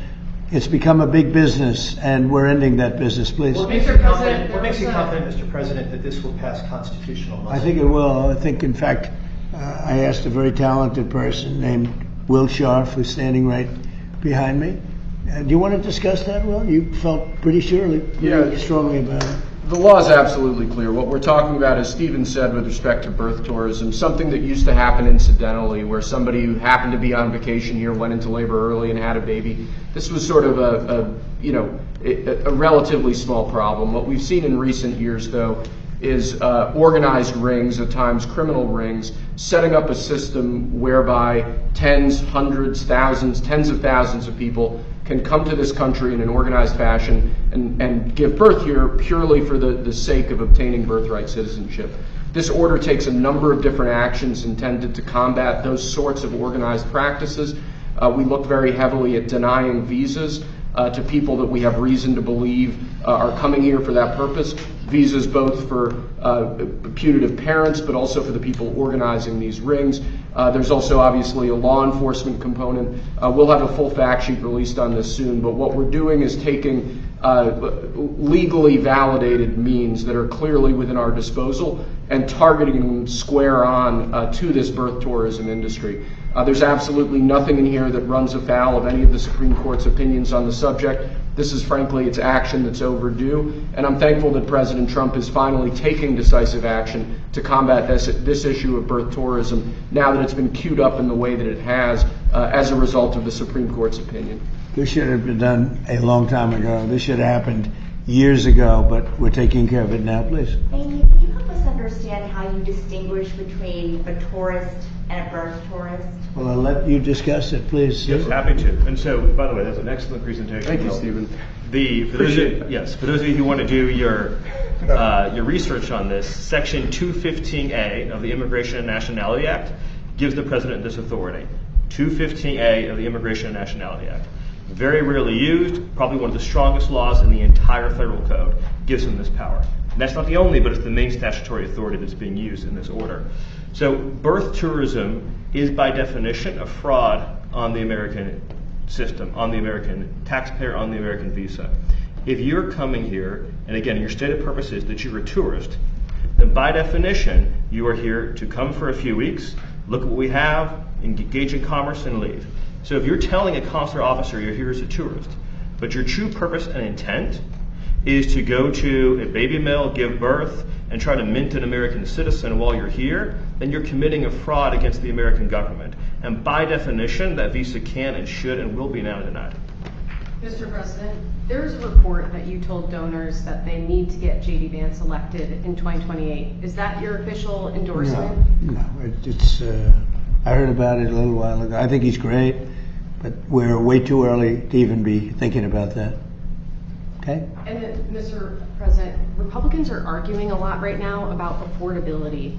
What is your message on affordability going into the midterms? Well, that's a good question, but it's sort of simple to answer. I inherited the highest prices ever. I inherited the worst inflation in the history of our country, and we have done an amazing job.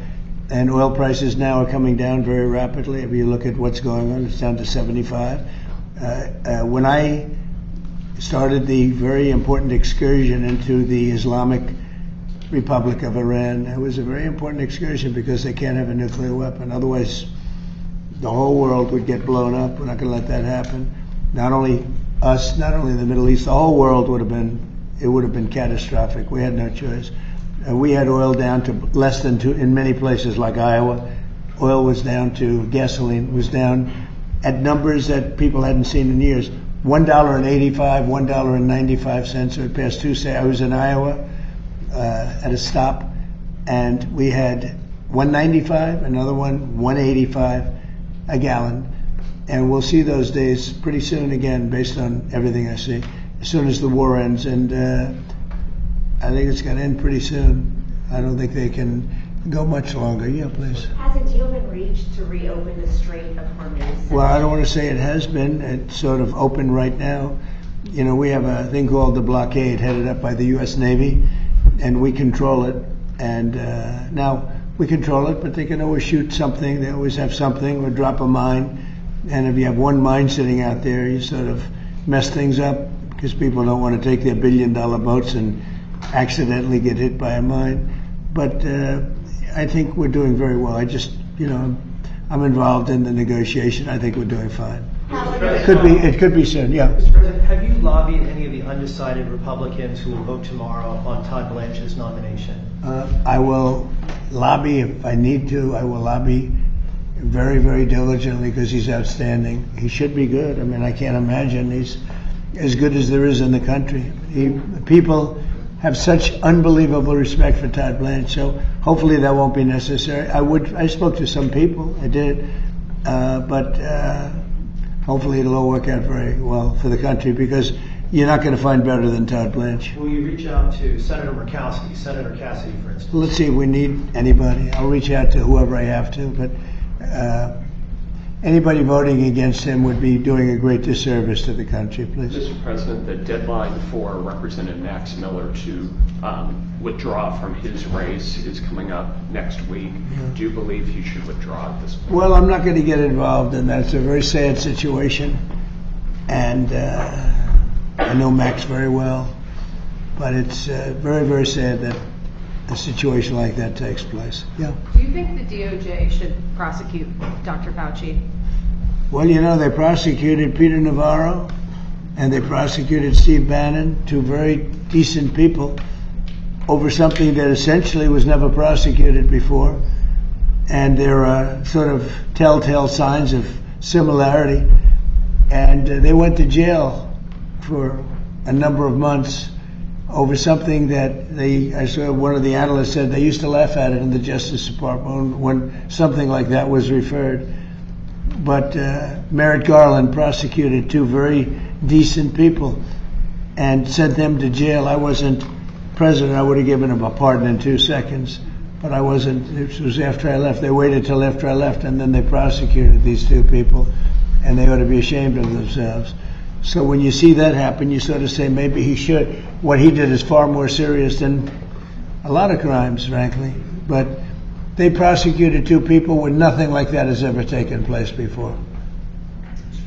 President, on munitions, you posted overnight that the U.S. has a massive amount. And That's right. You denied that there were any shortages. There is a supplemental request for $21 billion to restock. So why is that request still there if there's Well, no because we urgency? need more all the time. I mean, we need more. Look, we gave tremendous amount to Ukraine. The Biden people did. And they were given free of charge. No charge. No charge. Billions, hundreds of billions of dollars. And fortunately, I built up so much during my term. I rebuilt the military and also loaded it up with a lot of stuff. And we have certain types of munitions that are very powerful, that we have unlimited, virtual unlimited supply. We have others where it's a little bit tighter, and we're getting them in on a daily basis. As you know, our defense companies are building more plants right now than at any point in history. They're building plants for the Patriots, for the Tomahawks, for everything. But we have certain types of munitions which are very, they may not be as accurate, they may not be, they're not as elite. We have elite too, but we're watching that very closely. But we have certain types which are very powerful and very good, and we have an unlimited supply, and so we're in great shape. But with that being said, we always want more. We have to have more. We have other things maybe come up. Maybe come up and maybe don't come up. Hopefully nothing else does come up. But we're in very good shape. We have literally massive amounts of ammunition. Yeah. Mr. President, on Ukraine, President Zelensky says his country desperately needs long-range missiles or those Patriot missile batteries. Is that something that you're Well, I considering? mean, we want missiles too. When Biden gave him so much, Biden gave $300 billion worth of ammunition. When I left, it was full, and he gave a lot of it away. Now we're rebuilding it, and we're using munitions that are very powerful, very good, but we wouldn't have been using them. We could have used something else. But these are a little bit older type, equally as effective, and it's things that we have so much of. Plus, we have supplies of munitions all over the world that if we ever needed them, we'd take that. We're supplied all over the world, but we're in very, very good shape. Russia seems to have increased their attacks on civilian areas. Yeah, I know. That must be a concern to you, Mr. President. Well, look, we're not involved from the standpoint we're separated by an ocean, but I hate to see 25,000 young people a month get killed, and that's what's happening. Between Russia and Ukraine, they're losing on average 25,000, mostly soldiers, a month. And, we're working on it, and I think we're making progress, but it's a violent, very violent war. There's a lot of hatred in that war, a lot of hatred between the two leaders. I settled 8 wars. I thought this would be maybe one of the easier ones, and it turned out to be the most difficult. But progress is being made. Thank you very much, everybody. Thank you. Thank you very much. Thank you guys. Keep going.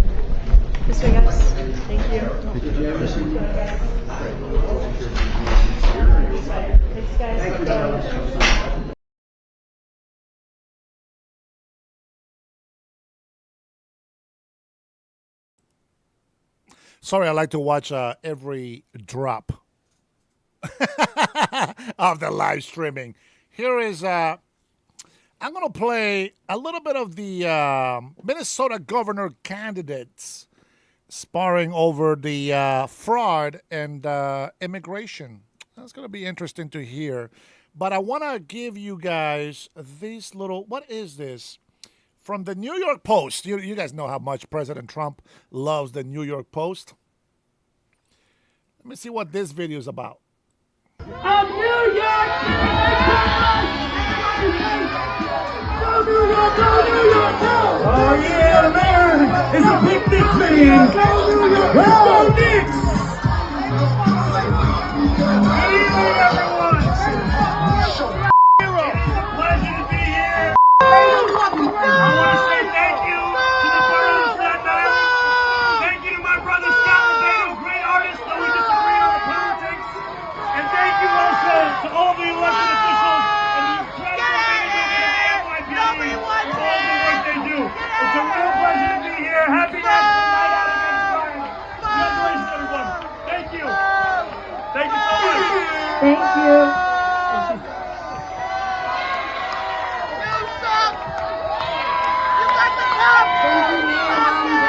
Ladies and gentlemen, are you ready for some more dancing?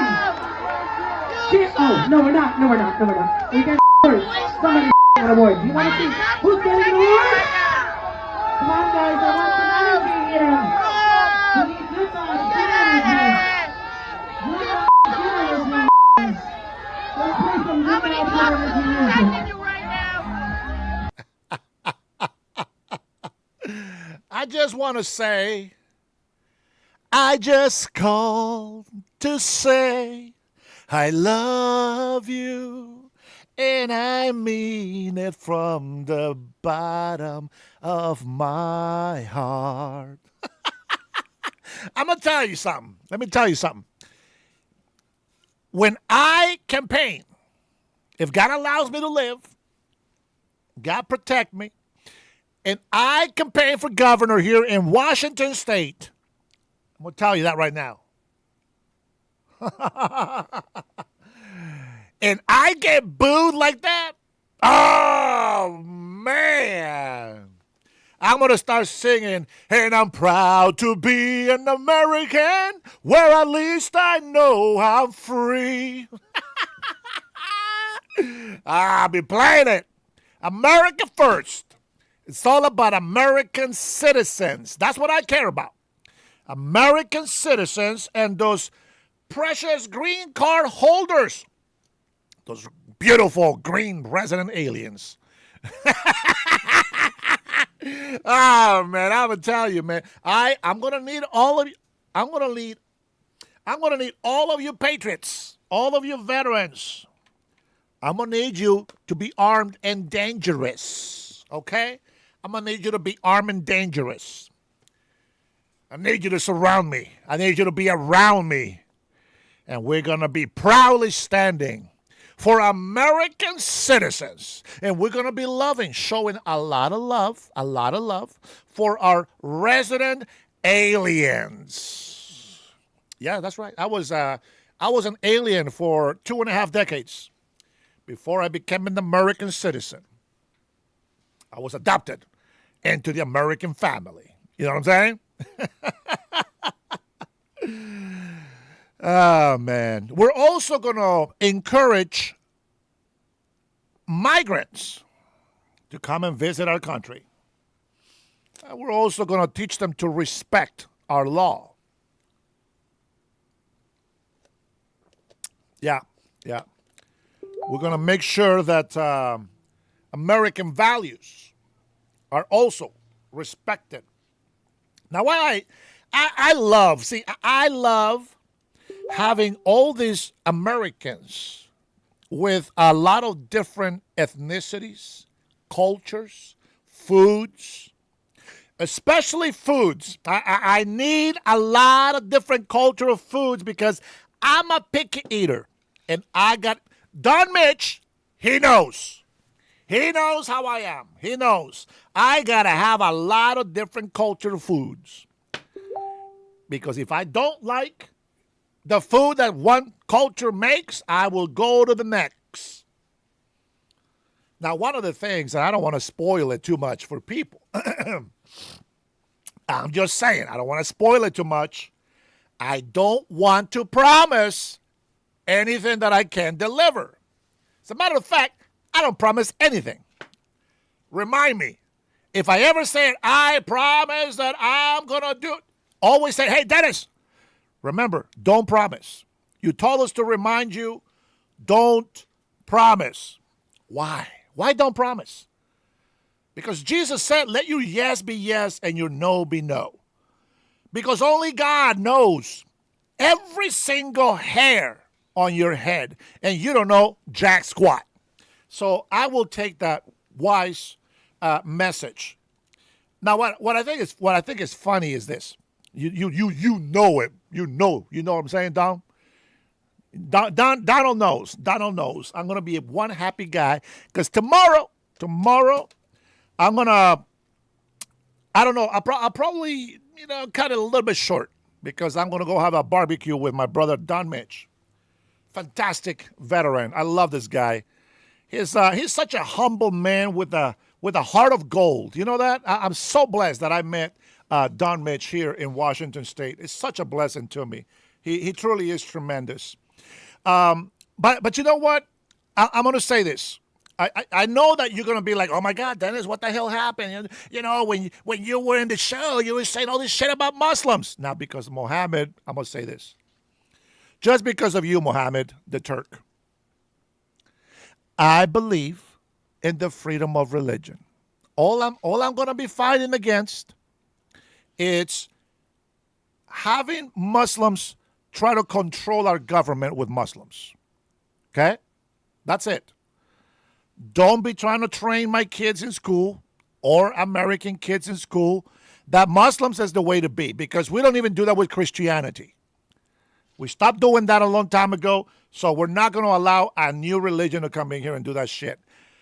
I want Christians to respect Muslims, even if the Muslims think Christianity is fake, which I know they don't.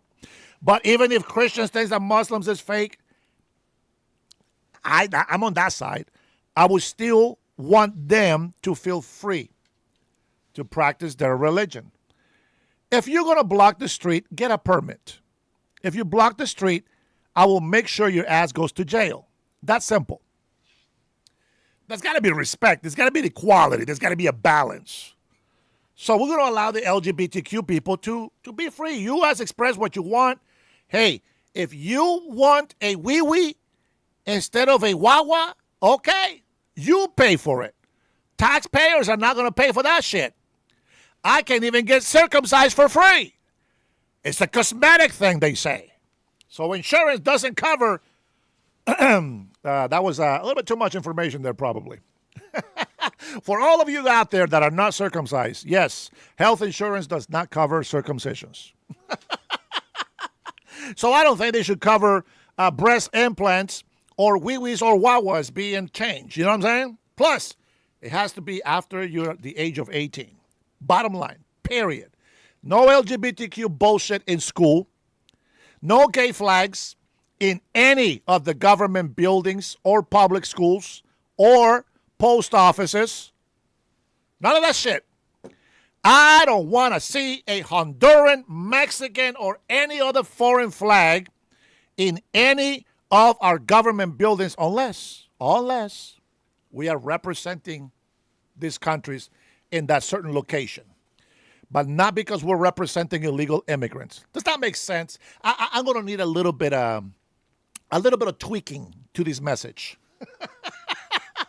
I'm going to need some AI help so that I can sound better on my English. I know.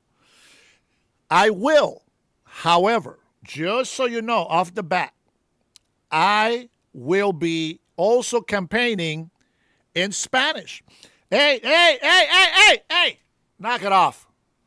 I got to tend to my Hispanic people, okay? And as I said, I'm not going to promise immigration reform, but I am going to work very closely with the federal government, our ICE agents, they will have all the access that they need. All databases will be released. I'm probably going to go down as the best governor Washington State has ever had. I know. Hey, I can't believe that myself. But that's the way it looks like it's going to happen. And I just think that, all we need is the authority. And I think that that we're going to have that. I believe that every American citizen or permanent resident alien that lives here in Washington State will be Washingtonians. That when I say Washingtonians, that's what I mean. Resident aliens that live here and American citizens that live here. Everybody else, they're just visitors. That's it. Just visitors. And I want everybody to be in their best behavior and treat the visitors with the most respect. I want Hispanic businesses to thrive. I want DACA document holders to hopefully become legal. I want some TPS holders to become permanent residents in this state. I can't do it because I'm state, but the federal government can. And that's what I would like to work close with. And I think a lot of Americans will be happy with that. And the message is not going to be, if you come here illegally and you wait long enough, you'll get papers. Fuck no. That's not going to happen under my administration. That sounds pretty good. That sounds pretty good, guys. That sounds pretty good. But anyway, listen to this. This is the problem that we're having right now. Check this out. Let me bring this video in. This says ICE says Prince George's County released 2 men despite detainers. You wonder why they go into the communities to arrest people? And then you get all these protesters getting in the way and all this stuff. It is crazy. Inside the mosque, you can pray to Allah and sing your prayers and do all that stuff. Just have respect for the neighbors. I can tell you, every Christian church, you have mega Christian churches, there is no neighbors listening to that. They put their big mega churches away from housing communities. I know some Latinos, they go out there and they think that is the best thing to do is build a housing community and just have everybody in the community come in and be part of the temple and all that. No, that's not how it works. You got to respect other people too, okay? I'll be honest. I don't know what I'm going to do about loudspeakers at parks. For example, I don't care if you're preaching the gospel of Jesus Christ at a park without loudspeakers. Let me tell you why. When Jesus Christ preached to the multitudes, listen. Jesus Christ didn't just go and started yelling at everybody, hey, repent from your sin. Hey, you over there, repent from your sins. The end is near. Judgment. No, you fucking sound crazy. Sound retarded. Jesus Christ said hello to the people. How are you? And just kept walking. Have a nice day. And they started having a chat. Yeah, there's one of the things that you can do to have a better life. And then another person was added. And another. Before you know it, there's a multitude of people wanting to listen. Jesus Christ told us very specifically on the Bible, and I don't understand why evangelists don't fucking listen. Said, go on to the world and preach the good news. And this part, they forget. If they let you into their home, let your peace be with them and bless them. But if they denied you and they don't want you there, Dust your sandals and let your peace return to you and move along. It's very simple, very clear instructions. I personally don't care. Somebody has a loudspeaker. Repent, the end of times is near. I don't care. I don't care. It doesn't make me want to listen. I give him a high five, whatever, but doesn't attract me to listen.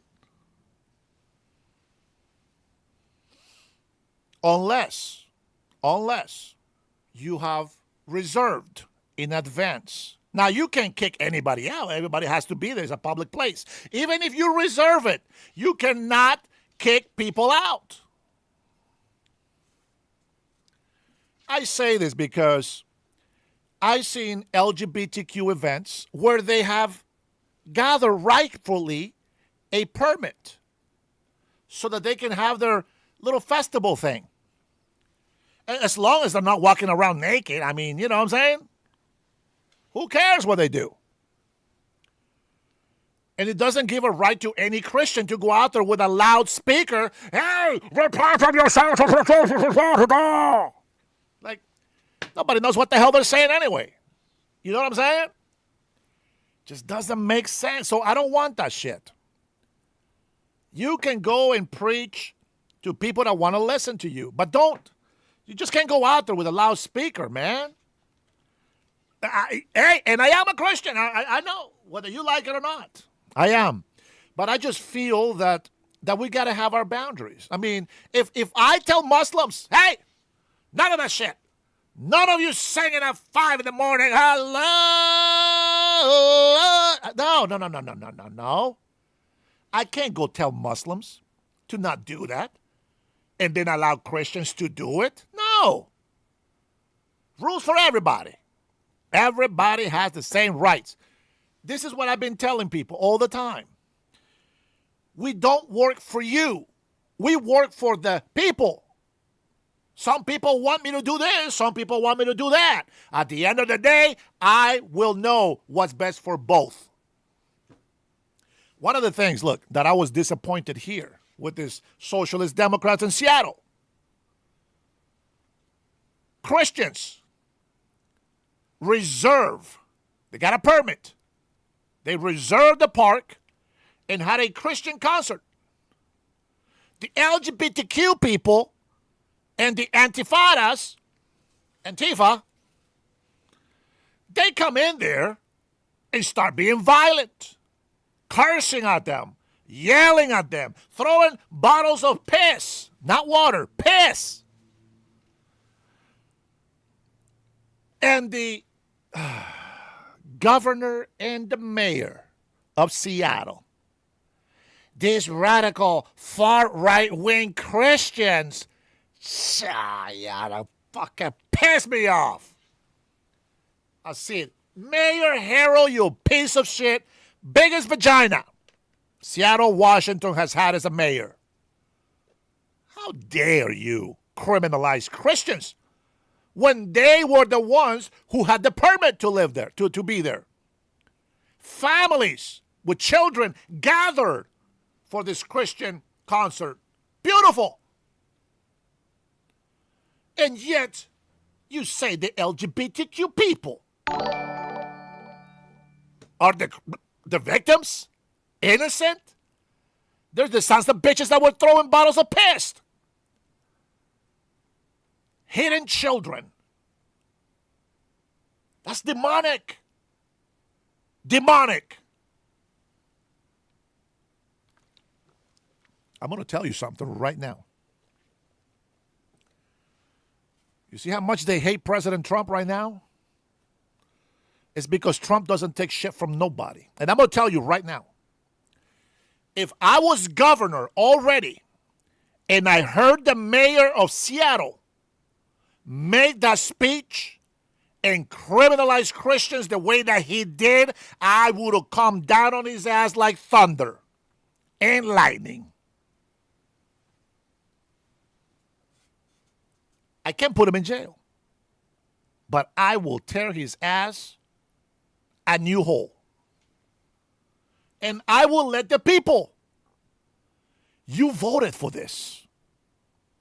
You're responsible for the incompetence of that mayor. I will call him out. And you know what? Call me out if I'm an incompetent governor. But until you see me work, you can't say shit.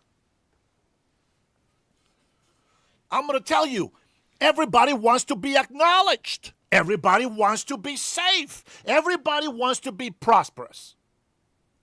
Imagine if the governor had the balls or the brain or the courage or even the love to come in and tell the people, listen, I know you're protesting for better wages.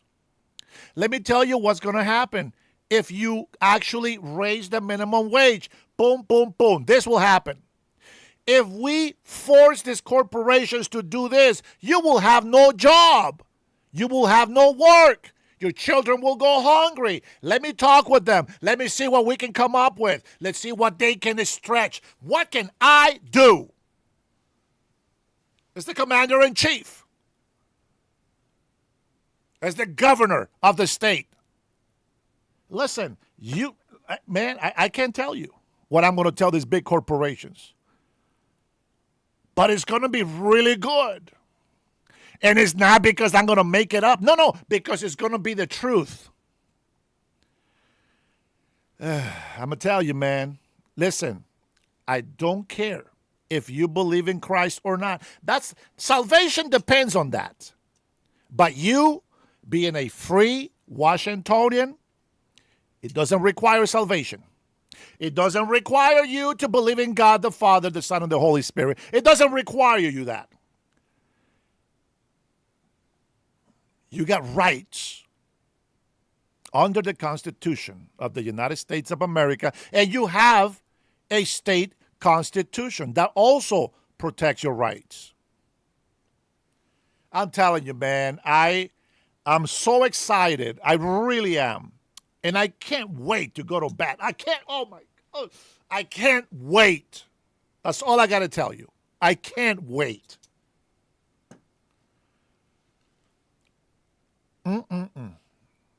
Listen, guys, Seattle is such a beautiful city. It really is. It just needs a little bit of cleanup.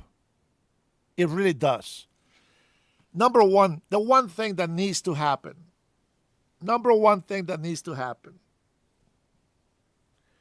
We need to stop this socialist bullshit. It has to stop. It has to stop. And then we got to make sure our police departments have all the tools and the personnel that they need to have. Listen, just like I argue with people, the United States of America has the greatest military power on earth. And that is why this country is free. Home of the brave, land of the free, because of our military, because of our servicemen and women. And in the same way, I believe that the police, law enforcement, our federal agents protect the law-abiding citizens. And the more of them that we have, the less crime that we're going to have here in Seattle, Washington, and all over Washington State. And many will copy that model. Some changes are coming to prisons as well. And I'll give you a little preview. There's going to be prison reforms. That's right. There will be no television in prison. Food, we might have to get some Hispanic kitchen in prisons. They will eat rice and beans with water. Maybe some vegetables once in a while. No cell phones. You're in prison, it's punishment. It's not a fucking motel. It's not a hotel. It's not your auntie's house. It's fucking prison, and it should feel bad. It should be horrible to go there. It's called deterrence. Now, yeah, don't get too happy here if you're violent. They will be regulated. You know, I heard all these things about the wardens. Let me see, the Sonics. What would be against human rights? And by the way, no, don't delete that comment. No. Prison is punishment. Fuck this rehabilitation. They will have a chance. There will be a class of rehabilitation, but prison is prison. It's not a fucking reformatory. And let me tell you something right now. You say prisoners have human rights. The same motherfuckers that are out there raping and killing, murdering people. What about their human rights? You might think that I'm a tyrant. But I say to you, whose rights are being violated when you give prisoners special treatment? You know what teenagers say today when they're committing crime? I don't give a fuck. Fuck you, pig. Fuck you. And fighting. Breaking the law every single time. Oh, wait a fucking minute. You're going to tell me I have to follow the rules, but they can break the law? I don't think so, homie. And I'm going to tell you right now, rice, beans, and water in a small salad, that is some good food and eating very good in prison. Now, if you just go to jail, we're talking about prison. If we just go to jail, it might be a little different. Because you're not as permanent on these jails. Again, it's just a talk. We have to make sure that we reform prisons, period. And I can't wait to have, you know what's cruel? Raping a little girl. Killing somebody else's kid. Killing somebody's father. That's fucking cruel. Just when I thought, Death Sonic, that you were not that bad, you're a fucking moron. Don't ever defend criminals. Ever. Destroy, frijolitos, pintos. I love me some beans. Yes, I have. And these fucking people are not rehabilitating. I will tell you that right now. No weight room. Nobody's fucking working out in prison, number one. None of these motherfuckers coming out here like Arnold Schwarzenegger in his prime. Fuck that shit. You go to prison for 10 years, you better come out weighing 100 pounds. Hey, drug charges is a little different. We're talking about rapists and murderers. If you go in there, even if it's drug charges, if you go to prison, now, jail is one thing. Jail, you go to jail, you wait for your trial. Prison, you are sentenced. And everybody should be afraid of going to jail.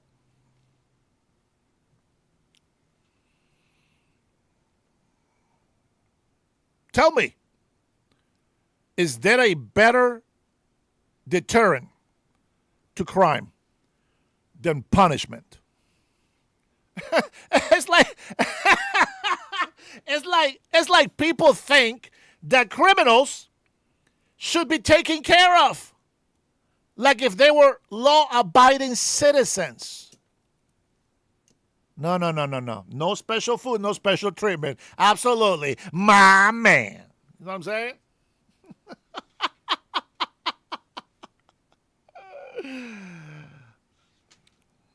Unless President Trump goes to jail or to prison, we'll make sure that he has his hot tub. We got to keep the men orange. Yeah, no. I don't think we're on the same page. Prisons to me is like penitentiary. That's the pen, prisons. Jails, I see them on a different category. Let me educate myself real quick. Let's take a look. Jail versus prison. Maybe it says it's the same thing. All right, here we go. Now, check this out. Check this out. Jails and prisons are both places used to lock up people who break the law, but they have different rules, run times, and bosses. A jail is a local, short-term holding spot for people waiting for trial or serving brief sentences under 1 year.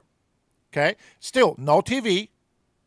I don't understand what you think is so inhumane about no TV, no weight room, and eating some rice and beans. No luxury food. You will not starve. You will get some food, but it's not going to be the best tasting food. I'm going to tell you that right now. A prison is a long-term state or federal facility for convicts serving more than 1 year. I think it's fair. And you know what's really crazy? Vilma is tired of all the real criminals. What's really crazy is, here, number one, let me put my disclaimer out there. I'm not a judge. I'm not a lawyer. All right? So I'm not going to have nothing to do with that. But all I can tell you is this. If you are found guilty, depending on the sentence that you get, you're going to go to where I'm telling you right now that you're going to go to. That's it. I'm not going to be making the law. I don't make the law. We can work with some executive orders. And I expect crime to go down. Again, when I am running, you guys remind me of all this shit that I tell you. But I just want to make sure that everybody gets treated equally and fairly. Okay? I believe that you're going to get, yeah, and those riots will go to prison. I guarantee you, they will all go to prison. You can protest on the sidewalk. The Constitution of the United States of America allows you, as your given right, to protest. You get on the street to block police officers, federal agents, you will be arrested. Fact. I make sure that we have enough police. By the way, just in case you didn't know, the commander-in-chief, the governor of the state, has command of the army in Washington. Guess who's going to come to town? The National Guard. So I would expect every Seattle Washingtonian to give them and pay them their utmost respect. Give them some love. Yeah, well, they should have paid. I hope they paid for it. Now, I will say this. I don't know. Let me see. Should we allow them to smoke in prison? No. I don't think they should smoke in prison either. Smokes are used some sort of monetary exchange. We don't want to give them any tools to make any deals at all. As a matter of fact, who knows? They might not even get blankets. We'll just keep the prisons at room temperature. I'm just fucking with you, man. But there will be some reforms, okay? Not going to tell you how drastic. I'm going to have a full table of lawyers that I can consult with. Yeah, I tell you, smoking poles, they can smoke cigars. You know what I'm saying? You know what I'm saying. Whatever they do in there, man, that's on them, bro. That's on them. Absolutely. That's on them. Now, I think that I would probably take my model after Nayib Bukele from El Salvador. Now, this is what he does. Nayib Bukele from El Salvador, it has to be bad. Mr. Mikey, absolutely. That's what I'm talking about. It has to be bad. Nayib Bukele has this mega prison, right? CCOT. You guys already know this. Some prisoners by now are calling it just cock. But it's CCOT, okay? They don't have a mattress. It's just a metal flat surface where they lay on. They get a little tiny blanket. I think they get a blanket. I'm not sure. And here's the thing. They don't get fried chicken like they used to. No, women cannot go in there and have sex with them anymore. No more cell phones. None of that shit. And now they're saying, I'm sorry. Everybody deserves a second chance, says the gangbanger that killed multiple people and maimed old women because they couldn't pay them. No. Human rights belong to law-abiding citizens, not to criminals. Criminals don't even have the right to vote. Anyway, Nayib Bukele gives them their 3 meals a day. Probably the same as I said, rice, beans, and water. Maybe some bread for a change, because you can't be an animal. You got to be civilized. And you know what their entertainment is? No more TVs. No more cell phones. Do you know what their entertainment is? They're going to work for free. That's right. They go and make clothing. They go and make things for schools. They make desks, etc. And they are all well watched. Some people in there have sentences of over 700 years. Guess what they are now doing in those prisons? They're implementing the death sentence for these criminals. Where is the human rights? Where were the people yelling human rights when they were killing people on the street? Where were you yelling human rights when they were maiming, cutting grandma's arms off? Where were you yelling human rights? When somebody kills a whole family, where are you yelling human rights? If you go to prison for more than a year, you know the punishment. You know the punishment. So my advice is don't fucking break the law.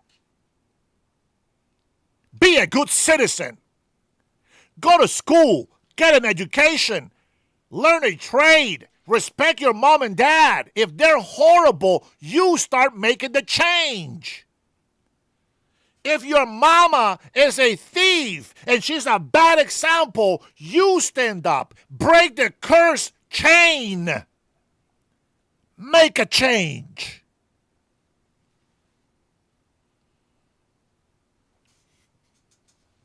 Just saying.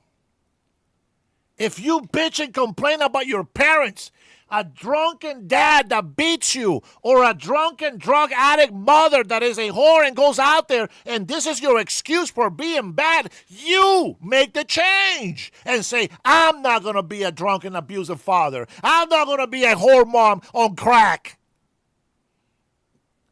I'm going to give my children a better life. This is what normal people do. I want my children to be better than me. I want them smarter, more self-aware, more independent. I want them to be better American citizens than I am. I want them to enjoy human rights and their freedom. Prisoners have no freedom. They have no rights. The only human rights that they have is the right to eat some food.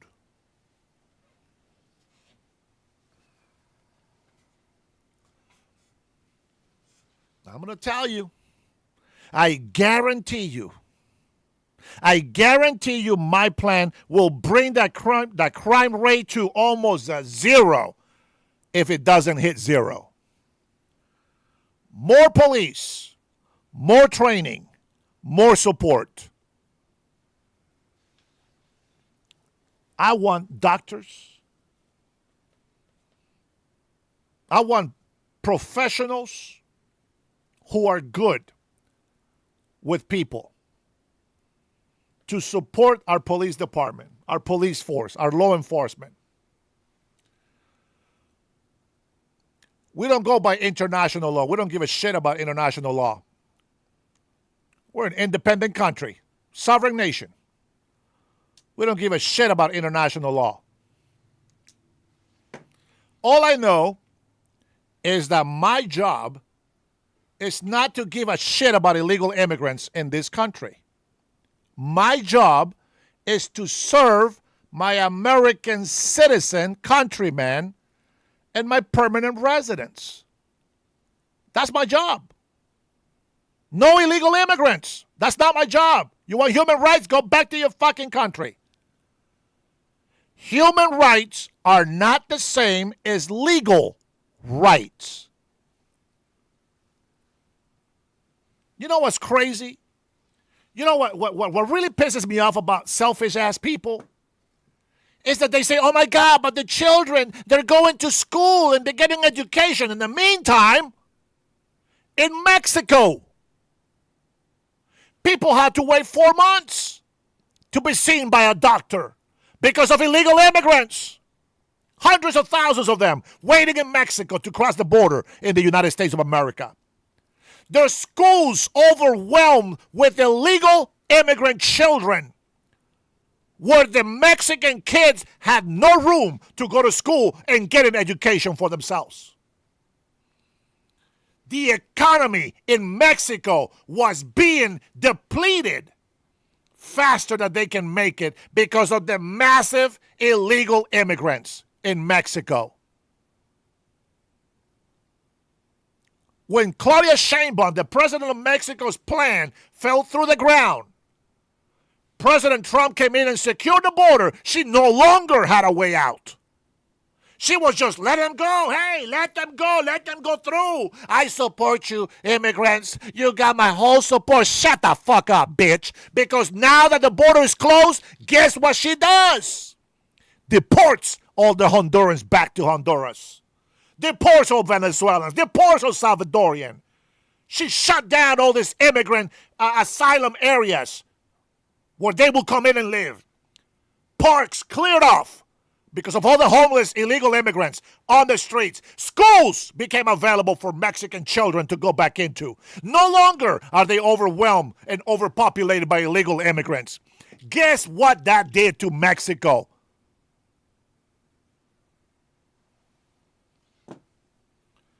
People were finally able to see their doctor and take care of their health. Every country has a responsibility to take care of their people.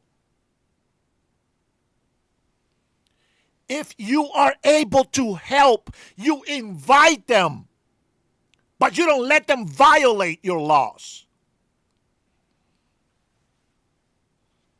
If people write to the Mexican president and be like, hey, I need some asylum. I'm in Honduras. I need some asylum in Mexico, please. I need some help. And they said, yes, boom, let's go. But I'm not going to go and invade Mexico, break their immigration law. No, we don't.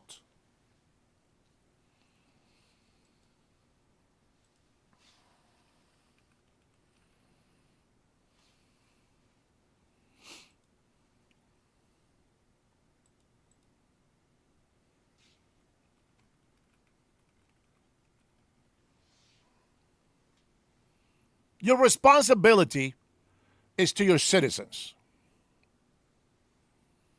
The United States of America often declines to follow specific international standards. and laws.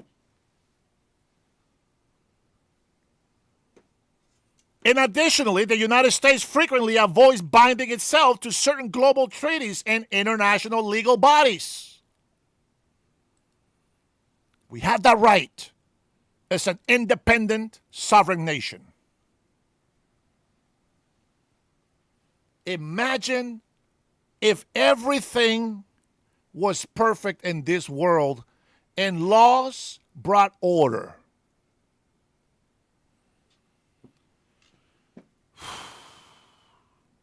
Every country, every leader in their country is responsible for what happens to their people. I would be a sellout. I would be a traitor. I would be a piece of shit American citizen if I didn't speak the truth about protecting this nation. If I just thought my cousins should be here illegally, well, what kind of American am I?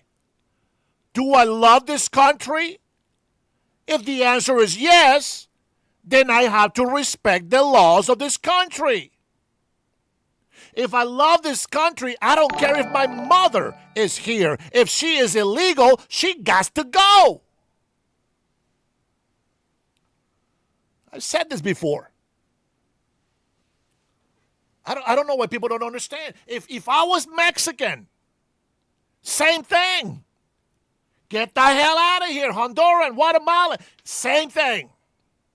If I was in Honduras, get the hell out of here. Venezuelans, Panamanians, Nicaraguans, out of here. Same thing. Same thing. People bitch and complain about Israel, but they don't understand we need Israel in the Middle East.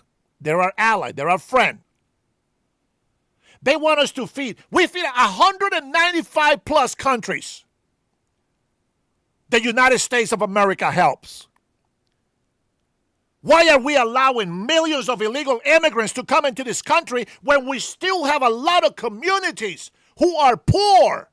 How can we allow a corrupted government to tell us to shut the fuck up and they continue to use, waste, and abuse our tax dollars?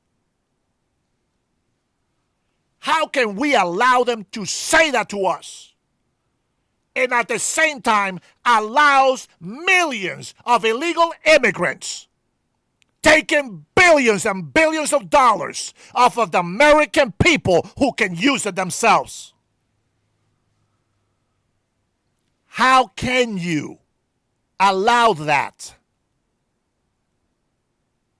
Tell me, how are you helping your country allowing every single illegal immigrant to come here from any part of the world?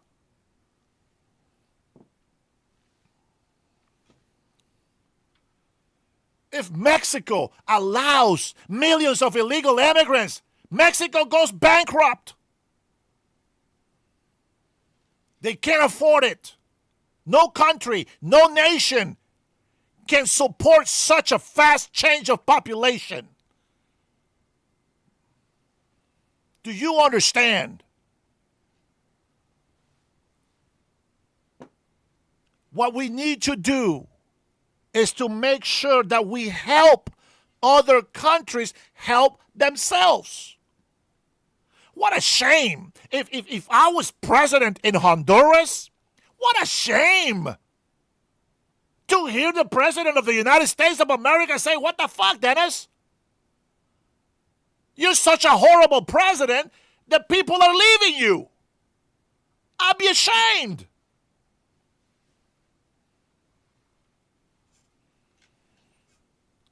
You see what I'm saying? And I'm telling you, Mexico is benefiting from those Americans living in Mexico. But even there in Mexico, those Americans are being harassed by a lot of Mexicans.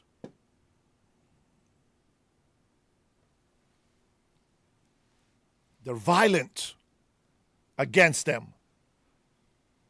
Even though they're not there illegally, they treat them like shit because we are deporting illegal immigrants from the United States of America. Listen, we can't stop what's coming. There will be a time when this world will be destroyed. There will be a time where humans will be destroyed. And it's going to be by our own hands.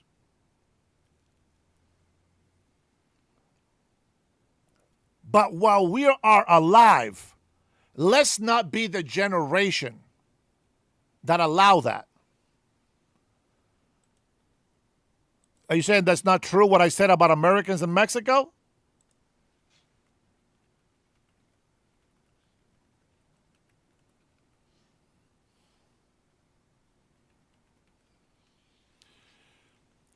See, you go to Mexico to have a nice vacation.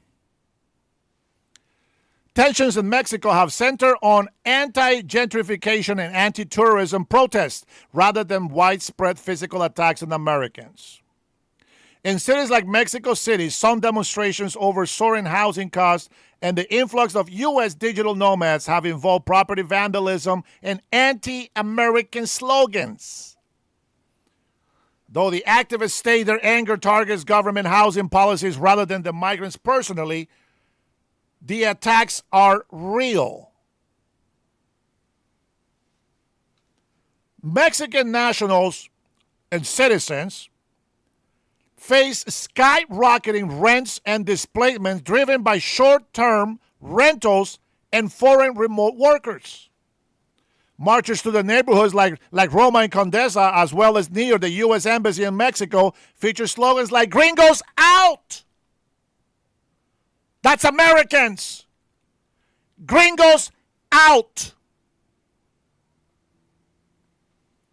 Some protests turned destructive with attacks and graffiti targeting internationally coffee chains, banks, and storefronts. What's not real? What's not real? Going on vacation on Cabo is not the same. Going on vacation to nice little tourist areas is not the same. Well, don't tell me that it's not true, Vilma. I wouldn't say it if I didn't know it. One thing that you should know about me, I don't lie.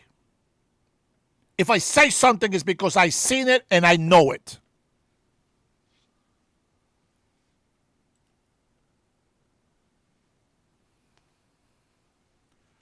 Mexican officials condemned the localized vandalism and xenophobic rhetoric, emphasizing that migration is a right while acknowledging underlying economy pressures.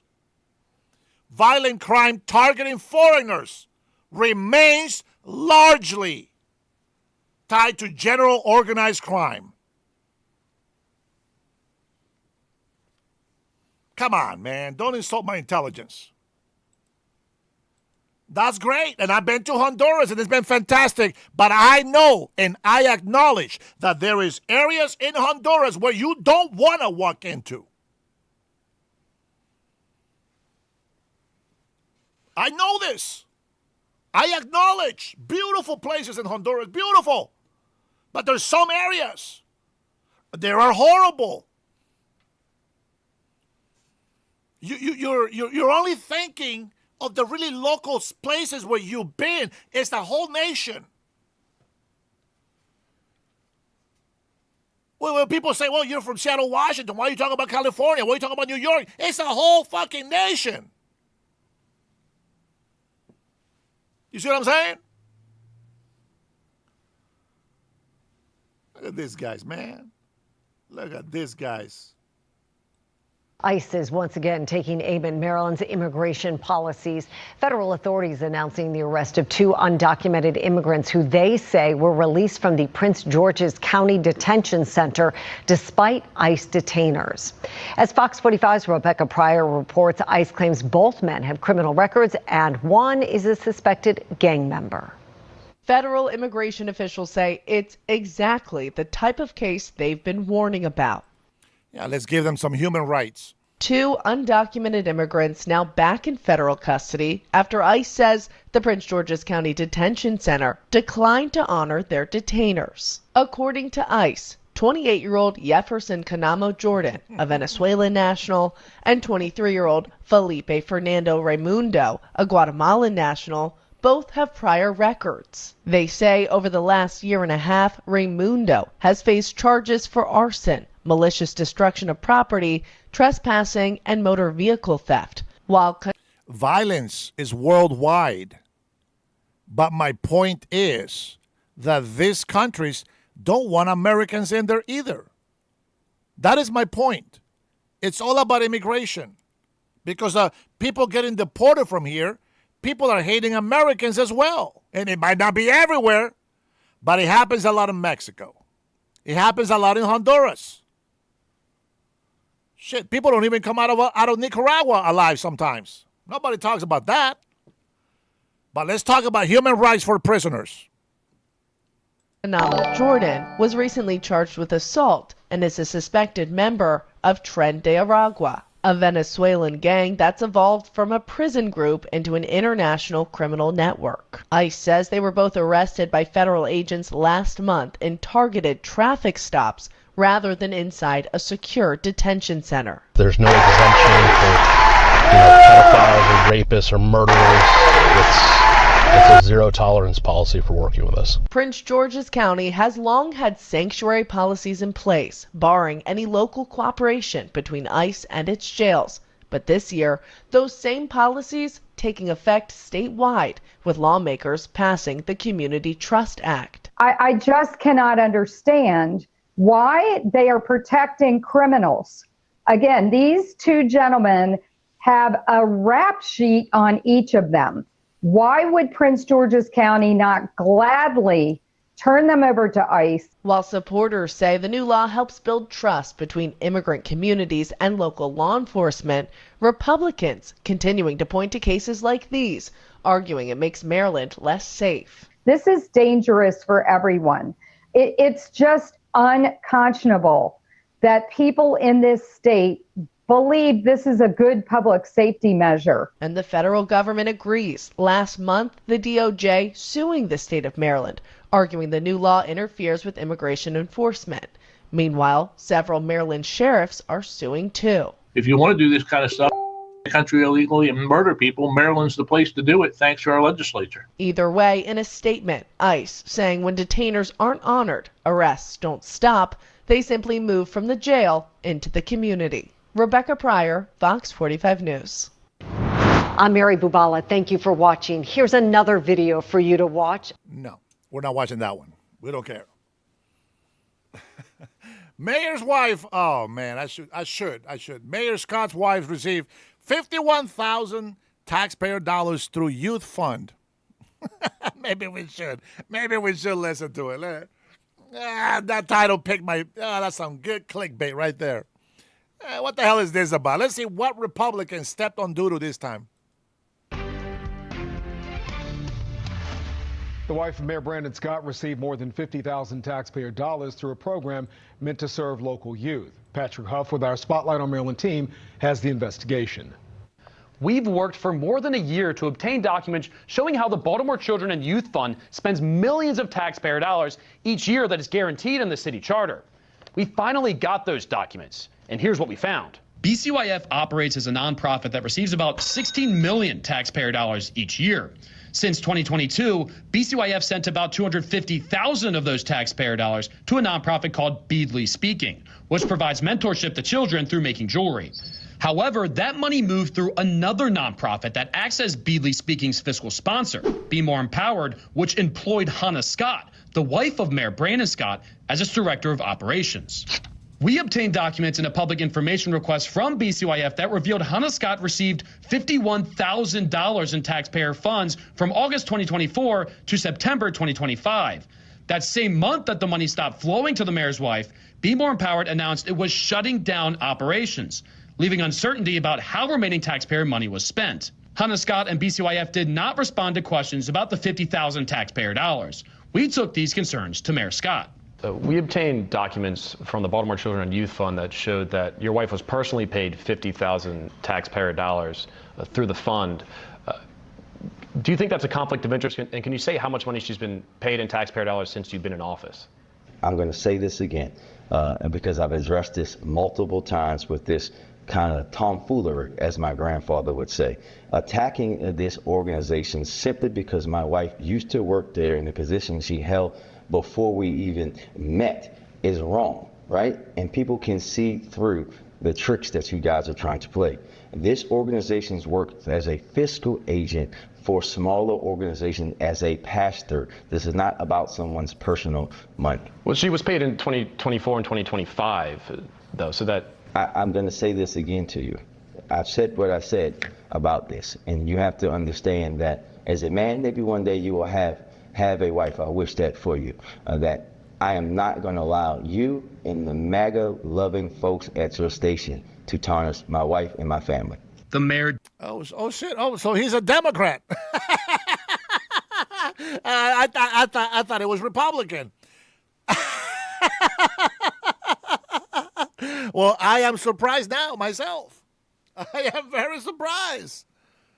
Oh man, I'm gonna tell you, man. If I'm governor, somebody's saying that about my wife. Listen, if it's the truth, man, just say it. Just say the truth.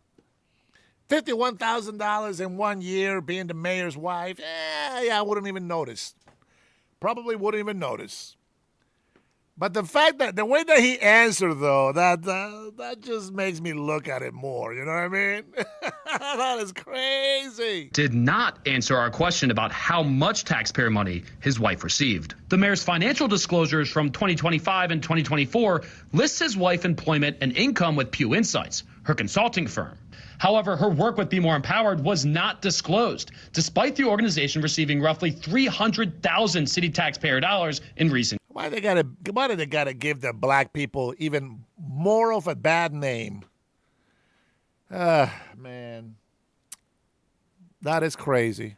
Years. The BCYF documents did not describe what services Hannah Scott provided for the $51,000. Be More Empowered's tax forms never revealed Hannah Scott's salary as its director of operations. You know, you've got a lot of different red flags here that are concerning. That's Amanda Beck, a professor at Georgia State University who specializes in nonprofit accounting and government audits. Is it a conflict of interest for the mayor's wife to receive city taxpayer dollars through a nonprofit? Yes, it is a conflict of interest because the interest being, you know, the taxpayer wants transparency for where the funds are going. So you've got the 50,000 paper trail kind of being discovered around the same time that the nonprofit is potentially in maybe some kind of financial trouble or for some reason is shutting down. And I think a really concerning part about that last piece is that could it be fraud investigations getting closed on their ass? Interesting. Cool Cat Renee, welcome, my friend. If the nonprofit no longer exists, then who is going to be responsible for disclosing the disposition of those final assets? Hannah Scott was not the only Be More Empowered employee to receive money through BCYF. Documents we obtained show that both of Be More Empowered's co-founders got money. About $50,000 taxpayer dollars to Naza Amin. And over here, another $15,000 taxpayer dollars to Kieda Amin. Plus another $2,000 to Kareem Amin, the husband of Be More Empowered's co-founder. Would you say this looks like a system that's working? I think it's very clear that the system is not working or that it hasn't worked. It makes you wonder if it was a convenient setup, essentially, to sort of be able to. And they want socialism. And these are the people that want socialism. I wonder why. To direct funds towards preferred recipients and it kind of not allowing citizens to provide much oversight over who and why different organizations are receiving the funds. Spotlight on Maryland reported last year on how Be More Empowered received about $80,000 through the taxpayer-backed Downtown Partnership nonprofit to open an office at this Baltimore City location on North Howard Street. However, that office never opened, and the organization instead moved into this office on North Charles Street, where it was sued in September for not paying rent, and since moved out before officially closing operations. We'll have more reporting soon on how tens of thousands of taxpayer dollars moved from BCYF to Be More Empowered to several different consulting companies. And we'll push for answers on what happens to the remaining taxpayer money at Be More Empowered after the nonprofit collapsed. For Spotlight on Maryland, I'm Patrick. Bruh. What can you say about these people, man? They all want socialism, and they seem to be the ones committing fraud, waste, and abusing the American taxpayer. You cannot make this shit up. You just can't. They never leer, my friend. They never leer. Man! President Trump, pedophile. He is laundering money, the dirty bastard. He keeps getting richer and richer. He is now a billionaire. I mean, we know he's a business owner. The whole family is a business owners. But Biden only made millions. And he was no business owner. But that's okay, because he was Biden. Ah, man, I'll tell you, man. These people, you gotta admit, it's entertaining. By the way, congratulations to you and this channel. We have finally got our first 23,000 subscribers. You guys are amazing, despite all the making fun of us for having 100 to 150 people on the chat. I don't realize it's the quality of people that we're looking for, not the quantity. The numbers are good to celebrate, but I want more American citizens, more patriots to listen to my show. I need soldiers to help us continue to fight for the truth. God bless you. God bless your family. God bless the USA.